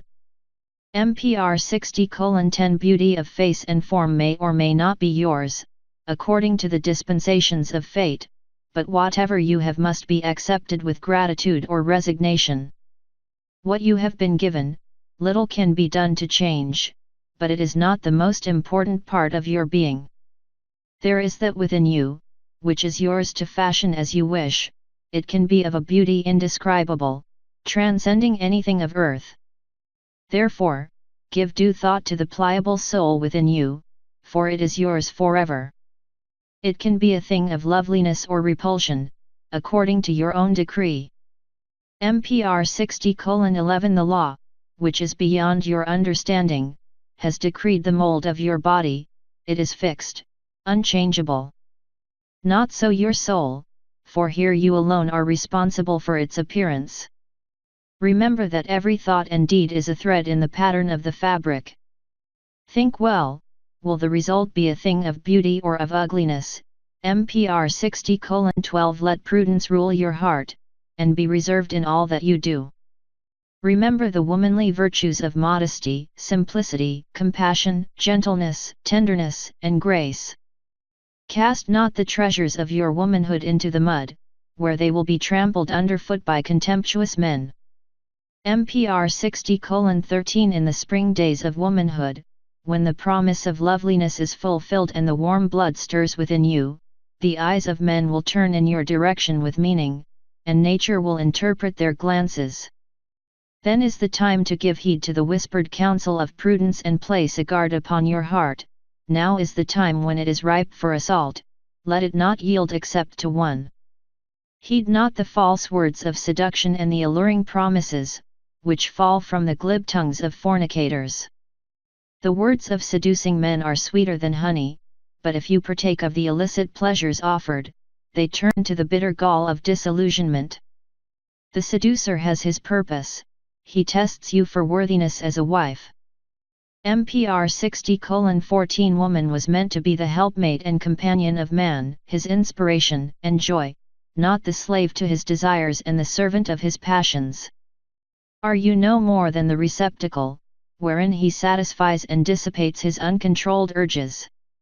Or are you the goddess of his heart, whose tender touch can soothe the turmoil, which tears his body, who evokes within him the gentle passions of affection and consideration, whose soft endearments are sufficient to strengthen him sufficiently to stifle the struggle within?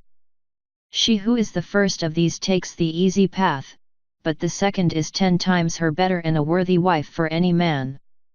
MPR 60:15 Discuss not the ways of the harlot or wanton woman the hearing of others, lest they say her interest betrays her inclinations. Never associate with such as these, for they pollute by their presence. The harlot never repents, and when she reforms becomes a procuress. MPR 60:16 Seek not to emulate the ways of men, lest you sacrifice the charms of womanhood. Men admire and desire the womanly things in women and the manly things in men. MPR 60:17 Women attract by their reserve, not by their boldness. They conquer by their submissiveness, not by their attack. They hold by their weakness, not by their strength, and they attract by their modesty, not by their forwardness. If seeking a weakling for a husband, you may sacrifice some of your womanliness, for what you lack he will supply. MPR 60:18 Beware the power of your charms and belittle them not. For while lesser men are but slightly moved by womanly charms, to greater men they are as a whirlwind in the wilderness. Therefore, in the hands of a wanton woman the grace and charm of womanhood are as poison in the possession of one who is mad. MPR 60:19 As man has a duty to life, so has woman, and hers is to uphold the prestige of love. Thus it is that, though her heart may be moved with compassion, she castigates her wanton sister. Here, harshness serves life better than sympathy and compassion. MPR 60:20 Know that there can be no greater joy on earth than that found by man and woman in the sacred union of wedded love. The greatest inspiration of life is the pure and lovely flame of true love. MPR 60:21 The temple of hallowed love is in the heart of a chaste maiden or faithful wife, and all men secretly worship there. MPR 60:22 There is no greater incentive to bring out the best in a man than the true love of a good woman. If you would end noble life, then weave a mantle of love around your chosen mate.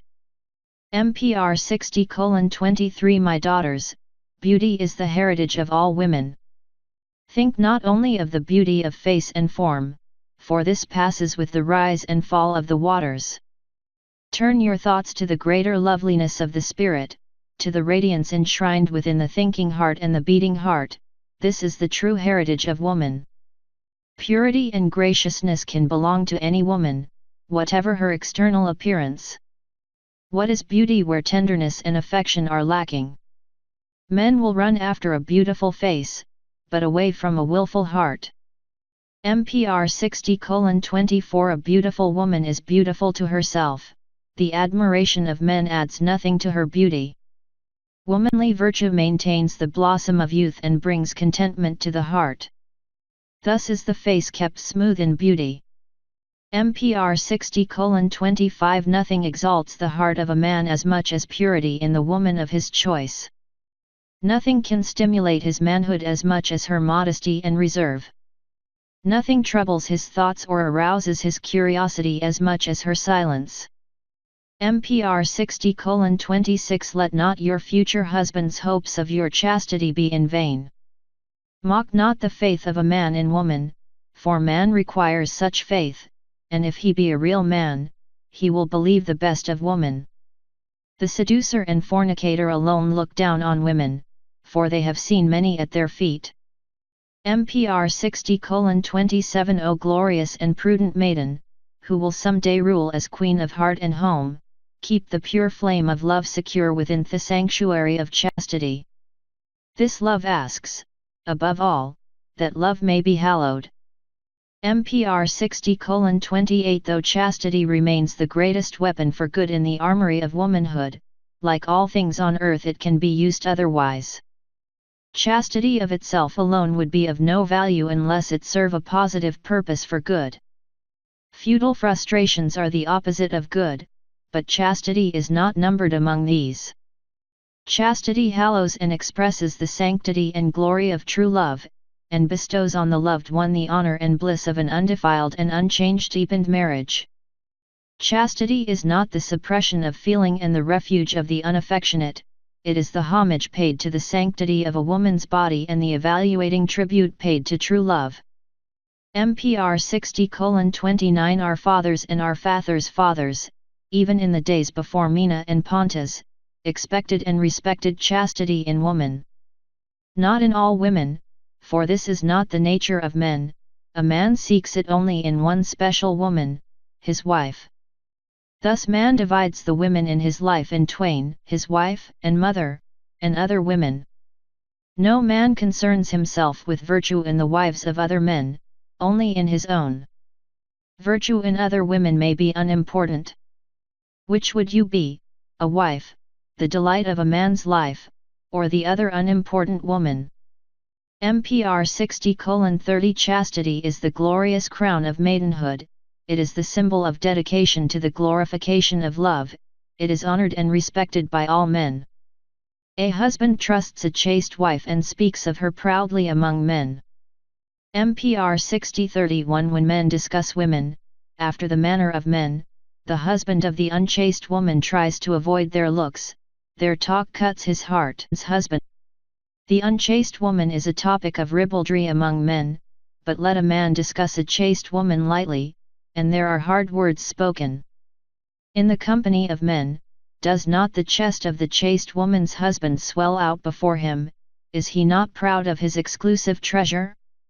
MPR 60:32 The heart of the deceived man and fool shrinks within him when men speak among themselves, for he feels humiliated and uncertain of his place among men. What he has is cheap and the subject of crude jokes among them. MPR 60:33 Act in all ways befitting a woman. Be modest and reserved, for eagerness does not become a woman. Never go unto a man unbidden, but await his call or a woman messenger. It is unseemly for a man to summon a woman by a man. MPR 60:34 To women go the things of women.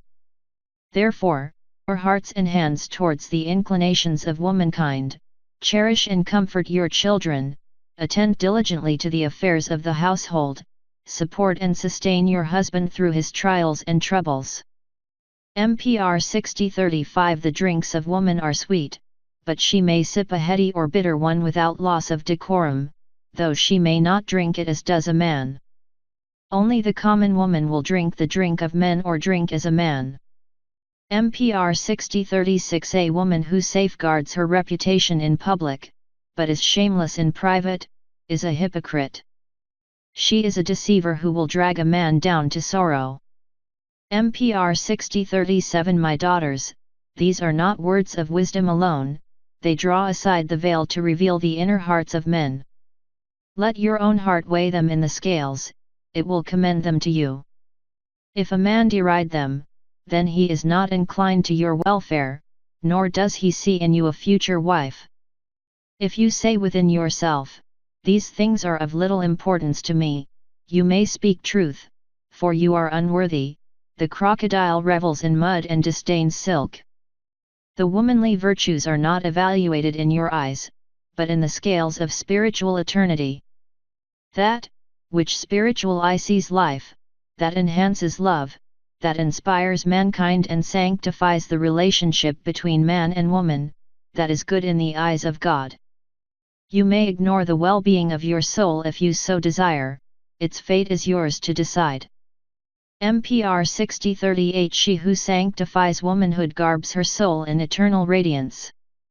Chapter 61 Prayer MPR 61:1 Prayer is the communication of the soul of man with the soul of God. It is the effective means, whereby the great dam of spiritual power and inspiration is tapped. Above all, it is not a babble of words.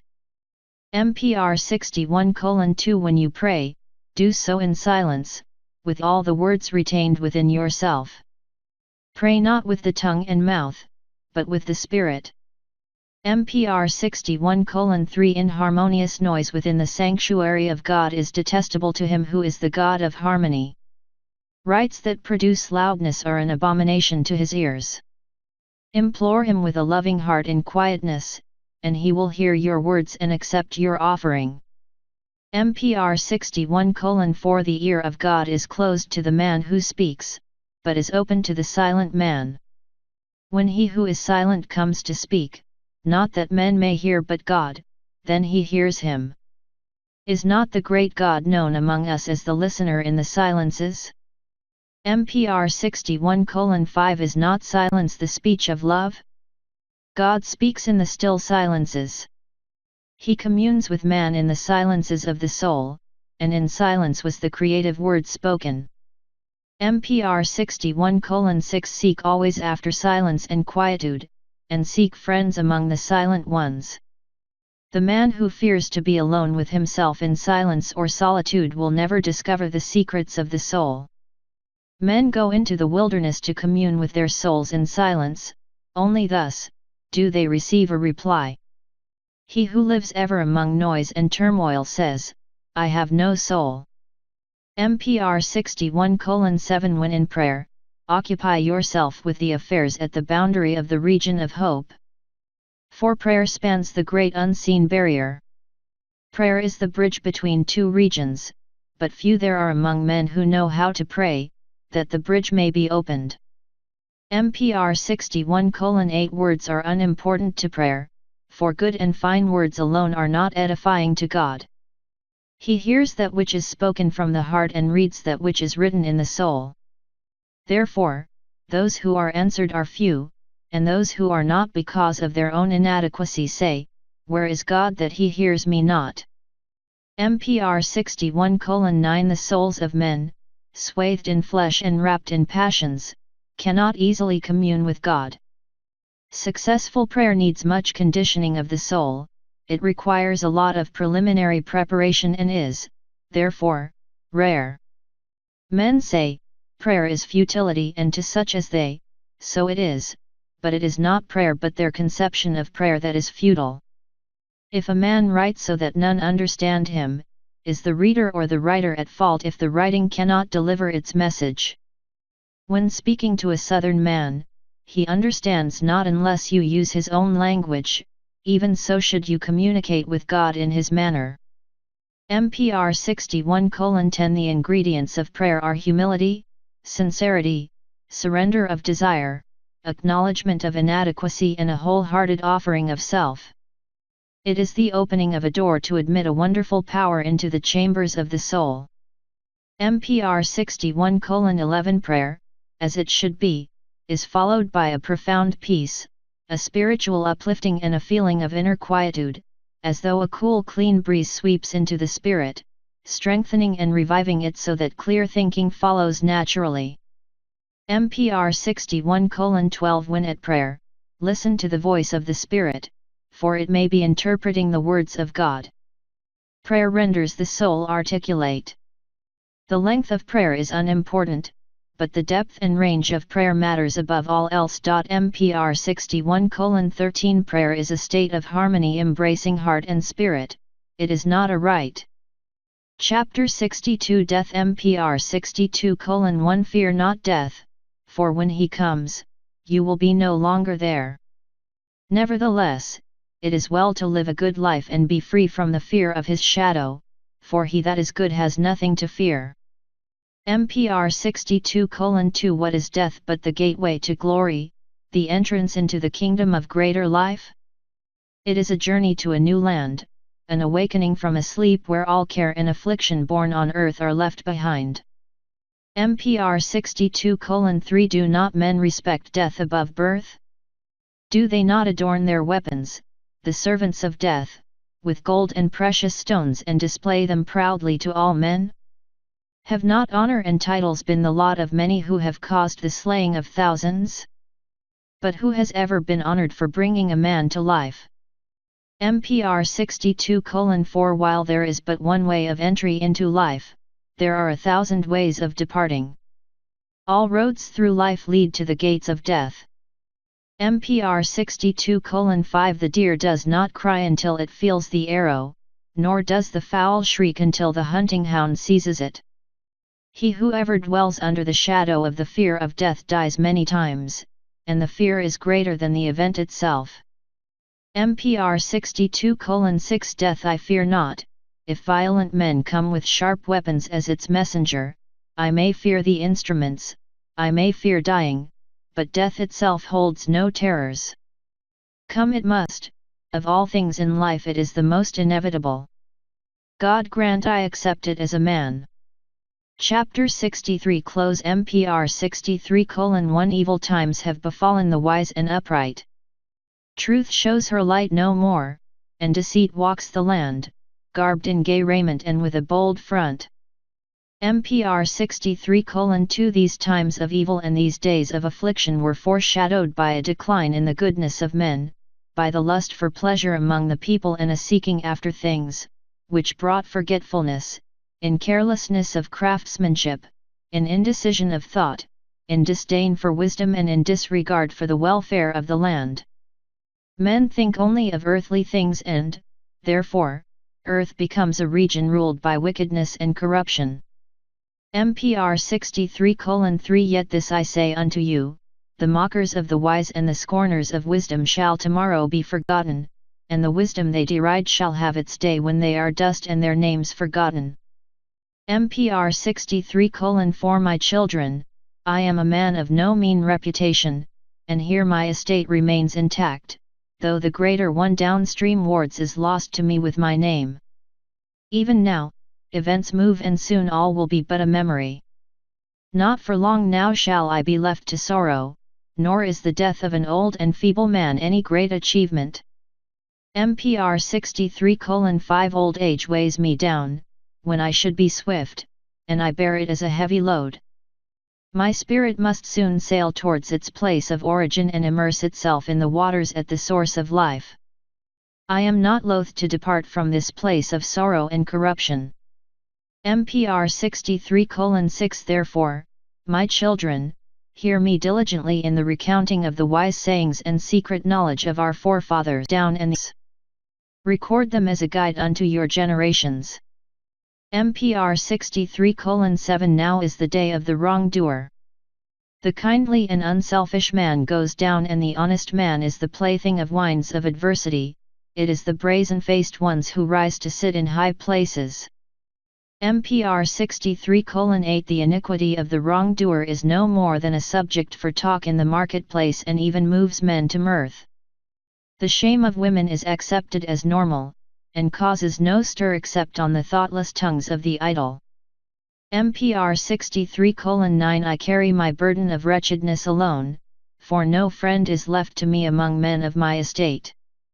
I await the time when my habitation will be laid open to the winds, my place of waiting be filched from me and my funerary equipment be no more. Yet I am still a man of no mean estate. MPR 63:10 Death attends at my right hand, but I am not perturbed for myself but for my incapacity. Oh, for the arm that once bore the spear and the eye that shot it home! Death is not feared, for it will be as cool waters after a journey in the heat of the day. It will be as freedom to one long held in confinement, or as green pastures to the wanderer of the wilderness. Death is no stranger, for I have lived as a man, nor is it unwelcome. MPR 63:11 I look around and not until then do I fear death, for it crowns my feebleness. I see righteousness cast out into the darkness, while iniquity sits at the council table. No man obeys the rulers, nor has respect for the statutes, which now breed their own overthrow. There is none so wise that he perceives and none so wrathful that he speaks. The courageous men are dead, and they to whom but the land belongs now lie buried in it. MPR 63:12 The priesthood prospers, and the people live for the day's pleasure, but virtue and wisdom wander the road as beggars. Lewdness replaces learning in the talk of men, and women delight in displaying their charms, the lesser men have come into their own. MPR 63:13 The bold face goes everywhere, and the reserved man is beggared. Lewd speech and vile conduct is acclaimed, the deeds of wanton women are the subject for conversation. There are no more worthy men in places of power, and the land is in the hands of those who work iniquity. A contented heart is unknown among men. MPR 63:14 Brother works wickedness upon brother. The hearts of men covet the possessions of others. Children treat their fathers with little respect, and the words of their mothers are mocked. Men smile at the wives of other men and are gay in their presence, but they remain sullen in the presence of their own. Men marry the wanton woman, and her place is established. MPR 63:15 Fathers leave the instruction of their offspring to others and allow their womenfolk to wander loose. Oh, where are men such as once walked the land? Where are the men of days gone by? Did they all die for the king? Do lesser men remain to breed lesser men, while the best are now no more? MPR 63:16 The ordinances of the halls of judgment are cast forth into the streets, the great writings are carried away. Slaves become the lords of slaves, but their hearts are the hearts of slaves and not of masters. The weaklings walk with riches, for the strangers are their protectors. It is a time of calamity. MPR 63:17 A man runs to save his own life, while his brother is slain. The grain is gathered by the powerful and wily and not by he who sows. The vulgar man gains a high-born lady to wife, while a nobleman raises up a singing woman. MPR 63:18 The products of craftsmen are faulty, for none takes pride in his craft. Bribery and corruption are the guiding lights of men. Women cannot conceive, for their wickedness makes barren the womb. Men say, "Where is God?" But God has withdrawn because of their wickedness. The false gods flourish and wax fat on promises. MPR 63:19 Where once the voices of joy were heard, now there is lamentation. Men curse their fathers because of their birth. Maidens array themselves in gaudy ornaments and are no longer modest. Widows and unmarried women open their doors, and strangers are permitted to enter. It is a time of woe. MPR 63:20 They who once walked in white linen are now in rags, and he who never wove is now the master of weavers and the possessor of fine garments. MPR 63:21 Would that the seed of men might perish in the womb, for they who come forth are no longer worthy. Thus it was written by one before my time, and thus it is again, as the wheel spun before, let it spin again. MPR 63:22 You, my children, are the hope of the people. Therefore, give your hearts to learning, for in the whole land once united, there is naught else worth possessing. MPR 63:23 Peruse diligently these writings, and let them be the measure of your heart. Keep them beside you or carry them to a place of quietude, that they may be better contemplated in solitude. MPR 63:24 It will be an unworthy deed to make alterations in the record of these things. To falsify that, which is written is a wrong against your children and against truth. MPR 63:25 The writings will give you pleasure, though that is not their intent, and they will bring tranquility to your heart and teach you the ways of men. If they cause you uneasiness of conscience, then they are not without achievement. MPR 63:26 The water flows away, time speeds by on feet of swiftness, and the unlearned things are uncountable, as the sands that blow in from the wilderness. Therefore, be like the goose that extracts the sustenance from mud, and devote yourself to the welfare of your soul. Though the spiritual understanding of man is limited and his moral nature weak, nevertheless he fails to utilize fully the attributes he does possess. Man does not make sufficient effort to rise as high as he could, he does not reach out to the boundaries of his limitations, he approaches but a little way towards the goodness he could attain, did he but extend himself. MPR 63:27 Therefore, give heed to these writings, for they are offered for your benefit, they are not things recorded carelessly or without reason. They will enlighten the ignorant and give all men assurance, that they may steer a steady course through life. Fill your bellies with them, as with cool waters. Store them up, as a prudent man stores corn against a time of famine. As the value of corn is enhanced in times of famine, so is it that in the times of trial and tribulations, these instructions will be more honored. MPR 63:28 Man mixes the mud and straw and lays the bricks one on the other, but it is the will of God, which gives them firmness and holds the structure to its form. MPR 63:29 Give ear to these instructions, and your condition in life will be like unto those who have gone before. Make yourself learned in the written rolls, and everything you do and say will be profitable. MPR 63:30 Every word written shall pass correct, as a thing which can never perish in the fertile lands. The wisdom shall beautify the commands, which are given by nobles and princes. Let they who understand become craftsmen in speech, and having learned fine speech, pass on to others their knowledge, that the writings may be received with respect. MPR 63:31 The heart that is well immersed in wisdom rejoices when this is proven a bringer of peace and prosperity. If, within your heart, you say, Why need I these instructions, for all these things I know, does he who has recovered from a sickness need a physician, or he who has crossed the river a boat? MPR 63:32 Yet to you I say, be not hasty of speech, for to know is not enough. These things are not given to be just known but to be lived. Know them you may, but do you also live them? Let this written wisdom be the straight edge to show how much you deviate from the true. Use it to align yourself, to eliminate the crookedness. MPR 63:33 Not the least purpose of these writings is to reveal your weaknesses, to remind you that your body is but dust and to stimulate your spirit with the joyous knowledge of the glories awaiting your awakened soul. MPR 63:34 Whatever your store of wisdom, be prudent, let your heart serve as a counterbalance for your tongue. Let your lips speak true and your eye see only that which is right for it to see. Ensure that both your ears hear the same thing. MPR 63:35 Avoid all men who mock and will not incline their ears. Disregard the fool who will not listen, for he will effect nothing. He will mock the man of knowledge as a man without understanding. Wisdom and prudence, he considers to be defects. He smothers his soul and then proclaims that the lifeless thing does not exist. He spends his days on earth, but he is already as one dead, for life to him is worthless.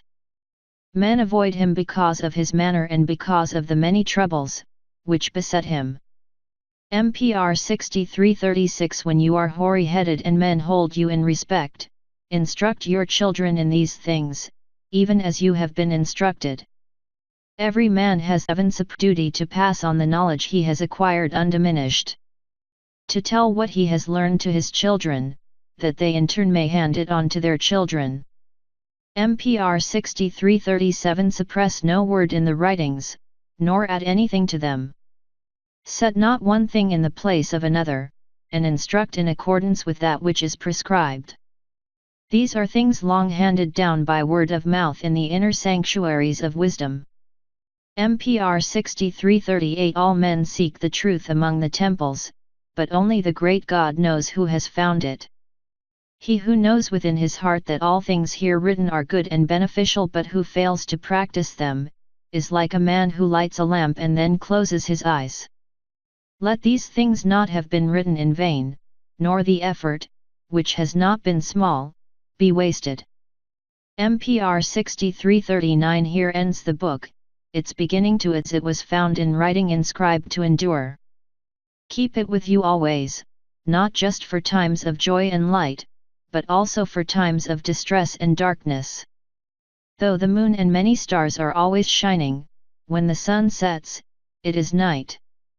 MPR 63:40 Done into writing and a faithful transcription by a dutiful pupil of a beloved master whose name, being unknown to men, shall endure forever in the great halls of the ever-glorious ones. Not all is as the master wrote, nor are they all his writings, though attributed to his inspiration by those who sat at his feet and, following the same path, sought to glorify him. MPR 63:41 For he journeyed in sorrow towards the sunsetting, not knowing whether his seed took root or was cast on barren ground. Who, because of his words, was cast out from his estates and left believing himself deserted by God and man. MPR 63:42 All men sow, but few live to see the harvest or the strange fruit it brings forth. Book of Origins Ogs 1:8 Life is a song, sometimes a song of sadness, sometimes a song of joy. Now a dirge, then a hymn echoes through the chambers of creation. Often a gay carol or lilting love song gladdens the ear of the air. All this is the song of life. So lift up your hearts, and rejoice in the singing soul, which will, in days to come, rise on ghostly wings to quit the inner circles of woe, where the discordant notes of mortals intermingle with the melodious notes of spirit music, winging its way to where the star-girt chorus sings in glory. Table of Chapters Ogs 0:1 Ogs 0:2 Preamble Ogs 1:1 Ogs 1:27 Chapter 1 The World Birth Ogs 1 Ogs 2:35 Chapter 2 The Dawn Days Ogs 3:1 Ogs 3:25 Chapter 3 The Flood Tale Ogs 4:1 Ogs 4 There is no Chapter 4 Ed Ogs 5:1 Ogs 5:6 Chapter 5 Workers in Metal Ogs 6:1 Ogs 6:31 Chapter 6 The Tale of Hugh Ogs 7:1 Ogs 7:27 Chapter 7 Tale of Gwynvera Ogs 8:1 Ogs 8:21 Chapter 8 The First Faith Bringers Ogs 9:1 Ogs 9:37 Chapter 9 The Battle Book Ogs 10:1 Ogs 10:12 Chapter 10 The Maimon Lore Preamble translated by John Lade Ledolith Ogs 0:1 This task was undertaken and carried out by order of the Toth Neelathan made in solemn accord, assembled as beforetimes at Tanajekil near Sunderstow. 160 years after the death of Ardpeth, the last king. 20 years after the death of Garadan Pancrease. 80 years after the death of Kelwyn. 100 years after the death of Afterid. 13 years after the death of the great king who died in the year of the devil's breath. This deal do, lasting upward of a dozen years, so striking the land that people lost their distinctions, and the long conflict came to an end. 44 years after the Battle of Strathard, when the Christian king died in his 46th year, going down with a great slaughter before the hand of Cadwallon of the First Faith, who died at the hands of a treacherous king, being trapped between the trees by Dinslear. In the month of September, between the 7th and the 10th day, in the 3rd year of the reign of Ethelbred, which is the 7th year in the reign of Egfrid, son of Oswey, king of the North Saxondom. The 14th year in the reign of Ardwulf, king of East Saxondom, and the 2nd year in the reign of Ketwin, king of West Saxondom. The 4th year in the reign of Lothair, king of all the Kents, and the 5th year we suffer under the afflicting fires of the Black Bull of the North. It is 222 years since the coming of the long sword-wielding warbands and 165 years since the death of Oneither. It is 130 years since the last warband came and stayed with the land they took, when Britain ceased to be, during the reign of King Eofor. Ogs 0:2 These are the elect Cale Wardens who undertook the work, Hugh Mog and Lewin of the Gutradors, Pencluth the Dalraden, a smith of the shield makers, Helef the carver, born among the Scots over the sea, of the shield makers, Mocoin, a chief, born among Quits, of the engravers, Enelek the potter, born among the Quits, of the shield makers, Ipidruid the grinder, born at Alcuth, of the coppersmiths, Fronwyn the sword-maker, son of Clwyd, a Briton born as a freeman among the Saxons to the West End. An engraver of note, Edwin the Elder, a talesman who writes, born of a Mercian, of the shield-makers, and Glazon the Inglinger who became one of us. This preamble appeared at the back of this book in the first edition. It was moved to the beginning for this edition. Also, Some of the first edition ebooks used OGF instead of OGS in the citations. The correct form is OGS for this book. Editor Chapter 1 The World Birth OGS 1:1 This is an unhappy time of strife and change, and the old folk knowledge and skills are passing away like leaves falling on flowing water. We of the Gwynedd are therefore gathered together under the shield of Hyrwheel for the purpose of preserving the things dear to our hearts. To do this, we firstly discover their biding places, and secondly commit into writing all the hallowed tales concerned with them. Also, as the mortal memories of men perish with their frail bodies, we deem it well to commit into book writing the old knowledge once written in our minds. OGS 1:2 Behind us lie 14 earth generations of mankind, and this has been the manner of their naming: the generation of light, the generation of fire, the generation of water, the generation of grass, the generation of trees, the generation of wood, and the generation of stone, and all these together are the blissful generations. Then followed the generation of the spear, the generation of the axe, the generation of the shield, the generation of the sword, the generation of the bow, the generation of the helmet, and the generation of the chariot, and all these together are the homeless generations. The years before us contain 6 full earth generations and whatever remains of this generation of change. Each of the past earth generations was 3 times the length of the one which followed it. OGS 1:3 Men ask, as men always will, how the widespread, wonderful world came into being, and whose were the feet first treading the good soil upon it. This, masters, is the old tale concerning the dawn time of life, handed down from the blissful morning days of earth's existence. OGS 1:4 Before time was born, it could be conceived. Before all things seeable by the darting eyes of men were seen by any eye, they were conceived.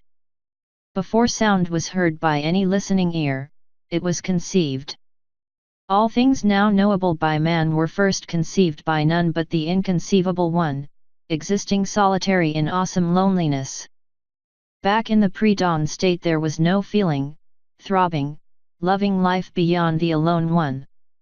There was nothing, in which something other could be perceived and manifested. The inconceivable one's reflecting mirror was not yet made. Love, the sunlight of life, could not be known, for even one so great could not yet conceive a state of satisfaction in self-love. The one thing not capable of conception was the realization of responsive love. OGS 1:5 So from the inconceivable one there came a great outpouring melody, the song of conception, the notes winging vitalizing consciousness outward in radiating ripples. All that is now existing came out of that, which was harmoniously sung into being, and the sweet echoing vibrations still sound in rhythm throughout the many circles of existence. All life and matter vibrate in response to a divinely originated, orchestrated melody and rhythm. OGS 1:6 As the sweet notes of the divine, lilting music swelled outward, heaven was formed from the song-created radiance of immortal light. Rising on a higher note of ever-increasing splendor into a great pulsating chorus, it hurled forth a whole string of worlds, scattering them in illuminating brilliance through the black matrix of Ked. It was like a handful of bright pearls being thrown into the darkness of night. In a perfectly timed cadence of melody and harmony the worlds were hurled into separate existence, each finding its proper place in accordance with its note. All life is therefore nothing except a response to harmony and melody, to the spreading ripples and resounding echoes from the first divine hymn, the life-awakening song. The only disharmonious notes were those which later emerged from the hearts of sinful men. OGS 1:7 The songs and poems of men, poorly stirring the unresponsive heart, are futile attempts to recapture some part of the first grand symphony.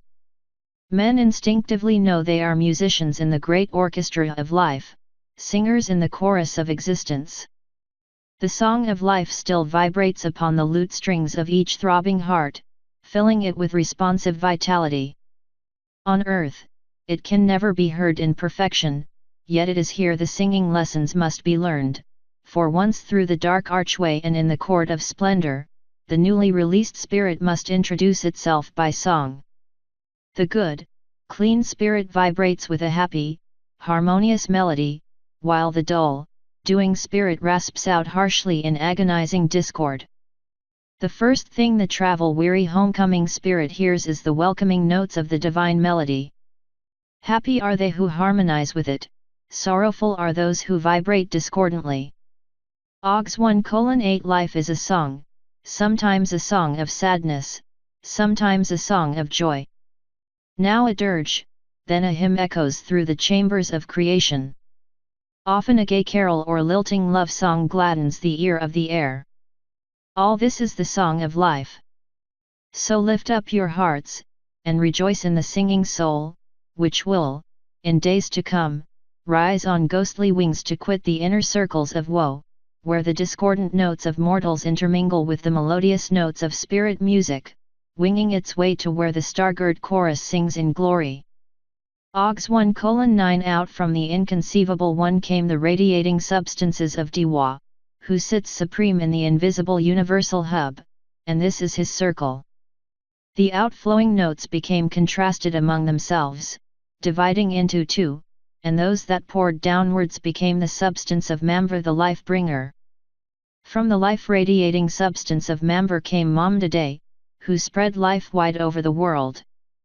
The son of Mamdade was Dada, whose name was not spoken in the before times, and he carried the spirits of men in his seed. OGS 1:10 These are the generations of the ancestral godmen who came from Dada, as they have been known tons, and it is well to know from whence we came, we being of their blood. We stand high among the proud races of mankind, not being numbered among the least, and sad will be the day when men lose pride in their heritage. Yet it is foretold that the day will surely come, at a time when men stand on a strange threshold, with the choice of regeneration or decay and doom.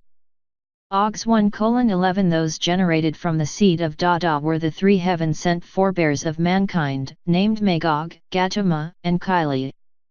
We are told that these were beings in spirit form dwelling apart from the universal hub, at the outer reaches of Kyogant, but of this there is now no sure knowledge. It is known only that Magog ruled in the north and east, Gautama in the south and Kaili in the west, but old tales tell of Kaila's travels from the wide lands of the east to this sea-girt green isle. The consort of Kaila the all-knowing, he who guards the memories of men, was Kithwin the first well-beloved, and they had a son and daughter. The son was dark-visaged Avej and the daughter Kirirwe, the most beautiful of women, who set the standards of womanhood, to which all who desire to catch the will-o'-the-wisp of love should aspire.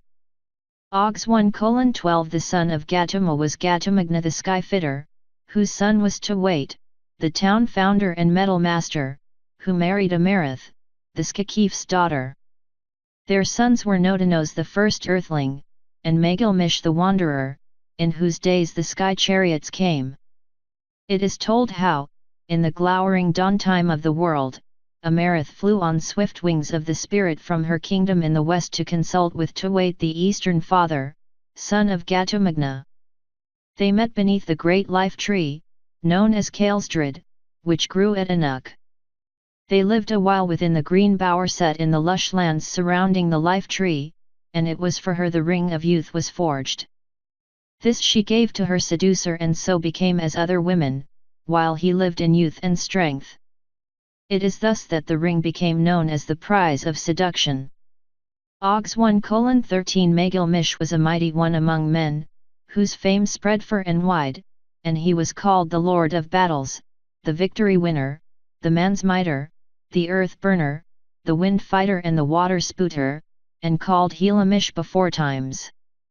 Those were his names among all the peoples of those days, for not all knew him by name, and some misnamed him.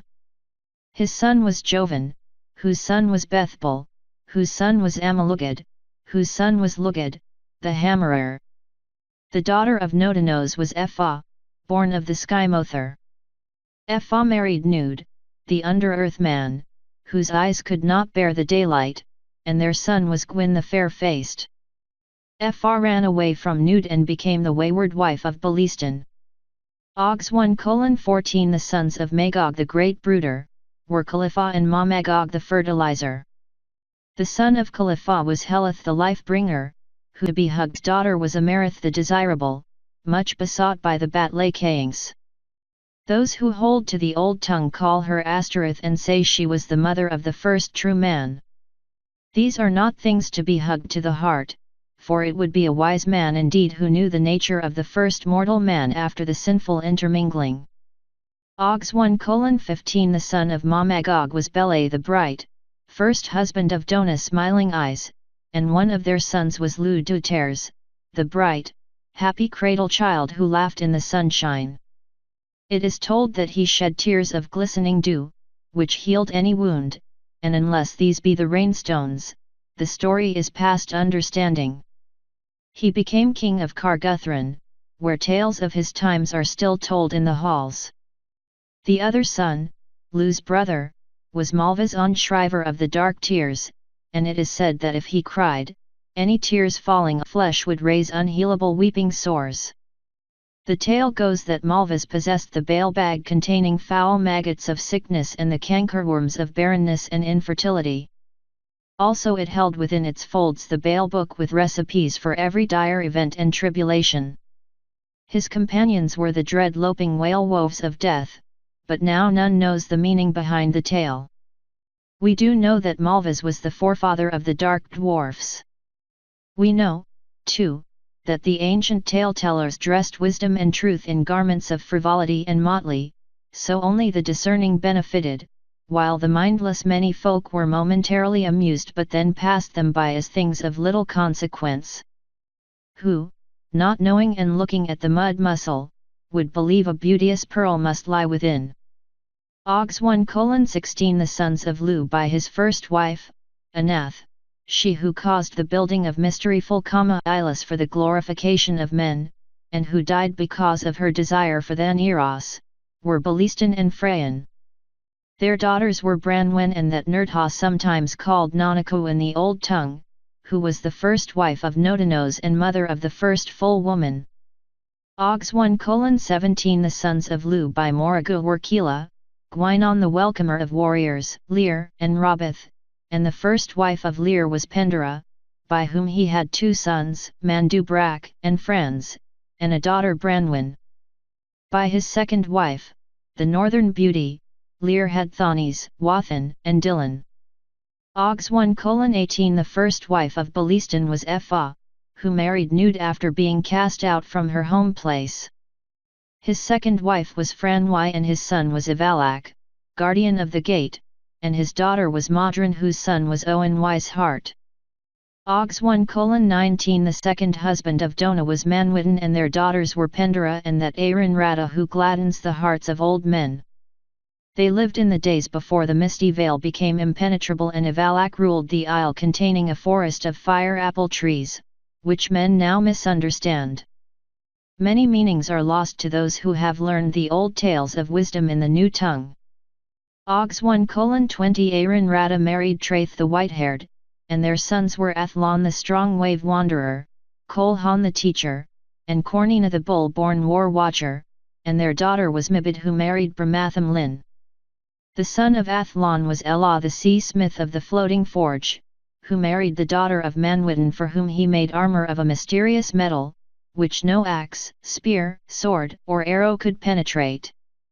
Ogs 1:21 The son of Elah was Carunas the hornhead, who married Nulin the fair maid, daughter of Bramatham Lin, she who pride one they of the old faith call Tanis the moon maid, but it was not her desire which brought the first daylight, it was another's. Their son was Lildkin the larger, whose son was Hugh, great chief of the upright ones, who married Helen Blader Wed, whose son was Ide, who married Sybil the strange priestess, whose son was Bredin, whose sons were, Bredin the younger and Belinos the book-bearer. The son of Belinos was Bladud the builder, who was cured of a corrupting disease by mud from a swine's wallow. Ogs 1:22 Bladud married Kelwineth, daughter of Mom the wise, whose wife was Tishna, whose mother was Sibyl, whose husband was slain by Castwellin the invader, while fighting with the dark men of Philistines with whom they had sought refuge. Ogs 1:23 Bethbel married Anareth and their daughter was Anath. Athlon married Nead, daughter of Vala. The son of Bladud was Elis, whose son was Lochranos. The son of Mamd was Marses, whose son was Camba, with whom Kelwineth sought refuge in Finkara, over the sea of Myrtis. The son of Camba was Humba, who failed to build his boats of ash slats, so they came apart, and he was drowned, whose son was Erigen, whose son was Cratalinth. The wife of Humba was Marva, daughter of fair Medamid. Ogs 1:24 The son of Kolhan was Neptoron, and his daughter was Soathi, and Neptoron married Woklin. The sons of Mandubrak were Luck the arbitrator, who plays with the chance chips, and Diankit, who first taught men the use of healing herbs, and that Lutin who was the uncle of Lugad and who taught men the ways of working with wood, and who could fix a spearhead immovably onto its shaft. Ogs 1:25 There is tale at variance with others which states that the daughter of Diankit was Nulin the raven-faced, who married her uncle, which ill-omened marriage caused barrenness among cattle and green-growing corn to lay down in shame. The sister of Neptoron was Soathi of the Fair Isle, who married Lugad Hardhand the Hammerer, who taught the working of bronze and was the father of our people.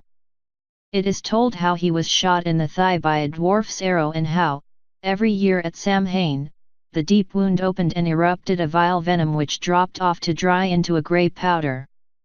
This wound was eventually healed by the kiss of a rainstone, and it is said that in this way, its holiness was discovered, but surely the drops of venom are the vile rites of the dwarfs. Ogs 1:26 The son of Neptoron was Grakenwid and his daughter was Nanara, who married Cameloniatha, builder of the high-walled city over the water, who was the son of Ognana and Brigenda Wood and Sta. Cameloniatha sought refuge in this land and taught men the art of writing on wood and stone. Ogs 1:27 The tales concerning the doings of our forebears in faith and their generations are not well known among us, for we are a different people having another tongue. Yet though some tell them one way and some another, we have sought out that, which is common to most. In these times of change it is well to have an anchor in the past, but unless it bites into a sound seabed, it is of little value. It is said that the sole message, which can be given to the future is words written in the past, so we write.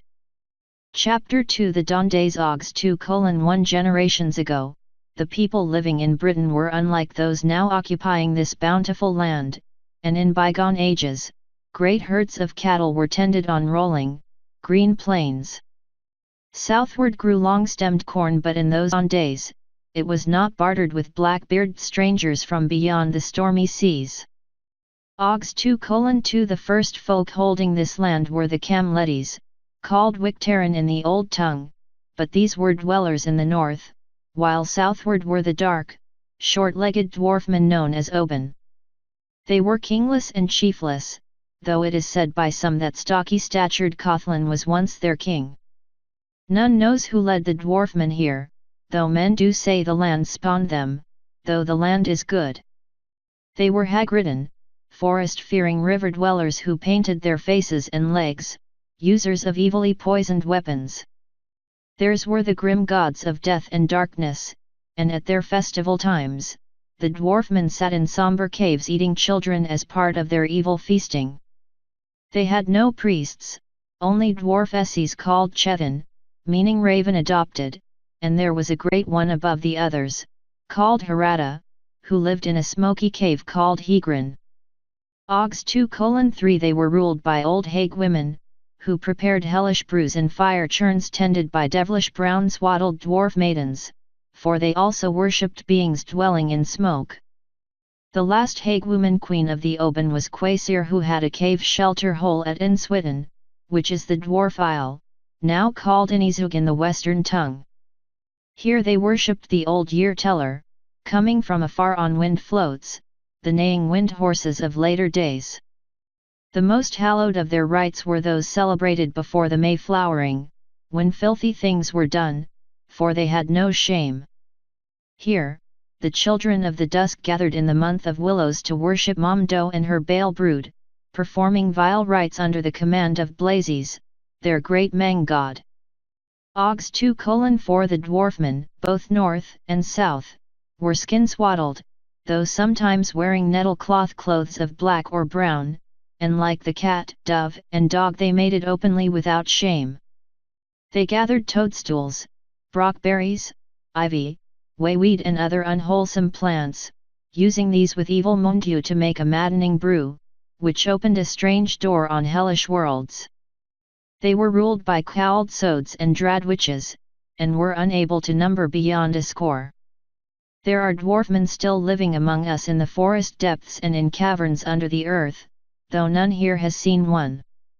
They quickly take to flight, and though fearing it, will take refuge within the forest. Sometimes a bold one will stay and will greet the wayfarer with, "Hail, man, I saw you from afar but stayed." To which the reply must be made, "Before seeing you I was as one dead, but now life comes hindered again."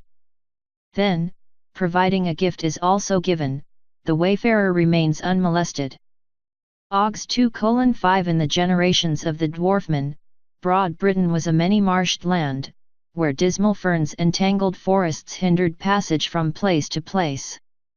The Oban were not numerous and their children few, but they were hardy and long-lived.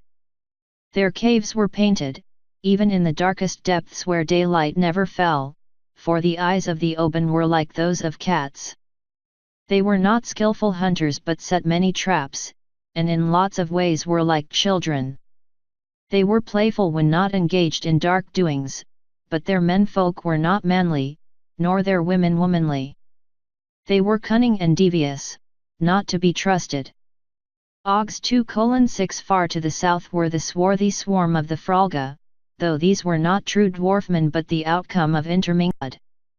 They were worshippers of Nanna the mighty mother, and were ruled by many fey women who sat in night councils when the summer shiner slept. Into the land held by the short dark Oban, came tall wiry Toth Solars, who were sunfolk. They came through Arena and the country of the Newdlanders, who wore golly traps, and it was in those days, men began to breed swine, the first beast bred to be eaten, for only the dwarfmen eat dogs and cats. The land was then called Muirden, meaning the place of rest.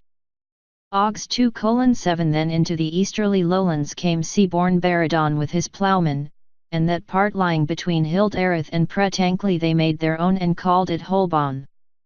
Baradon was the son of Indrud who married Huraj. Indrud was the son of Jova who married Elzas, and Jova was the son of he who became the first father of households. Ogs 2:8 Wise, hoary-headed men have treasured these tales belonging to our first great race, the wise and noble, having its birthplace in great forest-girt mountains bespangled with green, sky-pointing pine fingers. These are tales of times before men were men, when the big-bellied murky mother ruled the world covering netherfolk, sharing the land with giant Endellings. Ogs 2:9 The great gutted one was unaware of the wind-blasted salt waters, living in the mountain-hid, thicket-walled cave places, beyond the corn-grass plains of Nanima. She knew only the cold companionship of hooded adders. There in smoke-smothered, gloom-enshrouded caverns, attended by her daughter Eldywed, she read signs for rock-stooled Baelings, plucking dark wisdom from writhing flames. Ogs 2:10 Lovers of the comforting fire warmth, smoke dreamers seekers of home hearth's consolation, not far-ranging war-bringers or land-openers, the netherfolk desired only to remain undisturbed. Compatible companions to intangible wraiths, flitting shades, and unsubstantial ghosts, they knew full well the secrets of Gorwal. Fearing forest-ruling Pafamba, they begged protection of the nether ogre, but among the life-giving trees, he was powerless. In the smoke-curtained, many-pillared whole hall, unblessed by regenerating sun-ray, the netherfolk called upon their one-night goddess, their prayers weird yelpings in the ruddy gloom. Their music was the rushing gurgle and splash of falling waters, their song a howling whine. Augs 2:11 These were of the race spawned long ages ago in dark mired moss swamps, fern-eating foemen of the poisoned dart. Not for them the swiftly killed sacrifice, their delight was in painful maiming, in the broken humiliation of their betters. Woeful indeed was the yearly fate of the hag mother's spouse on the long dark night preceding the bridal day during the Feast of Flame. Augs 2:12 They were wolf-talking howlers of the night, owl-screeching denizens of dim caverns, speech beguilers of wild creatures in closed places. Cowled and cloaked in dull clothing, they were undistinguishable in their habitat, save for the foul, nostril-stinging smell of bodies ointment with pig fat, soot, blood, and clay.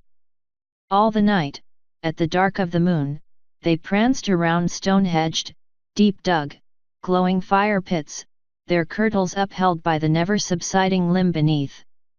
Augs 2:13 Bemudded, grease-grimed and grey were the heads of the hag women seated around the ash fires, muttering darkly over the Rowan omen sticks.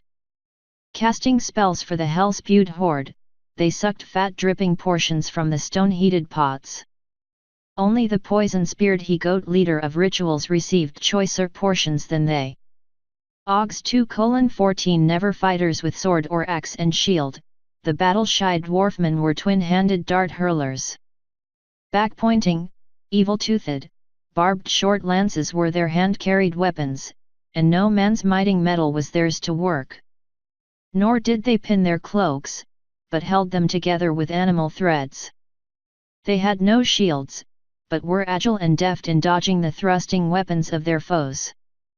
Augs 2:15 Into the dark, wild, wooded land came blood-haired Lodmore, son of Kel, wave-born, encased within the ship bellies of oak and beech. Father fighter of the upright Iberus, the hearth-hallower, the wife-maker, the child protector, the wild herd rider. Up the flowing waters to Muspel, place of the netherfolk, came the fair-skinned wanderers. Not with fight-straining eyes, but with hands empty of weapons and guileless hearts, seeking only to live out on the grass-thatched plains. Their eyes fell on sights never before seen, the feast of offal, the fire-smoke dancing, the open coupling before jesting advice-giving onlookers. Augs 2:16 No sight, this for maidens of the Iberus, no place for wide-eyed womenfolk, not for red-cheeked children's curiosity the pleasures of the dusky horde. Not for hard-hunting men the stone benches of the wolf wenches, the heavy-handed ones who made men of men had come to a land demanding their care, and they were vigilant. Long into the night echoed the songs to Bailu and Blazes, while those of the upper-born race sat sternly silent, their disgust unvoiced. No thoughts of spear-reddening had they, as they gazed upon the revolting antics. Augs 2:17 Beyond the undistinguishable wall, where ruddy firelight gently kissed the face of darkness, skulkers of the netherfolk stole the fur-swaddled sleeper, man-child of the lusty lunged war-singer. Swiftly he was borne away in the arms of the son of the day banisher. Righteous rage broke out in the ranks of the upright ones. No longer were the war weapons unwhetted, ruddy indeed the dawn over Muspel, but in the bushes and trees about the place lurked most of the swarthy swarm, escaped to howl vile threats and defiance at the grouped warriors and their protected womenfolk. Augs 2:18 With the opening of the dawn's eye, the brawny warriors were spread wide, driving the wily foe from his cover. Eager the faces, fierce, close held the comforting shields, but the foemen were as hard to grapple with as the morning mists. The call to close came many times, the red horn resounding through the thicket woods, but the dwarfmen were never in front, always behind. Then, as the Skakif descended towards its resting place, the warriors came to a clearing before a caverned cliff face, and there the evil brood were cornered.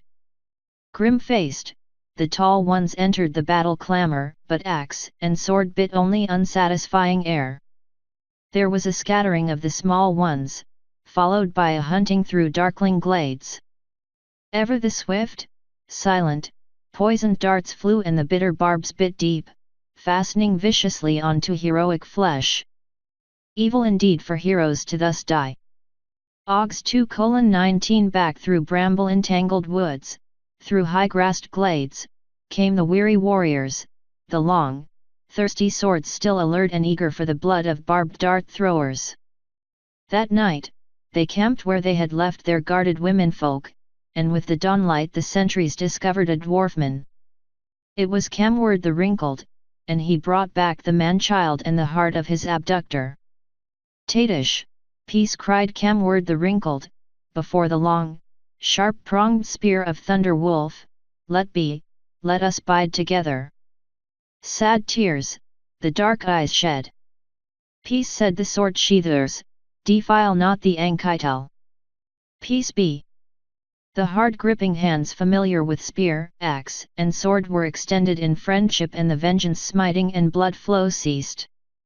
Augs 2:20 Then to the stockade came the small ones, emissaries for peacemaking.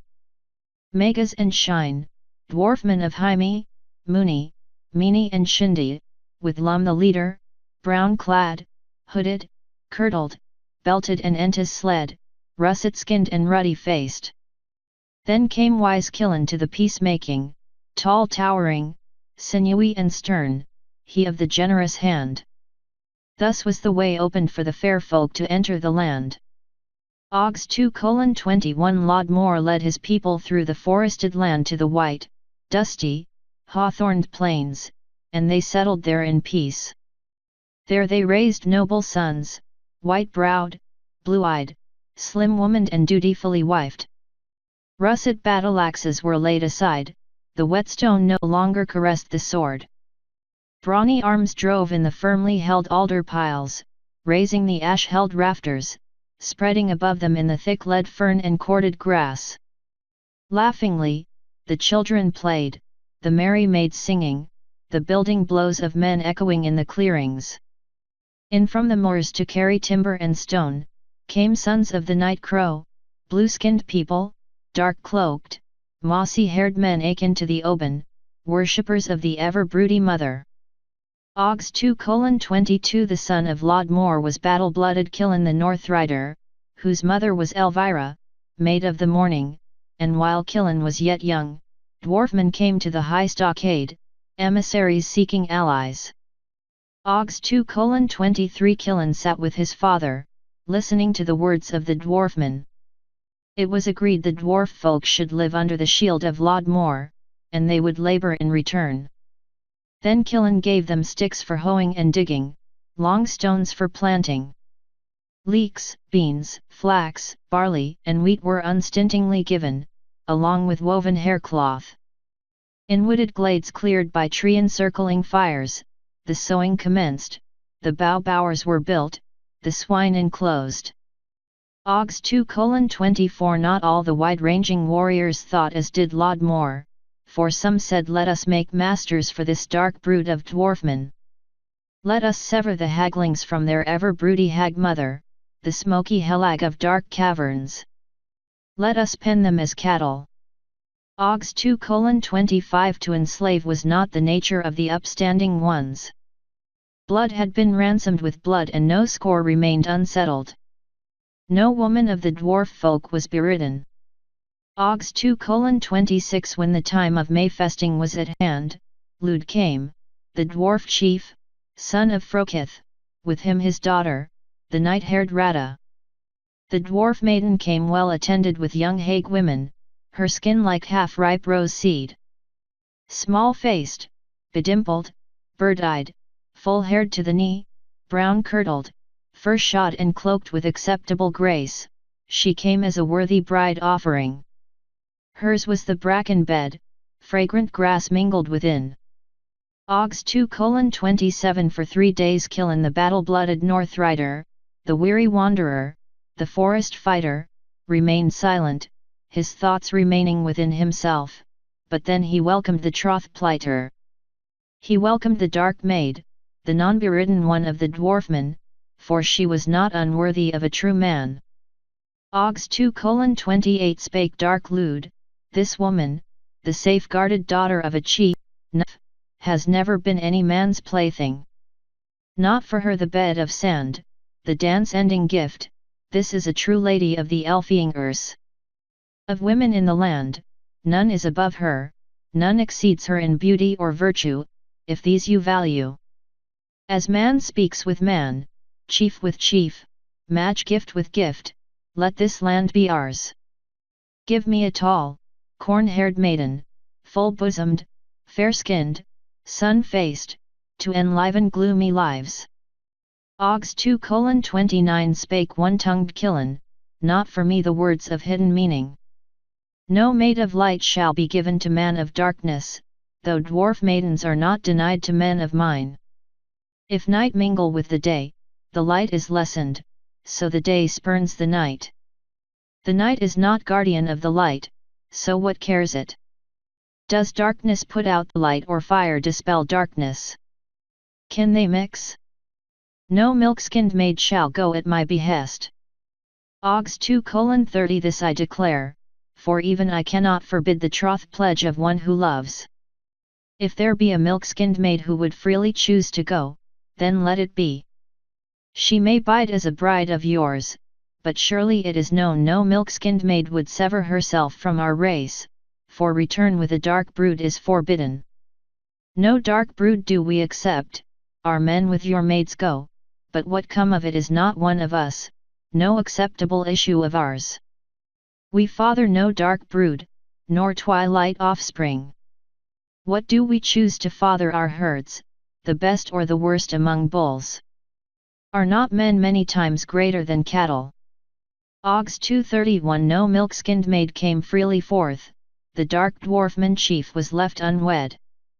In stockaded homes, the tall upright ones slept secure, no maid crept forth to mingle with the murky ones of the night. Yet when the full-sailed night scanner shone above, with weird prancing, the Netherman danced in the down-shining light. Round and round, rapidly moved the dancing feet, the earthen mound quaked, the singing rose on the night breeze, flute music mingled with the tree sounds. Faster flew the nimble feet beating down upon tight-packed earth, wilder whirled the dancers to their coupling climax. The earth watchers drew a curtain of cloud over the eyes of the night shiner. No corn-haired head rose from its resting place. Ogs 2:32 Many the moon-bathed dances, oft the wild prancing, but less and less the dark brood's numbers, further back into the forest and cave went the dusky-skinned ones. Oft in the night darkness, fair doomed maids were snatched by brown-cowled dwarfmen, to breed twilight broodlings in secret places. Woeful were the enforced couplings and woeful the issue. Not for milk-skinned maids, the free sinful coupling of the foredoomed Dawn race. Ogs 2:33 In 5 generations, the Nethermen were gone, only in the dark depths of cave and forest could they be found. No longer were the milk-skinned maidens molested at night. The night offerings were put out, the dwarfmen came and supped, honey, bread, milk, and sow flesh were taken in gratitude. The race of Nethermen passed into the shadows of time, only twilight offspring roaming the land, tawny-faced, blue-legged, weirdly painted, brown-cowled, rope-belted, builders with stone. Ogs 2:34 No longer dwellers in dismal caves, or hunters in dark mired swamp, the Alfing built slime-covered bough houses and raised high, upward-pointing stones. Still soot-besmeared, pig-fat ointment like the dark side of their forebears, they were also feathered and quill-ornamented. Being twilight-fathered, they faced no man courageously, coming to the attack like ground-slithering snakes, striking venomously from secret places, still forest skulkers. None could recite his lineage, for no man knew his father. Ogs 2:35 These were mother-lap-reared half-folk, speaking with the tongues of their fathers, their words like crackling, spluttering green twigs burning in the fire. Brown and green clothed, bebangled, stone-hauling Edunings toiling for their black-bearded masters for unknown ends. Chapter 3 The Flood Tale Ogs 3:1 Over the sea now called Besabrimal, came a far-ranging race from Crocassus, the motherland where Gautama ruled, where sky-reaching mountains rise out of a wide, green, dark-soiled plain. They were horse fighters, known among themselves as the Wildland Cultivators, and they landed at the place before times called Halt Wraith, in the land of the horse folk, now held by Engling. They built the wood-walled town called Hovenley in the New Tongue, near where the great Sea King sleeps beneath his mound. Oggs 3:2 They took their land from the herd-keeping Fralga and ranged wide from shore to shore, renaming the water-encircled land, the honey-laden isle, for never before had they seen honey in such quantities since leaving their own land. There were folk here before the fleet-footed Fralga, but they were magic-dealing dwarfs living in holes sunk in the ground, covered over with wicker and earth. It is said they knew and understood the speech of all wild creatures and often talked with them as brothers. They were friendly and frolicsome, and before them only, the Bogyotian roamed the land. Oggs 3:3 In the days when the Wildland Cultivators came and swallowed up the Fralga, there were bears, wolves, wild cattle, boars, aurochs, deer, elk, lion cats, man-eating water lizards and beast-eaters that dwelt in lakes aplenty. The Fralga were not small, but lacked fighting skill, they were spearmen and without bows, but skillful stone slingers. Oggs 3:4 Behind the Wildland Cultivators came the Uxning, but being boatless, few came to this green land, most turning southward to America. Those who came were workers in wood and metal, and it was they who built Kelnahileen, which stood even in the generation of our grandfathers' fathers. Oggs 3:5 In the generation when Gleenupton was king of the Wildland Cultivators, a north-spawned horde came down upon the flatlands, led by Buladon the Thrum-chinned, who gained kingship over the land once called Caningwade. Calwader, the son of Gleenupton, married a daughter of Buladon, and Fruil, son of Buladon, married a daughter of Gleenupton, and there was peace. Oggs 3:6 It was in the generation of their sons that Ben-Landa, son of Bomlad, king of the Parsees, took the land, and all Britain moved southward. Oggs 3:7 The southward moving folk established the places of their responsive gods where once other gods had been hallowed, and they took the place of Madrid. They took the lands of the cattle-herding Baskala and the sea-trading Tanning, and out in sky-wide Senmag, they built the great hall of Carkilgil, with material carried from the land of Illusion during the cold half of the year. Oggs 3:8 In their generation, people of this blood, the black-banded Kelglane, built the wooded town of Marolivan which stood until the coming of the long-sworded Helwaren. Its burning was a vile act of spite following their bitter defeat at the harsh battle of Beli's Homer, when King Fidlimid was slain and honourably buried at Cumirgils by the British battle chiefs. Oggs 3:9 It was the Wildland Cultivators who gave the flood tale to our house-building forebears, but the generation of its happening is lost. In those days, men were inclined to the ways of peace, and harvest followed winter without change, but it came about that looking up into a darkling night sky, they saw a strangely formed moon chariot overhead. It passed away into the rosy dawning of a newborn day, but then at the night end of the sky roof appeared the dread figure of a Wunkard revealing itself to the eyes of wondering men. It crawled out into the brightness. Oggs 3:10 The foul breath of the nightcomer newly sprung from the dark depths of its unearthly lair, spread across the brightening face of heaven, like an evil grey veil, and even the ever-fearless sun withdrew to gird himself in red war armour. The fast-beating hearts of men first shriveled with despair at the fearsome sight, then rose while their throats responded with glad cries as the moon chariot came back over the dim horizon. There, riding the Batlabar, flaming sword held high, was the bright, beloved figure of Lythalun, her fair hair strung out behind as she flew towards the hell figure. Oggs 3:11 They met in an awful, hell-echoing clash, with the noise of 10,000 rolling thunders, and men bold enough to look were stricken with blindness, and uncovered ears were deafened forever. Cold moon tears were shed by the fang and claw-torn champion of mankind, while the down outlish awunkered drooled white cinders, which, if they touched the skins of men below, raised evil wheels. Ogs 3:12 The unearthly foemen fell apart and hurled great self-created rocks at each other, and onlookers below dashed for protective shelter as they howled down out of the sky above. The very earth, herself immovable, was sickened with fear, and her bowels became loosened with dread, her belly trembled before the awful sight. Men, looking anxiously to their lord the sun, were dismayed to see his constant change of war garb, from red to blue, then to yellow, then green, then brown. Ogs 3:13 Good Mother Earth opened her ground mouth and roared ear-cracking protests, while her whole comforting body shook in fear under the gloomy battle shadow form above.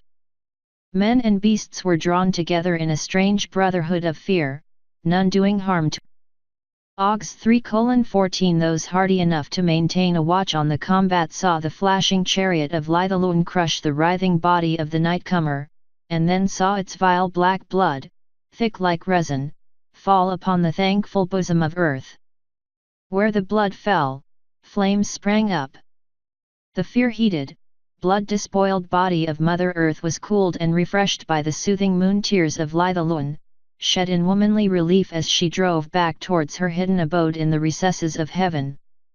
Ogs 3:15 This is the tale of the Skyfinct, but whether it happened before or after the generation of Hest Abel and the flood tale, none now truly knows. It concerns the Doom Dragon, which has come more than once and will come again, and the last music mankind will hear is the shrill throbbing notes of the Doom Song.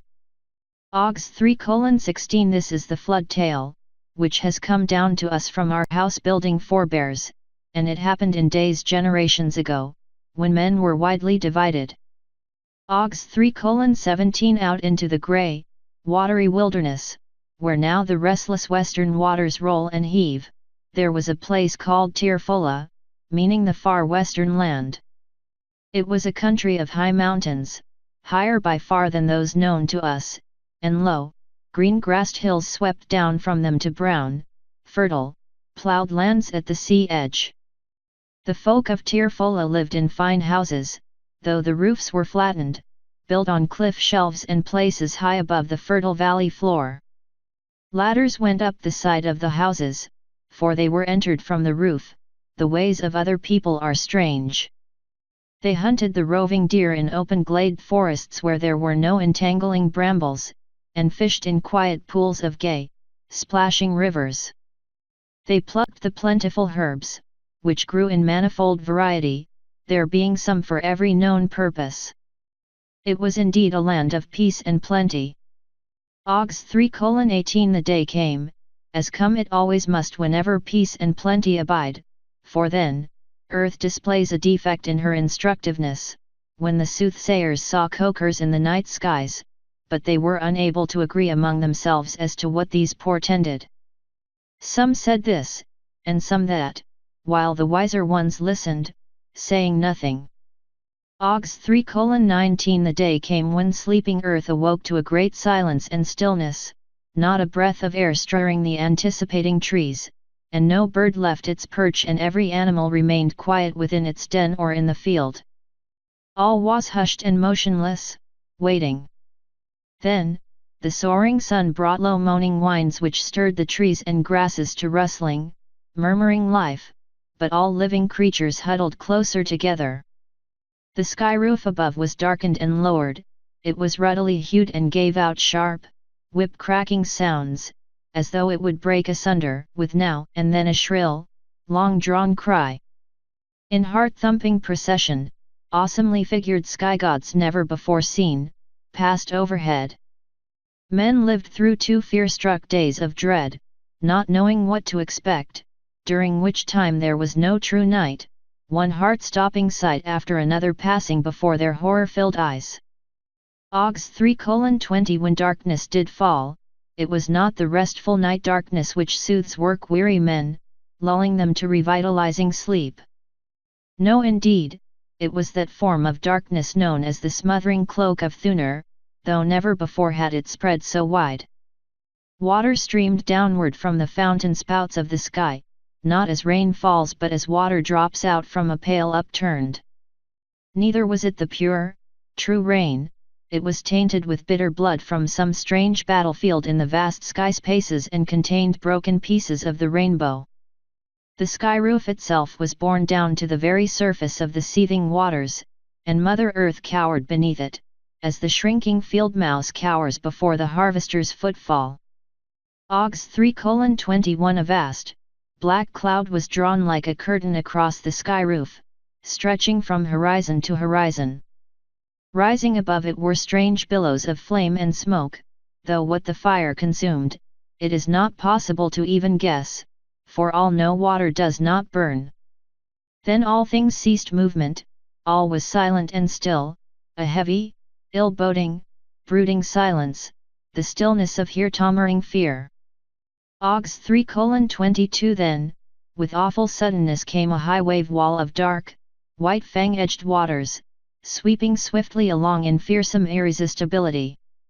It carried everything before it as a broom sweeps the floor, and accompanying it was a high-borne note, long drawn out. Behind it, upon the seething waters, all the fruits of the land, house debris, trees, bloated dead animals and humans floated upon the wild, wide waters. There was an earthy brown, foamy scum, which drifted strangely over the surface, not sinking, yet not like oil, for it was gritty, it was irregular and held together, it was like the scum on a fuller's tub. Ogs 3:23 There was a great downpouring of rain, which stopped after 7 days, then the sky roof rose back into its proper place, and our fear-struck forebears saw once more the blessed light of day. They stood upon their drenched mountainsides and saw great trees, the like of which had never before been seen, float past. Hell-formed, hideous things came up from the depths and, swelling, burst on the surface. There were fearful sea monsters and great whirlpools, terrible things from unknown places. Wild creatures were washed about, dead or dying. The surging seas tore between the high mountains in great riptides of dirty water. Standing on their hilltops, our frightened forebears saw the swimming house, made fast against the sea, come up to the land, and out from it came men and beasts from Tirfola. Ogs 3:24 It was built as a house on a high platform, standing well above the waters. When they had landed and made themselves secure, the black-raiment strangers built a tall tower of stone upon which they kept an ever-burning fire, to honor the gods who brought them to safety. It was said that, if the fire ever went out, the waters would rise again. Ogs 3:25 Upon the surging waters was another wave-tossed craft, the great brim Kofar of Hest Abel, the wild wave-wanderer, slayer of Nictaran the water beast, worker of strafter than dinge metals, who married Nulin of Warnwilt, daughter of Manwyddan, far famed for her beauty. For her hair outdid the yellow of the celandine. Her skin was softer than down and whiter than the mayflower. Her lips were the red of strawberries and her bosom soft as the windflower. She exuded the sweet perfume of new-mown hay. The son of Hest Abel was the temple protecting, three-spirited Isuers, who made his home in the great oak where to this day he is worshipped as the god of beer and greenery. The tale-tellers are not at ease with Hest Abel and Isuers, whether they were gods or men, but in some men the division is not clear. Perhaps gods are made by the regard of men. There is no chapter 4 ed chapter 5 workers in metal. Ogs 5:1 There are, in this land, 2 tribes of smith workers and metal forgers, and one is the Merkings who remain among the Quicta, for it tell a tale of a flight from the west where their forebears lived in painted abodes cut out of rocks. It is now the land of Manann enclosed to men by the waters above, for it burst asunder at the bowels, streaming out through Linlean during a great night of darkness. So it is that these others who work with metal worship spirits who dwell beneath the sea. They do not worship gods as the Quicta do, and still cast food upon the waters, but they do have a god beings which are less than gods, and worship these, calling them, Haspa, Yelpa and Tiz. They acknowledge Blazes and leave offerings to Nana. Ogs 5:2 Oxen are sacred beasts to them, and they do not eat the flesh of geese, believing them to contain the souls of women. Yet they eat the flesh of boars, though believing these have been entered by the souls of men, but they do not eat this except with solemn ceremony. Though no longer, their chiefs were not succeeded by their sons, as now, but brother succeeded brother by the mother, then succession was by the mother's daughter's son. Ogs 5:3 In the days before Popal was the great chief, wives were the property of all men of the household. It was not until after the coming of those who followed Lugad the bronze finder, that many changed their ways. After Lugad came, the dead were no longer buried in the old manner, nestled in boughs and stones. They were laid out straight, heads to the west, with their comforting objects and oak boughs, as is done today. Ogs 5:4 These other metal workers learned their craft from Yazuz, otherwise called Hest Abel, though some say they were two, and brothers. He came boat-borne with the other children, Re and Mag called Maya, who became his wives, for their lurk in the father had cast them afloat at the time of the land sinking. This is not a tale known to us, and not being ours, is not well understood. They were fortunate to escape the underwater dwellers who lurk in the depths to snatch seafarers down to destruction. We have heard many tales of our times concerning the Brimkraken, which drags seacraft down to destruction in all the four seas of Britain. Yazuz was saved by the people of the Bear and became their chief, but they married among the dark Famen and became as they are today. Ogs 5:5 These people were disliked because of their ways, but were not shunned. No king ever molested our forebears, for they threatened no one and served all alike. They went freely from place to place with their hearths, were law-abiding folk and not land-hungry. Our people held safe the secrets of metals, though later they were opposed by the sons of May when they came, for these feared the knowledge held fast. Ogs 5:6 Though given high estate among the Quits, our people do not make swords for the black brood of the north. It is the same Quits who have given land, which the wanderers do not need. Our people first came to this land through Pakatha and even now have great houses at Karbaska. The others came across the water from Eblana, but the generation of their coming is unknown to any here. This chapter is from parts reconstructed. The two tribes of metal workers were the sons of fire and those who were called Merkings. Chapter 6 The Tale of Hugh. Og 6:1 Great Hugh the Strongarm, chief of the well-born ones, was bright-bearded, blue-eyed, but not over-tall. He was the bronze-bound ruler of warriorful Hefa, a place lying out in the shallow seas eastward of Britain, with a many-moated white castle and high-coloured walls. This was the seat, from which he ruled oft-flooded Frabandi, gaining control not by the sword but through marriage with the corn-haired daughter of Quitana. Og 6:2 Hefa lay off the bay called Arkest, over the sea called Mortosh, and the people thereabouts were the Kudira. They were war-wise and learned in other ways, but their week was too long by 2 days. After the arrival at Salmonth, to which he came peacefully as a bridegroom to his waiting bride, Hugh became king of the Cathon, and he taught men to plough and till the soil. He crossed to the Summerland where he set up a great school of learning, and there was first taught the writing of books in the trees. The brother of Hugh was that Taran who took men of Hefa across the sea to Lodor. Og 6:3 The fighting folk who came with Hugh were outstanding among others, being fair-headed, light-eyed, soft-spoken, tall and slim, upright, big-muscled, honorable, brave and musical. Yet they were not of the first faith and spurned the old faith, nor were they with us, but they were akin to the true folk of this green isle and kindred to the brave ones across the land-bound sea. They were not stone builders, though they rebuilt sky-bound Morkaravat, the great gate hall which the dark ones call Shindekra even to this day. This is the hall of the horse stones. Og 6:4 This is the tale of Hugh, the strong-armed wielder of the man's mitre, child of the Arayan, which was given to us by our house-building forebears, but the days of this generation are lost. It concerns the Aram, with whom he fought, who were the Famen of other times. Og 6:5 Hugh of the sun-filled heart, lithesome as the willow, sturdy as the oak, fair-skinned, blue-eyed, straight-tongued, peace-minded, not strife-seeking, yet war-wise, this was he who led the glory-gleamer folk. He gave merry life to the green-grassed heart of Britain, flower-meadowed, sparkling-streamed, water-veined. He brought to these sand-bangled shores the high-hearted race of iron-muscled horn-handed freemen. Og 6:6 He, the son of wood-girt fields, first turned the sod of Britain in hill-tearing brown furrows, upon the high slopes, he made the soil to be uplifted, overturning it upon the winter-held grain.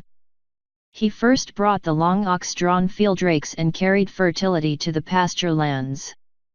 Winters were no longer times of hunger, for now, all ate without stint from hide-lined cellars filled with fire-dried corn. Og 6:7 Cabbages and onions, peas and gula gift, forest gleaning of women folk, grew in tended soil, staked plots in the forest glades. Cattle gifts of cheese and curd cake, fire-dried flesh of summer-fattened beasts, nuts and brown herbs were the winter fare. Men wandered freely from place to place, wood-wending paths directing their feet. Patient beastback bore the handiwork of men in bursting hide bags. Never were the ever-welcome wanderers waylaid with evil intent. Og 6:8 On stout-hewed house pillars, sheathed swords slept in silent companionship with decorative shields. The old ones slept beside glowing hearths, contented the womenfolk, happy the children, peaceful the hefty, wide-handed, brief-bearded men. They had found Castira and were content. Warm-clothed against the winds of winter, hide-headdressed, black-cloaked, long-tunicked, breast-belted, cardicorn ones skimented, they lacked little for content. Og 6:9 The summer pourer of the rainbow smiled over fertile, flowering pastures, playgrounds of mirthful maids. On green carpets, the young ones skipped to the maiden-wakening dance, flute-playing youths and clapping singers gathered around the Hebrew pails. Oft told the old tales, oft sung the songs of yore. Og 6:10 Not for these, the earth-hold house, the bewaddled roof covering. High-raftered, the roofs over the eating hall, broad-beamed, the guest hall, high-raised the host hall. Sturdy-timbered, the roof holding posts, hide-hung shielding the slumber rooms. Bracken bench beds gave restful repose to toilers of the day. Og 6:11-12 was the number of the councilmen, wise the judgments given by the wisp-haired, hoard, bronze-bangled ones who sat on the oak-trunk seats. These were the times, when days received their names and weeks their numbering. The coming of the moon was made known, and daylight was divided into 4 parts. The 3 parts of night were named and the 2 times of eating. Men knew the 4 divisions of the year, and their names were known. Og 6:12 Much-landed Hugh taught the mating of the golden-faced sky spirit with the lady of life, their son, the godling of greenness was never unknown in this Sayon-eclist land. He was the never-tiring teacher of truth, but this was not he whom the Britons worship, that one being not a man but an invisible spirit. Og 6:13 Before Hugh, folk saw at night only by the ruddy illumination of firelight, or its child the flaming firebrand, but he gave them fat lamps feeding on the floating residue of flesh. Not yet light from the bee. Not yet were the fiery forges set up in this land by brawny, brown-eyed smithmen, their squat 4-wheeled work wains ox-drawn through forest ways. Og 6:14 Peaceful the lush, green land, peaceful all that dwelt between surging seas. From Partain, the fine bright bronze work, the big-bellied pots. From Long Gasset, the hides and horn work, the work of strange smiths. From the Likie, earth-hidden things borne away in far-faring boats. From Setnispur, the hard sharp stone tools, the ripe corn-cutting knives.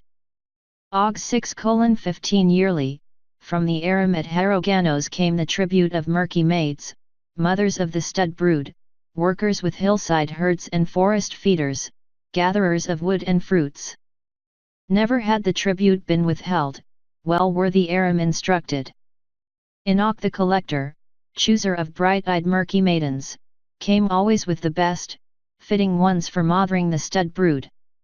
Og 6:16 What of Wenda, non-beridden daughter of Orma, troth pledged to Lopik the black-bannered chief, she of the flower-garlanded, throng-gathered unbraided hair?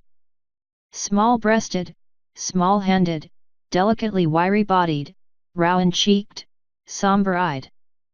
Who spoke of her to Enoch, who told of her beauty, her ever-smiling lips, her wit, her wisdom? She was unfound among the gathering. The hagmaids gazed long, at Enoch's behest, into the full moon-enlightened waters, but she was unseen there. Og 6:17 Orma was taken and all the Hague women, every maid and every youth. Neck-bound, they were brought to the stud hall, unharmed, they were fed and bedded. In the night darkness the wolf wretches came, evil weapons struck silently, sleepers died, vulnerable backs took fanged barbs. Dectyre, child daughter of Arden, was snatched for foul bewitchment, a sacrifice to Gallo, victim of the bloodletting hag maidens. Og 6:18 Through the wide pastures the hawk banner bearers sped, forests echoed the horn blasts. The brand bearers' cries were heard afar. Large the council called gathering in the field of the stone circle, and when the shaft cast was counted all cried out for blood. Og 6:19 High-spirited, stallion-mounted Hugh, swift smiter girded at waist, bright bronze mace in hand, raised the winged warbanner, and harsh the heart-gripping warcry from 1,000 ensavaged throats. Bright the gleaming bronze blades, the slim, sharp spearheads, the weighty man-maulers. Forward the hefty oak-hearted warriors, eager-eyed for battle. Og 6:20 Tall, up Alish-wooded the hill summit where the folk-horde of Brim stood, no timbered stockade builders these wood skulkers. Sharp-staked, wildly pitted the approach, low stone-walled the last defence of the earth ruiners. The summer shiner was halfway down to his trysting place with earth. Og 6:21 Fast flew the hellballs of stone, the soft singing death-bringers flung by the foul fighters. Lopik, the loud-mouthed boaster, shrieked loud against the shield-sheltering stalwarts, fast flew the hook-toothed blades with poison sting of death. Safe were the throwers from the stallion-led horse charge. Never ceasing was the downfall of slingshot stones. Og 6:22 Loud were the shrill shrieks of the wild-haired Hague women, black garb besmirched with sacrificial blood. No tongue of man used they, wolf yelps, howls, and cat cries tore the air. Then the shields lifted and came forward, the bright blades gleamed redly, the pain-bringers arrived among the Aram. Heavily the bloodied man-maulers fell, smashing through shield and bone, wielded by oak-like arms. Loud the cries of the Aram. Long, linden-shafted red rammers thrust forward, the barbed dart was of no avail. Og 6:23 Within the wood, wicker-shielded Lopik, tree-hid, stood to thrust the poisoned barb. As the skulking stoat springs upon its prey, bare-fanged to kill, the foul fighter leapt upon the battle-wearied warrior, brother of Dectyre. Deep sank the evil barbs before the ash shaft broke, but Lopik was within reach, carried forward by furious thrust. Loud the thud of the full-falling battle hammer, biting deep into the encrushed brow, unavailing the leathern protector. This was a vermin slaying. Gone were the Hague women and nether maids to their gloomy abode. Og 6:24 Far through the forests ranged the vengeance fighters, many the bloodied bodies of Aram left behind. Then in wooded glade, battle-weary eyes beheld a maiden figure, Wenda, not over fearful, nor over bold, small beneath the tall trees, hooded, caped and kilted. None stood with her except a two-tongued hagewoman cowering against a tree trunk. Silently, curiously, the sleepless, weary Aram fighters gathered.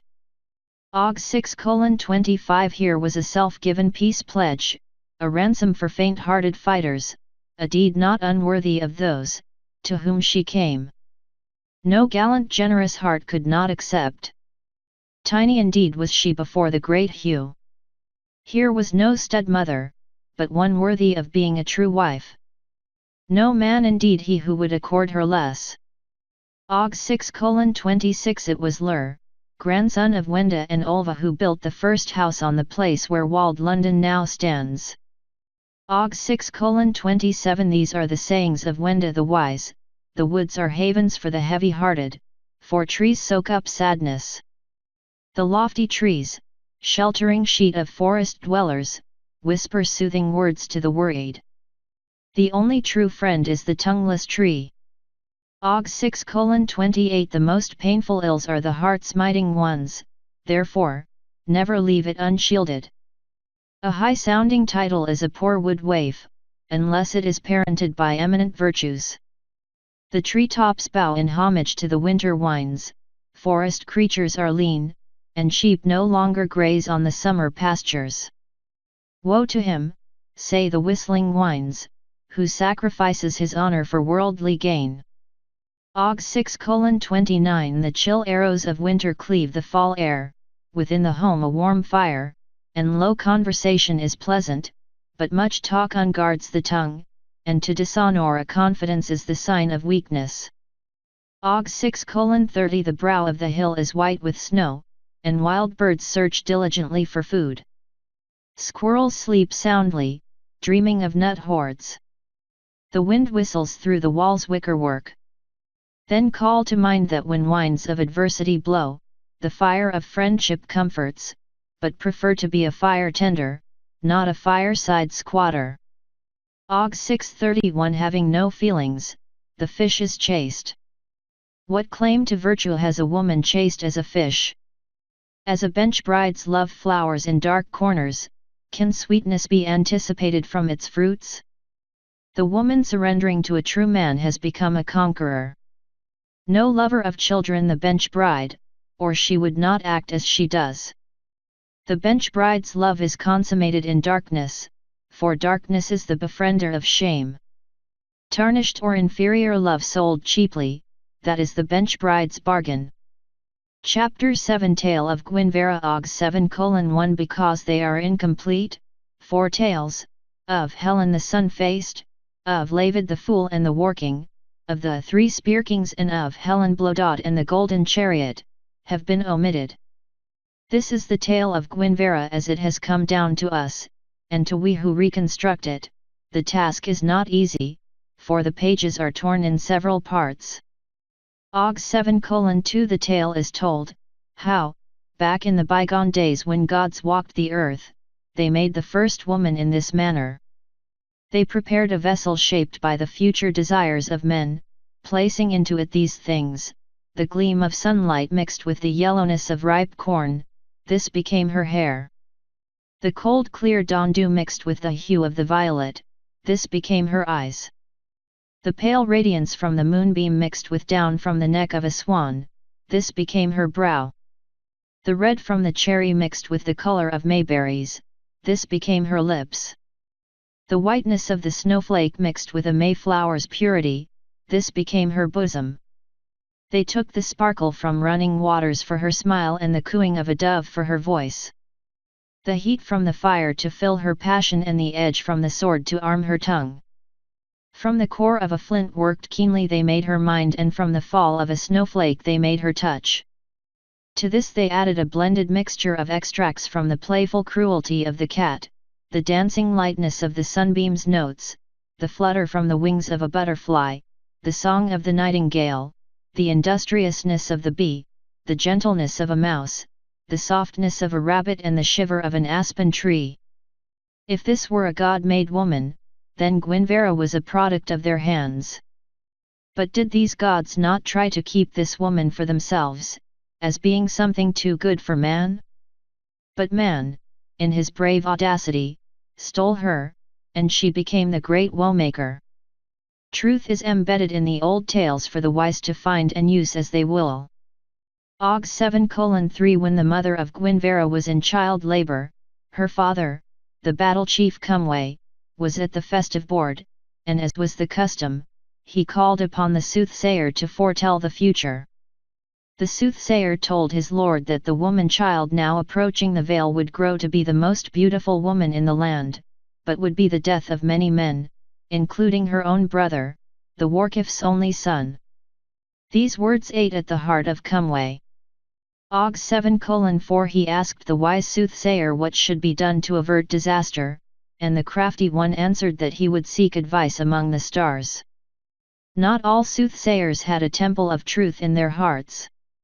It happened that the voice of Helva, son of Cumway, lived in the ear of the seer, so when the report was given at mid-morn the following day, it was a lengthy woe foretelling much disturbing to the heart of Cumway. Og 7:5 What was the outcome? The soothsayer spoke long, and Cumway's heart ached for his only son and for the mother, but his duty was to protect his son, the heir-born of his youth, and he could put his daughter to death according to the manner of the times. As a high-born woman's blood could not be spilt among green-growing things, for this would blight the land, and only a simpleton could not be hurt by the deed, Gwynvera was given to the battle chief's fool. He was to take her outside the boundary of the land, and there drown her, his payment for the deed being the wish-granting urn called Helwed, no small reward.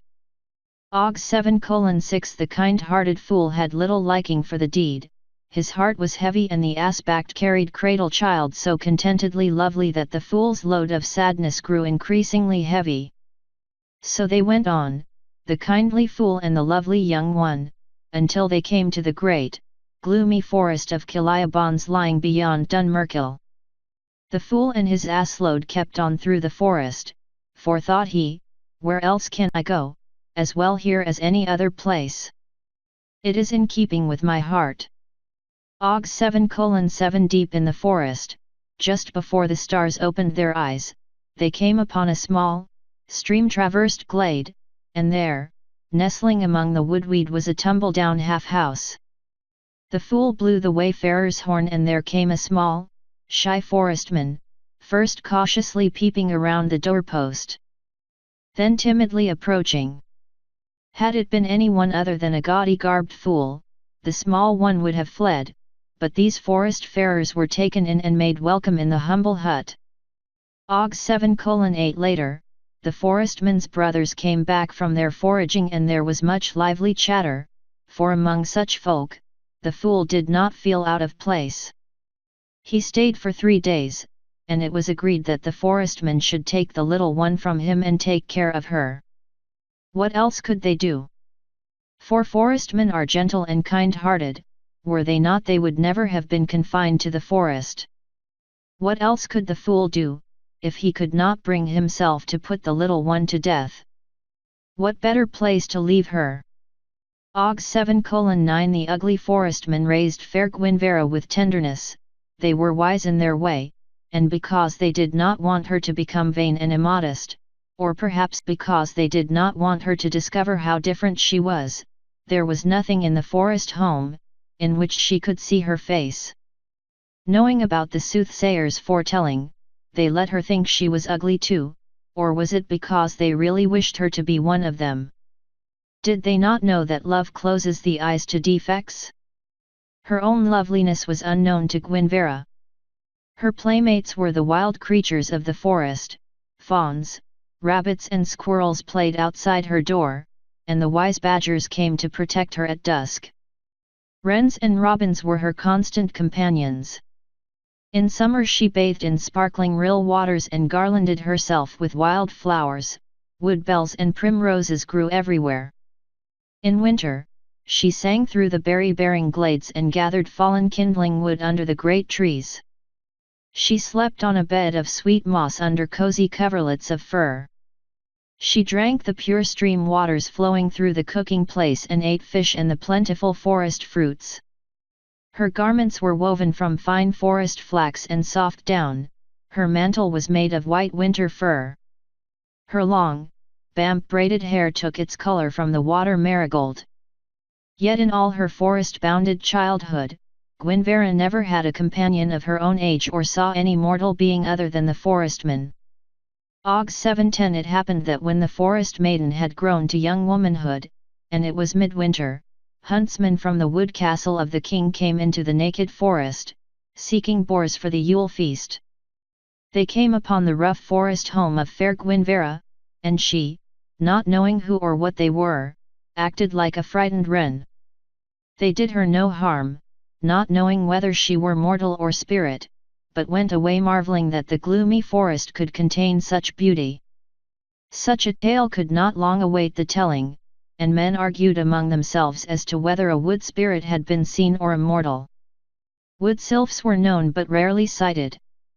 Og 711 It happened that the tale came to the ear of Helva, and he, lacking neither courage nor curiosity, wished to lead men into the forest to hunt the maiden, be she spirit or mortal.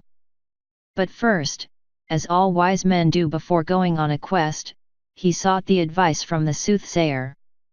The soothsayer, gazing into his scry bowl, saw the beauty of Gwynvera and knew who she was, and knew, too, that never could Helva venture into the forest, nor would he be safe while Gwynvera lived. Og 7:12 Now, though the fool who had taken the lovely maid to the forest was dead, he had, before dying, unburdened his heart to the mother of Gwynvera, and she had kept the secret locked in her breast. Now she decided to go to the forest and warn her daughter, lest any harm befall her, for she doubted not but that there would be a hunting through the tree-fast depths. Making suitable excuses for her absence, she disguised herself as a woodman's wife, and with a young attendant who had been one of the boar hunting party, set out for the forest. Og 7:13 The soothsayer with 2 companions also departed for the forest, all being disguised as men of the peddling tribe, and because those with him were experienced in forest ways, it was the soothsayer's party, which arrived first at the hut glade. Og 7:14 Gwynvera was alone, for the forestmen were hewing in the ground, and these being the first strangers she had seen, she took fright, evading them among the trees, from which shelter she nervously peered out. While the soothsayer tried to entice the maiden to tarry, the youngest of the forestmen, having hurt his hand, came into the glade. The soothsayer's companions seized him, and the maiden's concern overcame her fears. Rushing to his aid, she was taken also, but no harm was done to her, for those with the old man were disarmed by her beauty. He, seeing this, put on the face of guile and acted as would a true peddling man. Og 7:15 They bartered the usual ware of pedlas, cloth, brooches, beads, pins, salt, earthenware, dyes, knives, sweetmeats, cords and flints, taking soft pelts and fruit of the ground. Before leaving, the soothsayer gave Gwynvera, as a parting gift for a lovely maiden, a sweetly perfumed ointment and a mouth-watering cake, both infused with deadly poison. The cake she left, small and tempting though it was, she wished to share it, but the perfumed ointment she could not resist, and it was a womanly thing. Og 7:16 Barely had the forest maiden used it when the forestmen returned. They were early, but heavy rain clouds threatened. Delightedly the new bought wares were displayed one by one, but surprised joy diminished to silence as Gwynvera grew more and more tired, her head at last falling onto the table. The forestmen picked her up and carried her to the bed place. As they did so, there was a knocking on the door. It was the mother of Gwynvera. They let her in, and the thunderstorm broke full overhead. Og 7:17 The speech of the forestmen was not easy on the ears, their chattering was overcome by the downpour, but the mother of the sleeper knew what had happened. The cake, she threw on the fire, the sleeping maid she took in her arms, carrying her out into the thunderstorm. Behind the hut she stripped her, and with moss and mud, rubbing hard, removed the ointment mentation. Round and round the glade she walked the small kilted maid, around and around, never stopping.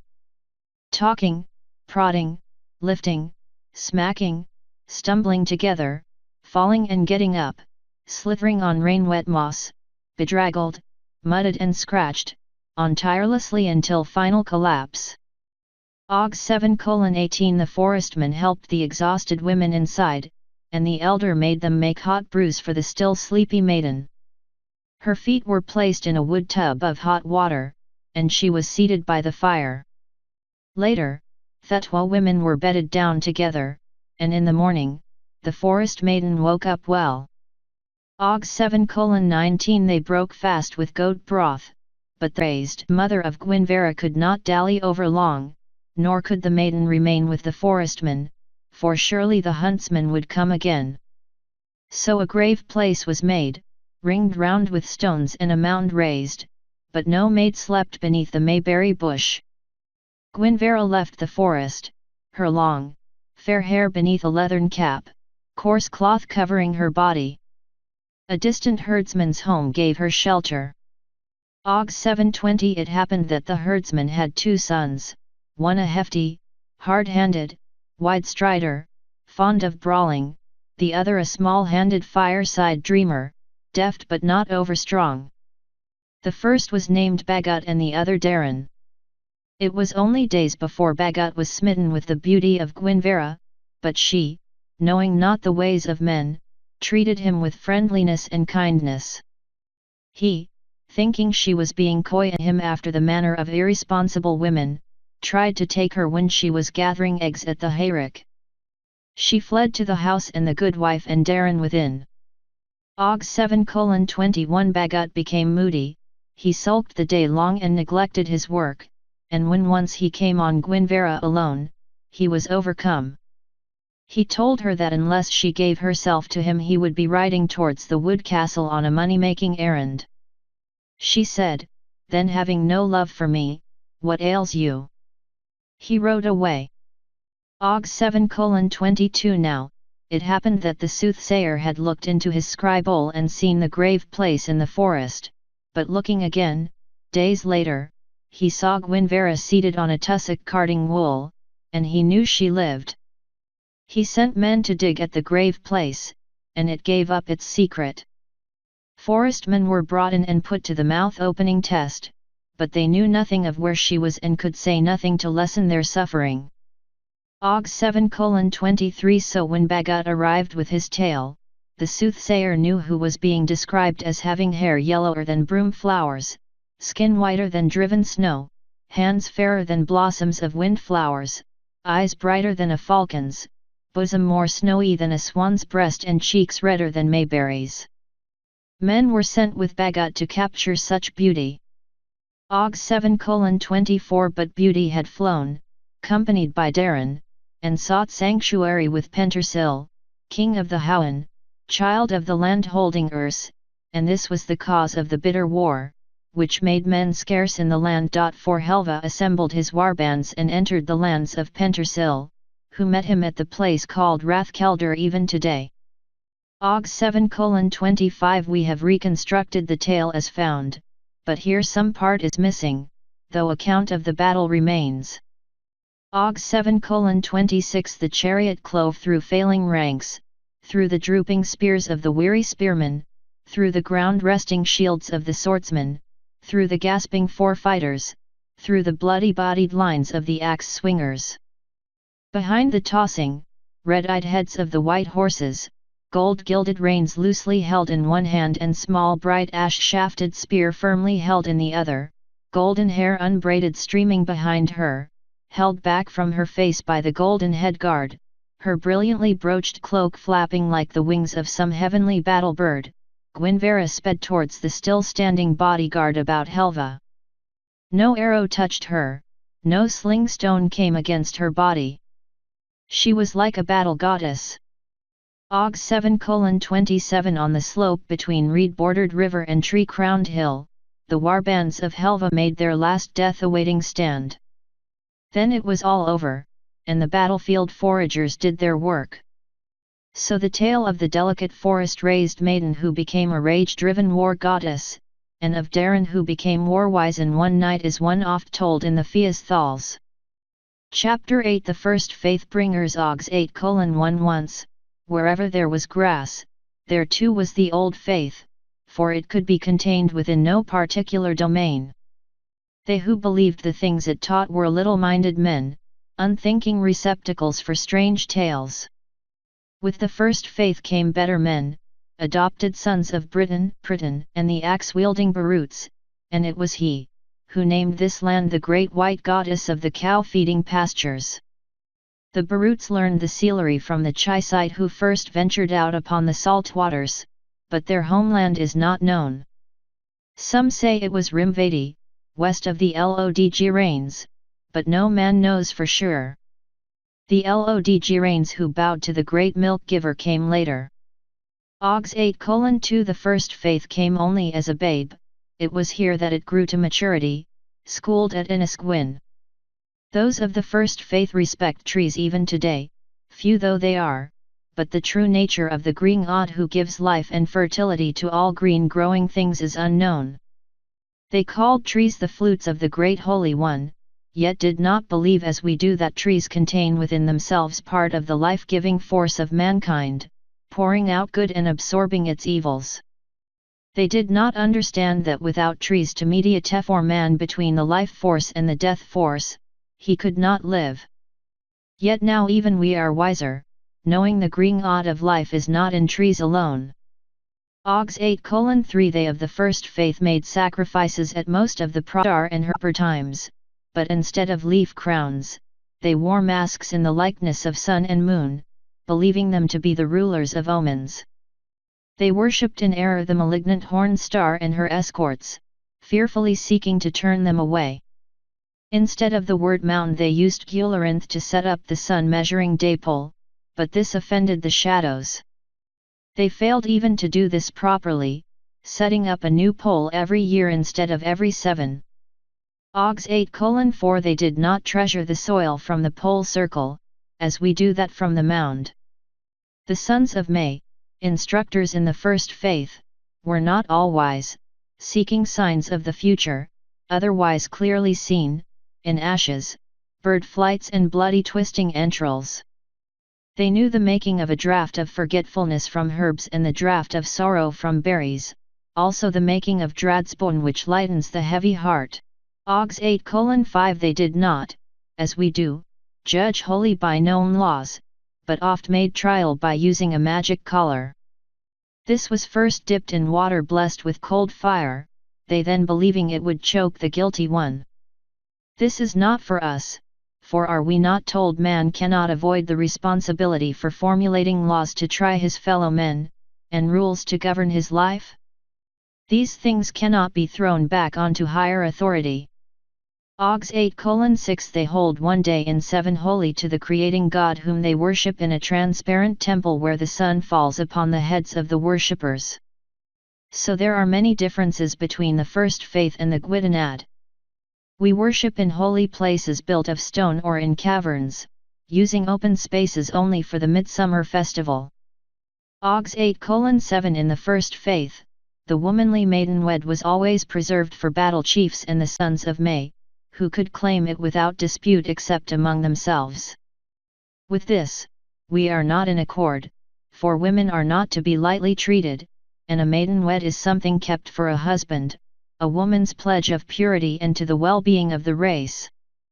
Ogs 8:8 The sons of May were not lacking in courage, for they were ever in the forefront of battles, though they were mere riders, never mounting upon stallions. Every one of the sons of May had to be trained in the use of spear and sword even as we, but they had to know many songs and long lineages and be word makers. They had long unmusical songs which were given out with many gestures. The sons of May could claim no tribe as their own, for they were tribeless. They could not avenge any harm done to their kinfolk, and were anyone wronged, his kinfolk could not avenge him. This was not because any one of the sons of May was ever renounced by his kinfolk, or they by him, but because of the power of his maidom. Ogs 8:9 Whatever his circumstances, like us, a son of May could never refuse hospitality. In battle, he always kept his face towards the foe. Like us, he was always respectful in the presence of womenfolk, never raising his voice to loudness or speaking lewdly. This is in accord with our laws. The bride price was forbidden to the sons of May. Ogs 8:10 Like us, the sons of May had to prove their manliness, and if one had not done this on the battlefield, he was put into a forest unarmed and hunted by armed men, which is not our custom. If any man defamed one of them, he could be challenged to combat on the grove field, by their combat champion. Ogs 8:11 The sons of May dressed differently to our coals, though now all this has passed away, never more to be seen by the eyes of mortal man. They wore a garment of crossed green and brown thread, sometimes with yellow, blue, or red interwoven, and this reached halfway between knee and ankle, 2 necklaces of gold bound together and a headdress of white bound about the head, an apron of finely tanned leather and a cloak of coarse linen, gold, low-hanging earrings. For their rites, they wore a white undergarment with a fur-trimmed overfrock fastened with gold brooches. Upon their feet were sandals of fox fur. The chief among them would wear a diadem of gold set with smokestones and rainstones. All shaved the hair in the front half of the head, so they were called big faces. Ogs 8:12 The sons of May preferred to live in forests, but not in the depths, if possible, beside a lake or water, though no lake was holy to them, as some are to us. They had holy trees, and like our trees of power, these had to be beside a well or drinking pool. They had talking trees, but we do not understand these. Ogs 8:13 Then more wells and pools contained the essence of Krishna, and those drinking hung some portion of clothing on the well tree. Because so many failed to make the rounds of the waters, much of the power has now gone, or perhaps it is because the waters have become metal poisoned. Who knows? Ogs 8:14 In Britain, the two folk beliefs of Celtica met and merged, and though before times they had been mutually hostile, later they could no more be separated than milk and water shaken up together in a jug. So throughout the land there were now two peoples, those who came before the Celts and were children of this land, and the people of Celtica who travelled much on water and lived near rivers and lay rarely speaks. The small-statured dark folk favoured the deep forest and high hills. Different from both were the painted people, who lived largely on herbs. Ogs 8:15 The language of the pre-people was rarely spoken, being the tongue of slaves and wayfarers, men who wandered. To the west, the people spoke the tongue of foreigners, to the east, they spoke Brythonic, and to the south, Lemony. In the south, below the white lands of Albany, there were marshes. Ogs 8:16 Among the dark strangers who came to these hospitable shores were men from Greece, who, because they were exiled by their king, though for what we do not know, sought refuge in this bountiful land. They came in high proud craft, long boarded, roofed over the centre, with many long-bladed oars thrust out through hide-bound rowing outlets. These they bore were the Red Eagle and Snake, and they called the far-away place from whence they came Philistes, which means ruddily hued land, so called from the colour cast by a huge cloud through which their sun always shone. They spoke a wildish babbling tongue, so difficult that unless spoken slowly could not be understood even among themselves. Ogs 8:17 Their god was a huge, many-hued stone, which, when placed on their strange altar, kindled the wood of the offering by its own power, when light fell upon it from the eye of heaven. Men who have seen it say that the stone comes out cold from the midst of the fire. They wore garments of woven cloth and leather fastened with metal work, open shoes on their feet and flat hats marked with red and purple. These colors have some virtue among them, which we cannot understand. Og's 8:18 They built 5 busy trading ports in Britain, the largest being Donedcath, with a great haven for seacraft. The safe haven was encompassed by a high embankment, and beyond a lower one, and a ditch enclosed their fields and cattle. The only one of these safe havens remaining is Karkal, all the others have gone. Og's 8:19 These Greeks were men of many skills, they knew things unheard of before in this blessed island. Thus, when they first arrived, Caswalan, king of the Welsh, hastened to make them welcome. He willingly granted them all the land thereabouts for their own use, so they were not humbled vassals, but men who lived in free alliance with the people. When the land-giving pact was solemnized, at a great glen gathering, the daughter of the Greek chieftain, Jezal Beth Ammon by name, renamed Thespendu, was betrothed to Cuan, son of Caswalan, to pledge the alliance. The Greeks took wives from among the Celtic women, for they had only 2 Greek women among them, the other being she who became Wraith, the sister of Thespendu. She was a holy maiden pledged to their god, and at all times she was guarded by 2 strangely armed dwarfs.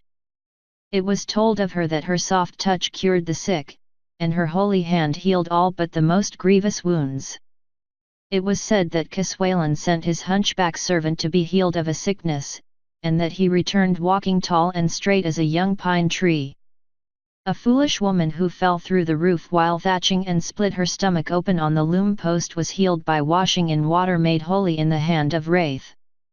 Og's 8:20 The last high priest of the first faith was Ifananad, called Crisnakel, better known among the strangers as Kelwin.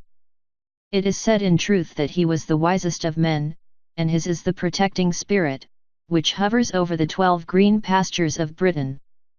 He is buried in the west at Caerhen. He was the son of that Oa Einbartha who died of shame and Olwen Kisabeg, his wife, at that time the most beautiful woman in Britain, daughter of Tishiala and granddaughter of Marilyn, who ran away to Dunvarmod. We are told, and what brave Briton doubts it, that when she fled from Carsalog, all the sparrows left their nest building to accompany her, and songbirds flew in a protecting cloud above her bronze-bound chariot. It was on that tragic day that the great protecting spirit of Britain left the holy Selder with all his retinue. Since then, he has never returned, and the once far-famed place is now the dead and dismal abode of a Dradwick. Og's 8:21 The wheels of life turn and turn, and the pride and integrity, the honest dealing man with man, the cherishing of womanly ideals and the code of conduct for man and woman, will return to those, in whose veins flows the blood of old Celtica.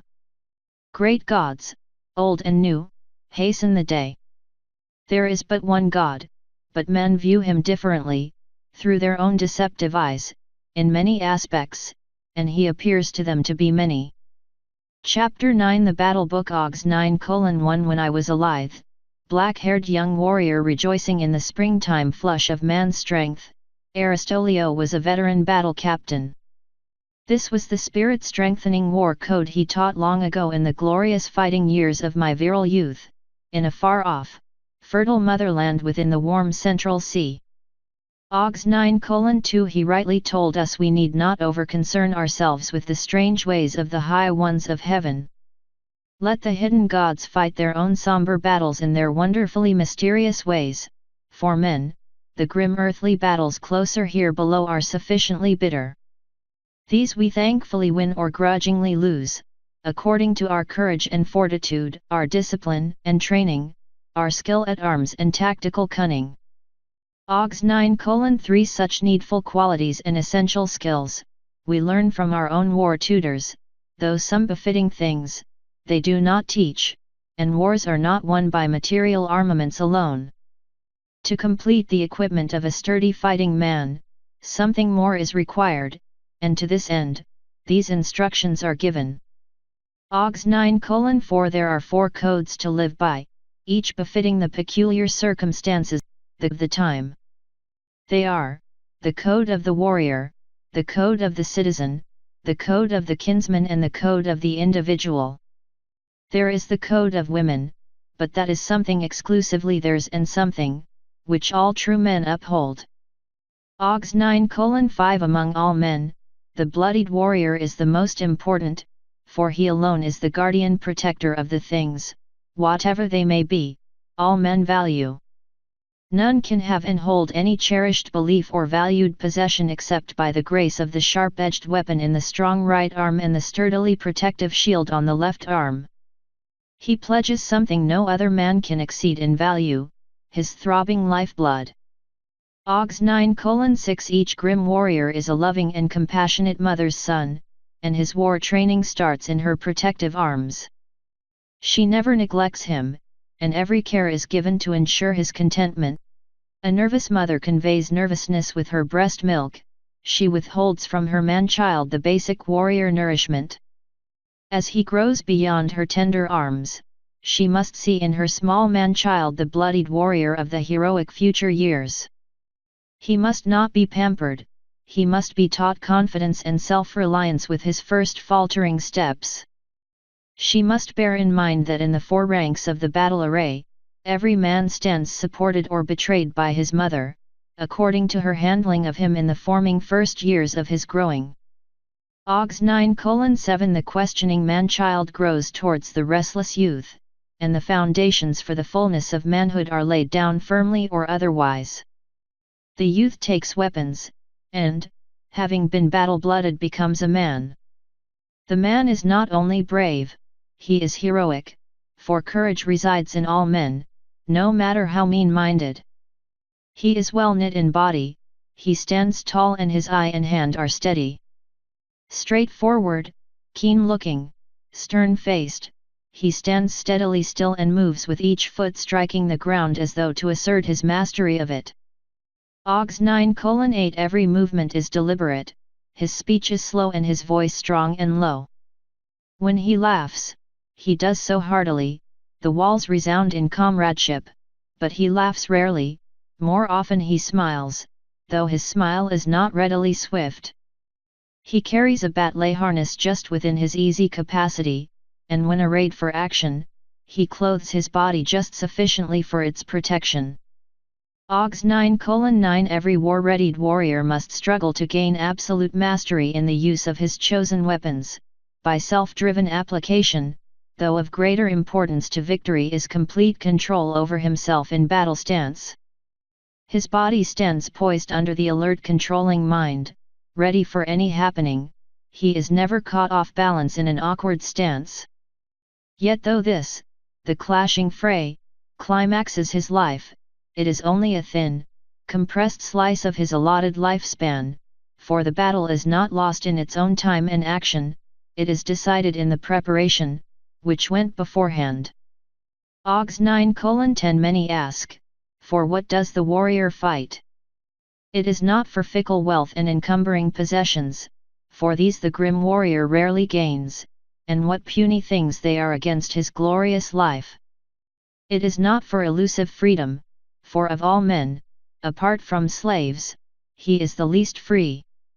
It is not for his gods, for they, if they be God-powerful, require no champion, and if they do, are unworthy to be gods. It is not for mocking justice, for the disciplined warrior obeys unquestionably, even when the command is unjust. It is not for any fair city or cherished family, for so often these betray him. Ogs 9:11 This was the answer given when I, in my questioning youth, asked the same question of the battlemaster, and I still have none better.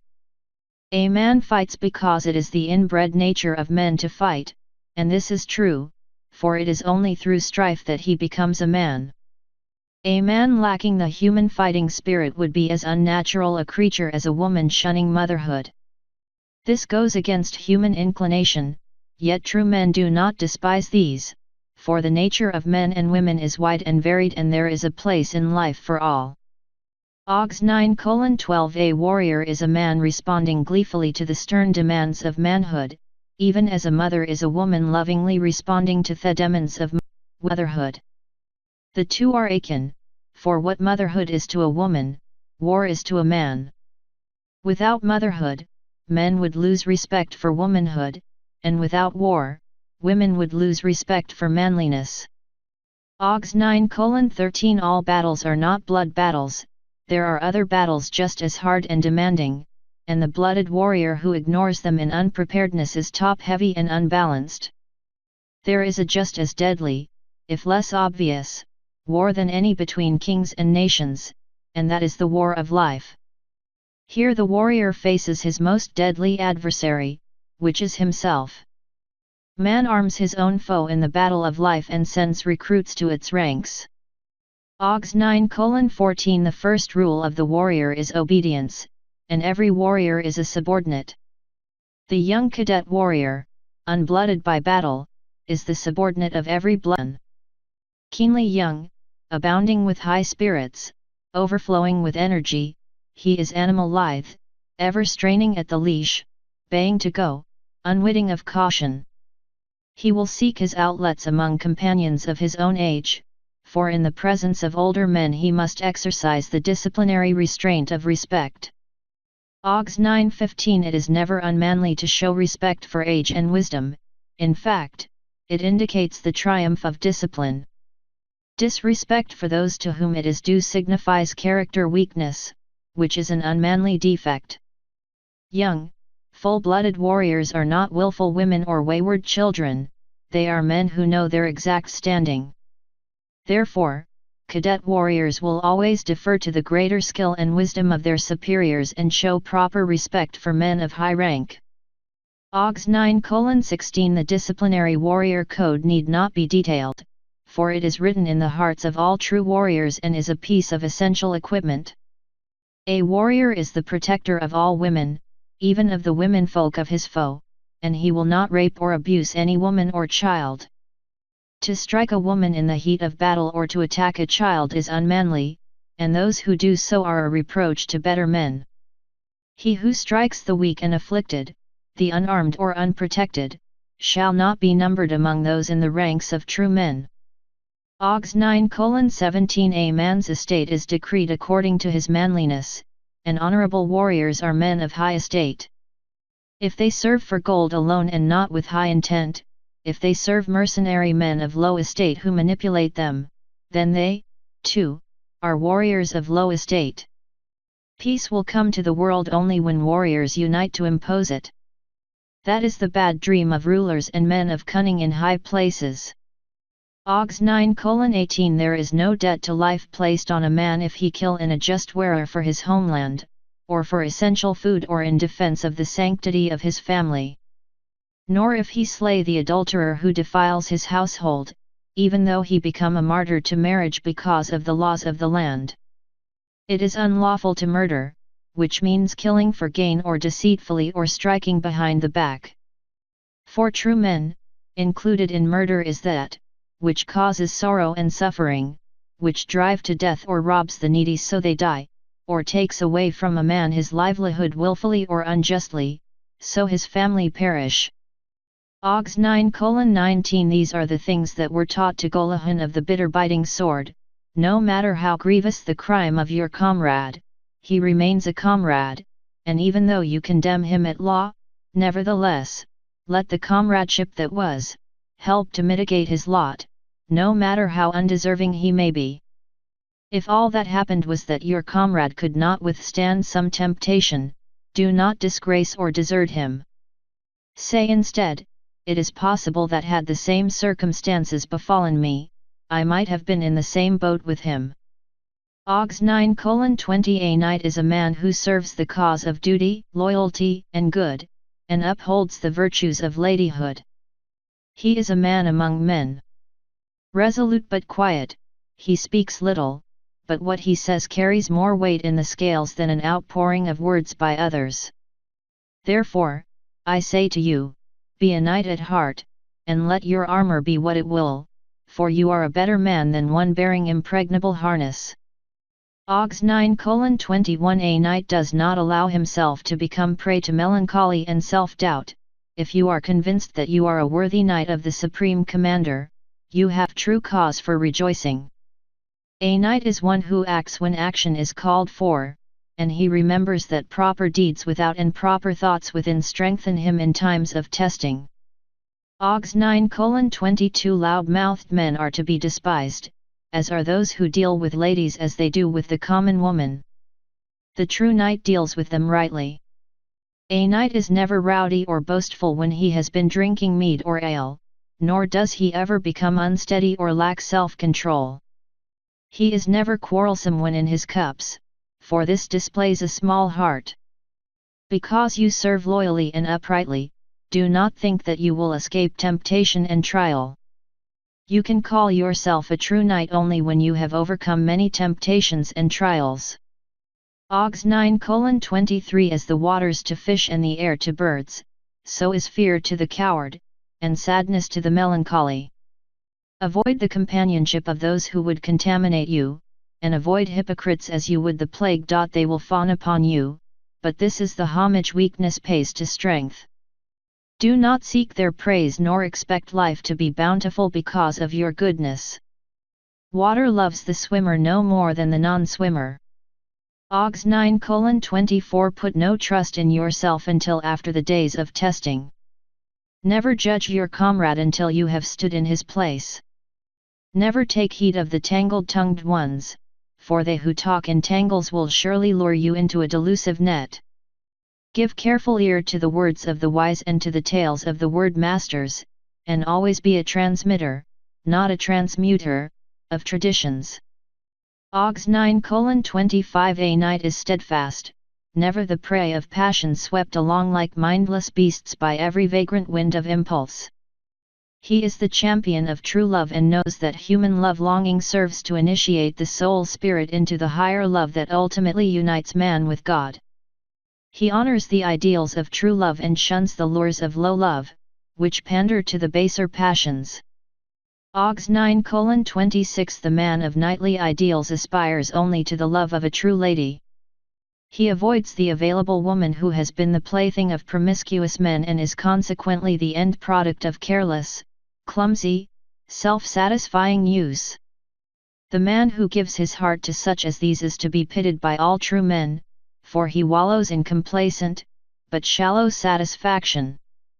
OGS 9:27 Learn to be careful of every move, and consider it, just as the swordsman has to consider every stroke.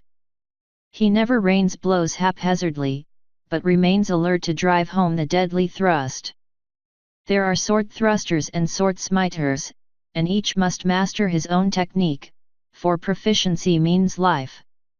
He who remains cool-headed and calm amid the cut and thrust of battle is a master of men.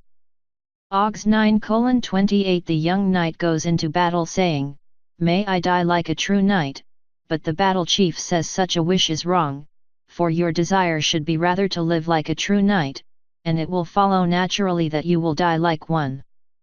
It is a lesser knight who desires to die for a cause, for the better men resolve that the foeman shall die for his cause. OGS 9:29 A knight must learn the wisdom of the wise and strike it on the tablets of his heart, rather than having it as a babble on the tongue. He must know the difference between the indolent man and the cautious one. The difference lies in their use of the period between the action becoming necessary and doing it. One uses the interval for planning the action required and weighing its merits and demerits. The other, through shiftlessness, delays action until he is forced into it, and he is then found unprepared. OGS 9:30 A sober man was leaving a market town to journey home a few miles away, and he met a drunken rake, and for safety, they journeyed together. As they passed by a wooded place they were waylaid, attacked, and robbed.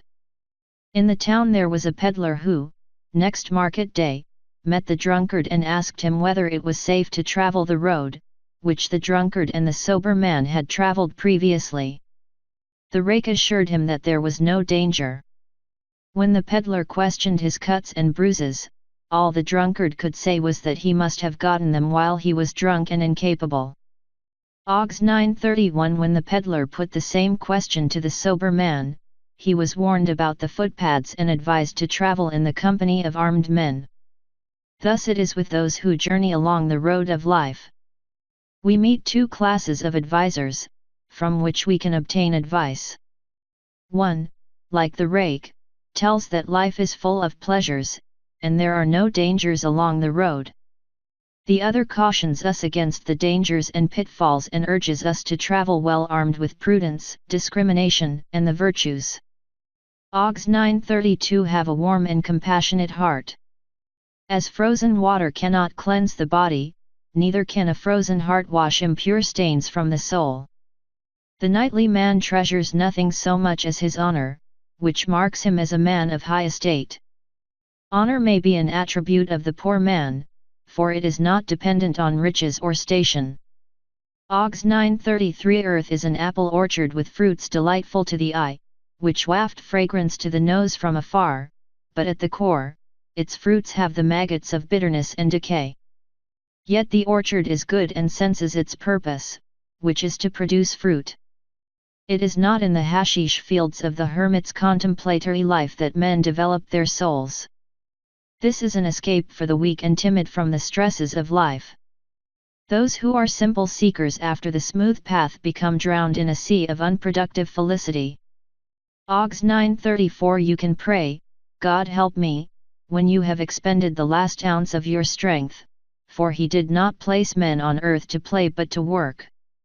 Duty, obligation, and responsibility are the manmakers, and these are slighted in the times and places where men are less than men. Always reach out beyond the frontiers of your limitations, for if you believe a thing to be impossible, then you yourself have made it so. Ogs 935 Conscience is the eye of God in man, and the prudent man lets nothing be seen which is unworthy, unwholesome, or unmanly. He is always circumspect in speech, for only those who can unring a bell are able to recall words spoken in haste. If earth were devoid of evil, how could we know what was good and judge the weak from the strong? How would we know what to strive against to progress? Ogs 936 I am a man who has written many worthy things, and I have faithfully copied that which has been given me. Yet sadly, my efforts have brought me down, my clarity of vision has undone me. I have lived in a generation, which scorns truth and cannot bear the stress of the search. It derides the simple things and seeks only after vain pleasures. Ogs 937 All men fear a mind, which sees more clearly than their own, and they destroy it in self-protection. All base men fear the tongue of truth, for it strips them and exposes their nakedness to mockery and scorn. To think is to be misunderstood by those who do not think. To voice new thoughts is to invite persecution. To have visions of greater things is to be hated by the visionless, and to be a maker of new things is to invite the scorn of the mindless. Chapter 10 The Maimon Lore Ogs 10:1 These are words of wisdom, happily told, of the teachings of the schoolmen who came from over the narrow sea. They journeyed from Durain and were children of Dardanos, who was the first man to place a horse in harness. Costain was his son, who married Lengelwin of the High Brow. Ogs 10:2 The teachings disclosed strange things, but they were the lore of the land and served well when interpreted by the wise. Before times, they were unwritten, for that, which was entrusted to perishable wood lost its power, and understanding came with the flow of words from the mouth. Ogs 10:3 Every thought leaves an impress upon the spirit of the shadow self for good or evil. With every impress of evil, there is further corruption and distortion of the spirit form. With every impress of good, there is a strengthening force, which beautifies the spirit form, and so it resides within in joy and content. Ogs 10:4 There are 7 spirit cankerers, which are meanness, theft, hypocrisy, fornication, cowardice, lust, and envy. Earth, enveloped in ocean and mantled in air, is the school wherein man, conceived in the likeness of the divine, plays his part as a pupil. Ogs 10:5 The natural world is that, which continues and develops from the creative impulse. The supernatural is that part of the natural not yet comprehended by men. The great God above all is a being composed of the collective souls of men departed to godhood. For it is written in times of yore that God died in the effort of creation, but a new God is being reformed. The whole of creation and life, as it manifests, is the effect of the old God being transmuted into a new one. Ogs 10:6. It is also written in the books containing the words of the Maimon, that nothing can create itself or spring from nothing. All things must have something pre-existing to themselves, which brought them forth.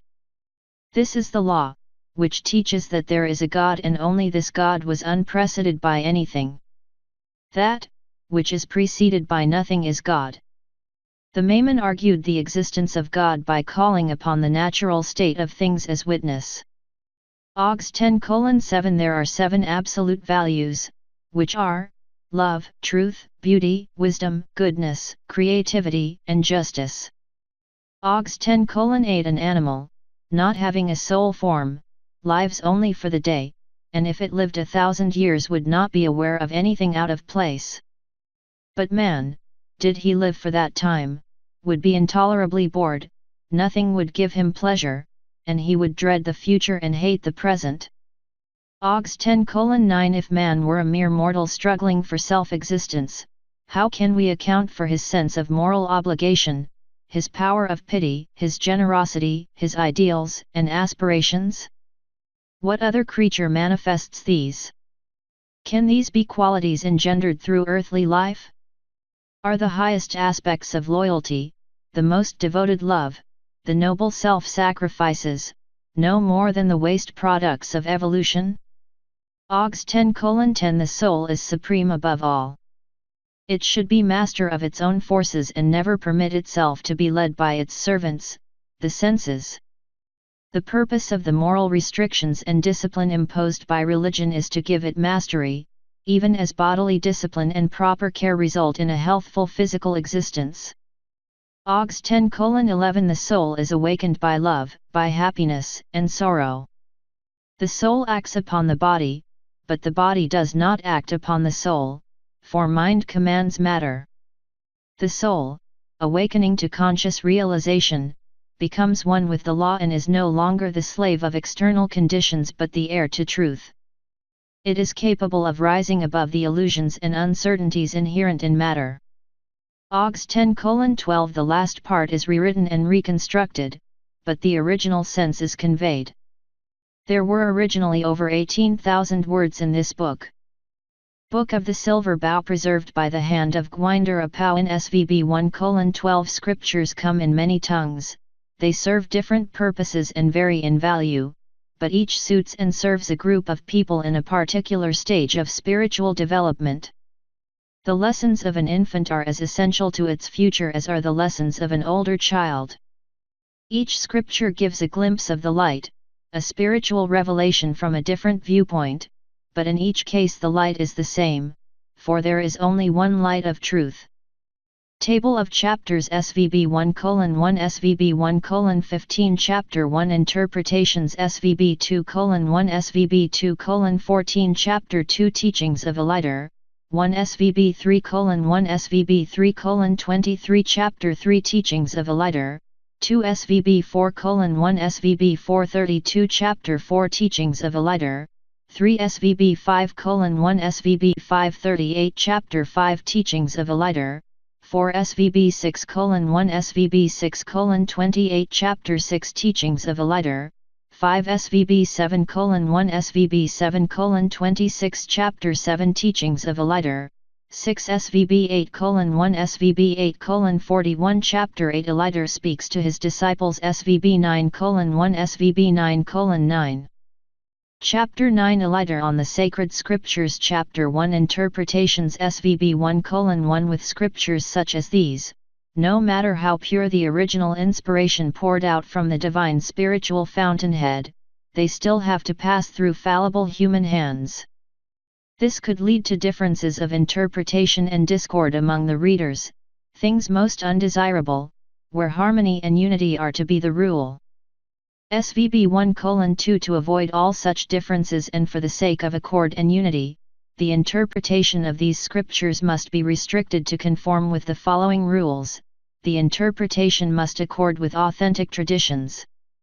It must accord with reason and experience, faith never contending with reason, though it is realized and acknowledged that the nature of life, being as it is, many things have to be accepted and undertaken without logical explanations. The continuance of life beyond the veil of death may not appear to accord with worldly experience and reason, yet it does, but there is a law prohibiting any assurance of this. Such things have to be accepted, therefore, worldly experience cannot be taken as the yardstick in this instance, as in many other instances. SVB 1:3 Apart from worldly experiences, there are spiritual experiences, which cannot be known and understood by the many. What is told of these must be accepted in faith by those unwilling to devote the time and undergo the austerities and discipline necessary to know at first hand. Only another twice-born one is in a position to disagree about such a matter, and therefore, all others should be content to leave it in their hands. SVB 1:4 Higher points of doctrine should be left to those competent to deal with them, but when lesser points are in dispute, then the outcome must accord with reason, and if any one explanation is to be accepted, it must be discovered rationally. All differences of opinion are to be settled by a majority of those competent to judge, and all reasons for supporting, or disagreeing with, any decision must be placed in record. SVB 1:5 Whenever there is a meeting among brothers, they should assemble in good order, with goodwill and harmony in their hearts, and they should likewise disperse. While things are done in this manner, there will be prosperity and progress, though if any outlandish doctrines are introduced or any dividing disagreement permitted, prosperity and progress will depart. They will remain while the teachings are esteemed and the doctrines hallowed, while the leaders are held worthy of loyalty and the brothers of comradeship. Progress and prosperity will not depart while the brothers are upright and steadfast, while the maiden sisters are modest and virtuous and the married sisters are decent and decorous, while the elder brothers are wise and diligent in preserving all that is good, while the elder sisters are careful in all they do and considerate for the welfare of the younger ones. It is for the old to keep watch and ward, and for the young to dare and do. SVB 1:6 The harshness of the ordinances should be mitigated with loving kindness, and when brothers or sisters are seen to be falling into the ways of wickedness, they should first be warned.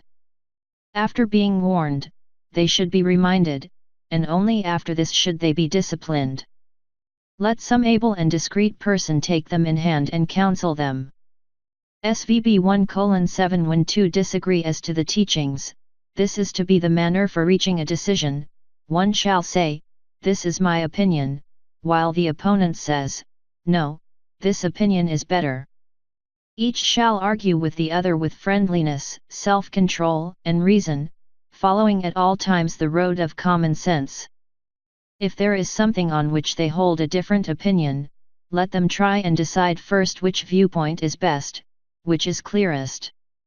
SVB 1:8 All the teachings in dispute will be settled in this manner, and where there can be no settlement between two, then let them both agree upon two others. If these cannot settle the matter, then they shall choose one other, whose opinion both agree to abide with. SVB 1:9 These teachings are always right, those, which teach the proper channeling of the desires and urges of the body, not those, which would pander to them or ignore them.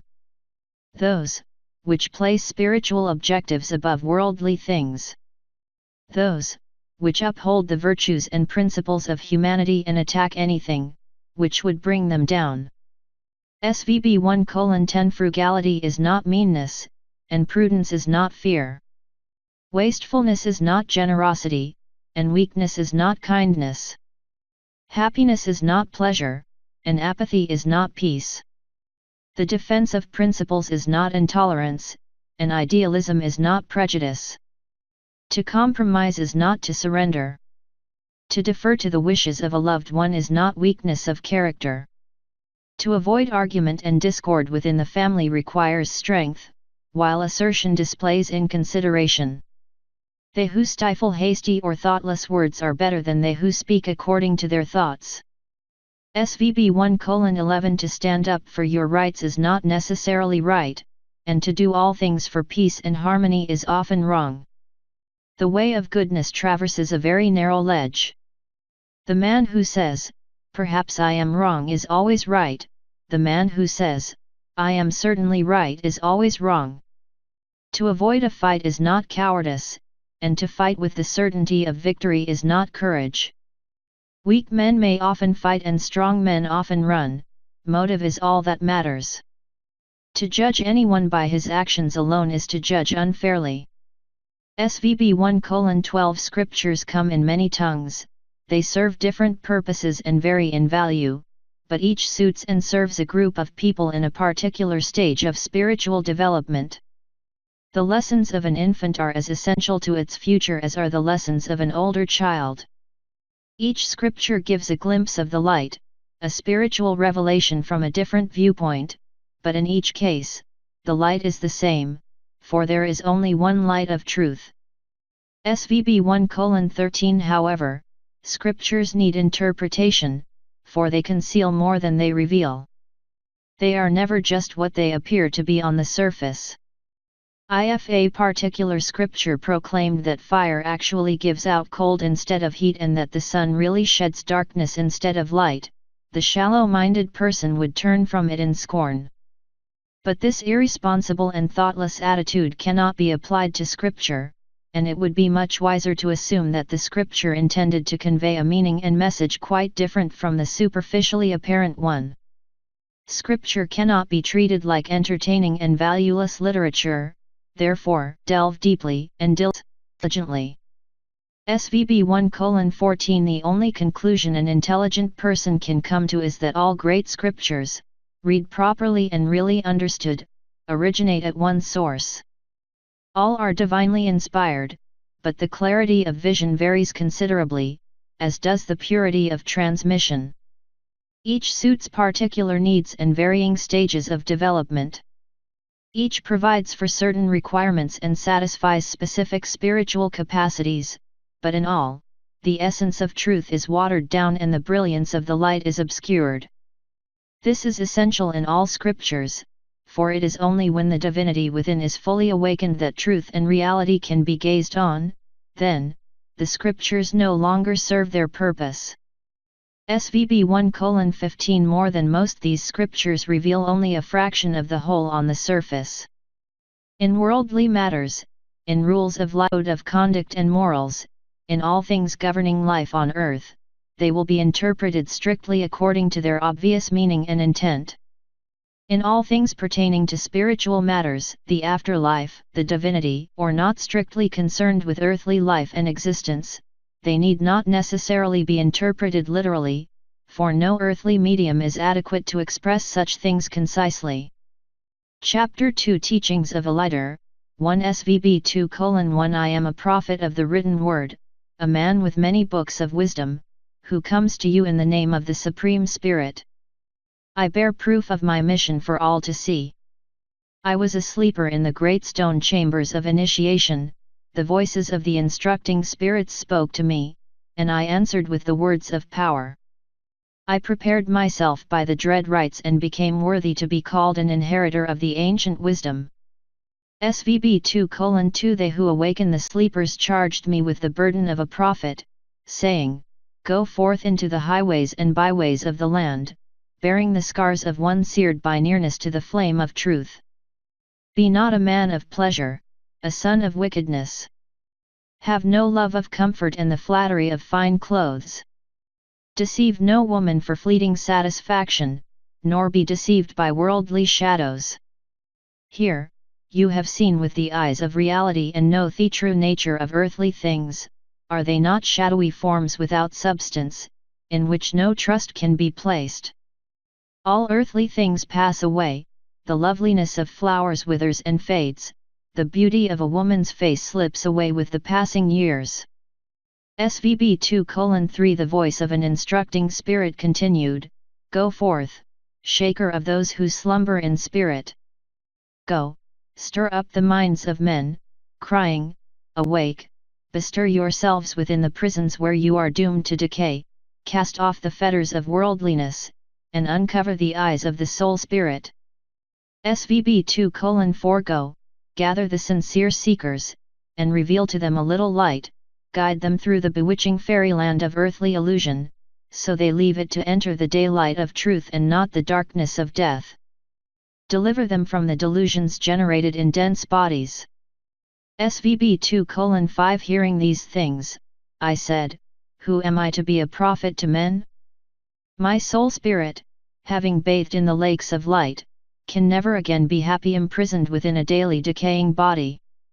The voice of an instructing spirit came to me, be comforted, my son, by the knowledge of truth. The world, as it is, we cannot change, for this is the task of men. Go, submit yourself to life, the harsh taskmaster and gentle savior. Your own good works are not yet sufficient to pay the cost of entry into the place of light. I asked in sorrow, am I then a man of small righteous credit? And the voice of the instructing spirit replied, where is the righteous man who is blameless? All men are prone to error, for it is the father of courage and resolution. You have been found reliable in testing and fit for the covenant of prophecy. SVB 2:6 I speak with the words of the instructing spirits, and I am their mouthpiece to men on earth. They charged me with the burden of a prophet. He is one whose soul spirit is a communicating link with the divine inspirational source. He is one to deliver a message to the world. He is the teacher allocated for the times to teach a particular religious truth. His courage must be tempered with gentleness, and whatever fate decrees he must always rise above it. He will become an attraction for tribulation, overwhelmed with troubles, rejected and mocked. SVB 2:7 Then they said to me in the comfortless darkness illuminated only by the spirit glow, you will be a physician dispensing a bitter draught. The message you bear will not strike men's ears like a charming love song, the words will not fall pleasantly like notes from a well-played harp. Pleasant things are fleeting and stir the hearts of men for only a brief moment, entertaining things are soon forgotten, and amusing things leave no mark. Your tongue will be a sting and your mouth a fiery furnace.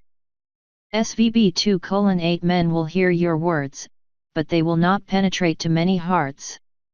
Your hearers will say, we are much moved and our hearts charged with godliness, but these are words of wind and their hearts will still follow the ungodly inclinations of their desires.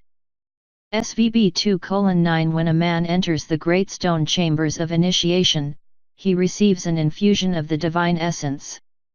His soul spirit is awakened to conscious awareness and passes out, to leave the mortal body still and silent within its tomb. He comes into the presence of beings who know the will of the Supreme Spirit, he learns awful secrets, he knows whence he came and whither he goes. He is one reborn and awakens to rediscover himself.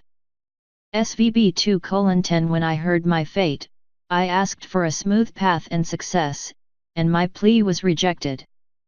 Yet from that day, I came to love life as never before, from that day, I was a lover of truth. Now I no longer have any trust in the world, I am no longer deceived by its ways. I know the world and the works of men, and I know myself. I sought for my soul spirit, and I found myself. 10,000 worlds and their mysteries are meaningless to me, I found truth, and she stands higher than all the worlds. SVB 2:11 In the place of terror, I saw other things. I learned the secret of the serpent with its tail in its mouth. I saw the workings of the spawn of evil and the fungus of corruption. I gazed upon the dark ones, and when they saw me, they became vicious, they sought to attach themselves to me, for burdens of wickedness are added to those who affiliate themselves with evil. But I was strengthened against them and came forth uncontaminated. SVB 2:12 When the implications of my fate awoke knowledge in my heart, I wept, in the spirit-lit darkness, for my wife, for my children, for would they not become fatherless? Who would harness the oxen and scatter the seed over the soil? Who would tend the sheep and stand guard, who would protect from intruders? SVB 2:13 The voice within the tomb chamber spoke of fate and destiny and the things, which were unalterable. It said, "The path of the prophet is beset with sorrow, your house is destined to become desolate, and no human hands could have deflected the blow of fate. Your lands shall be abandoned to wild creatures, and many years shall pass before they are resown." SVB 2:14 Then I said, "Let my wife be spared and the children of my body, for they will be comforters to me along the way and strengthen my heart in service." The voice of the instructing Spirit replied, "Were thus things within my power to grant, gladly would it be done, but you have been chosen as a prophet, and the way is hard and lonely. In the years ahead, your family will be mankind and your companions the accompanying spirits. The road is long, and its end rests in eternity. Fear lurks by the wayside, doubt haunts the forest to be traversed, and worldly temptations will be like wolves at your heels. But you can look forward to the joy of reunion at the destination, and though the way is hard, the journey is not in vain." Chapter 3 Teachings of a Leader, 2 SVB 3:1 I am the prophet of the day, now hear my voice. There is a law of compensation, good always leads to good and bad always to bad.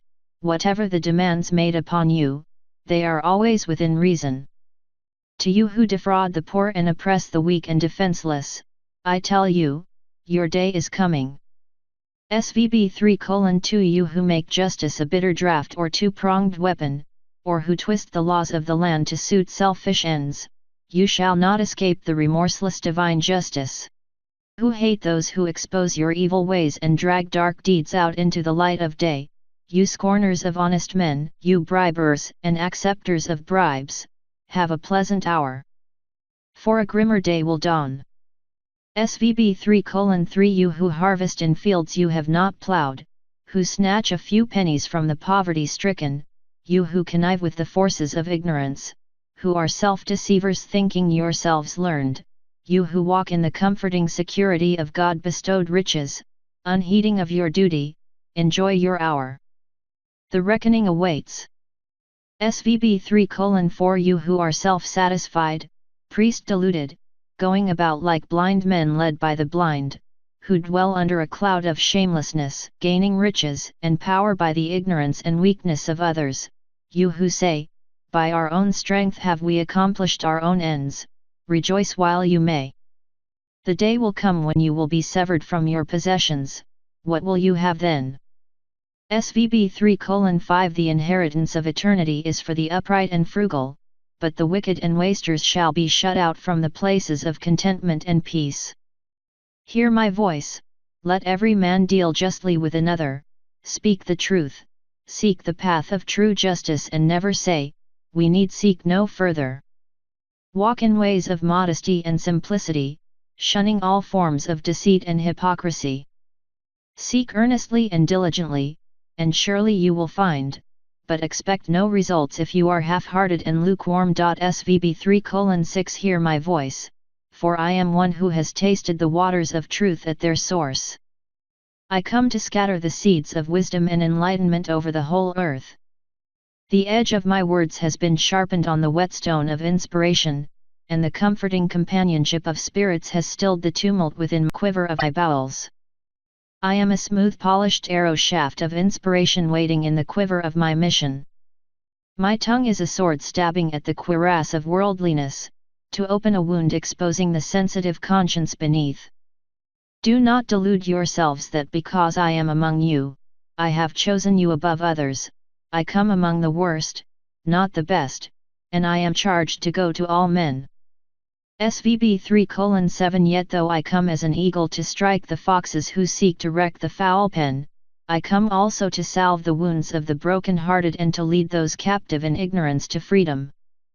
I come also to those whose hearts are fastened with the bolts of intolerance and prejudice and to replace misery with beauty and glory in place of degradation.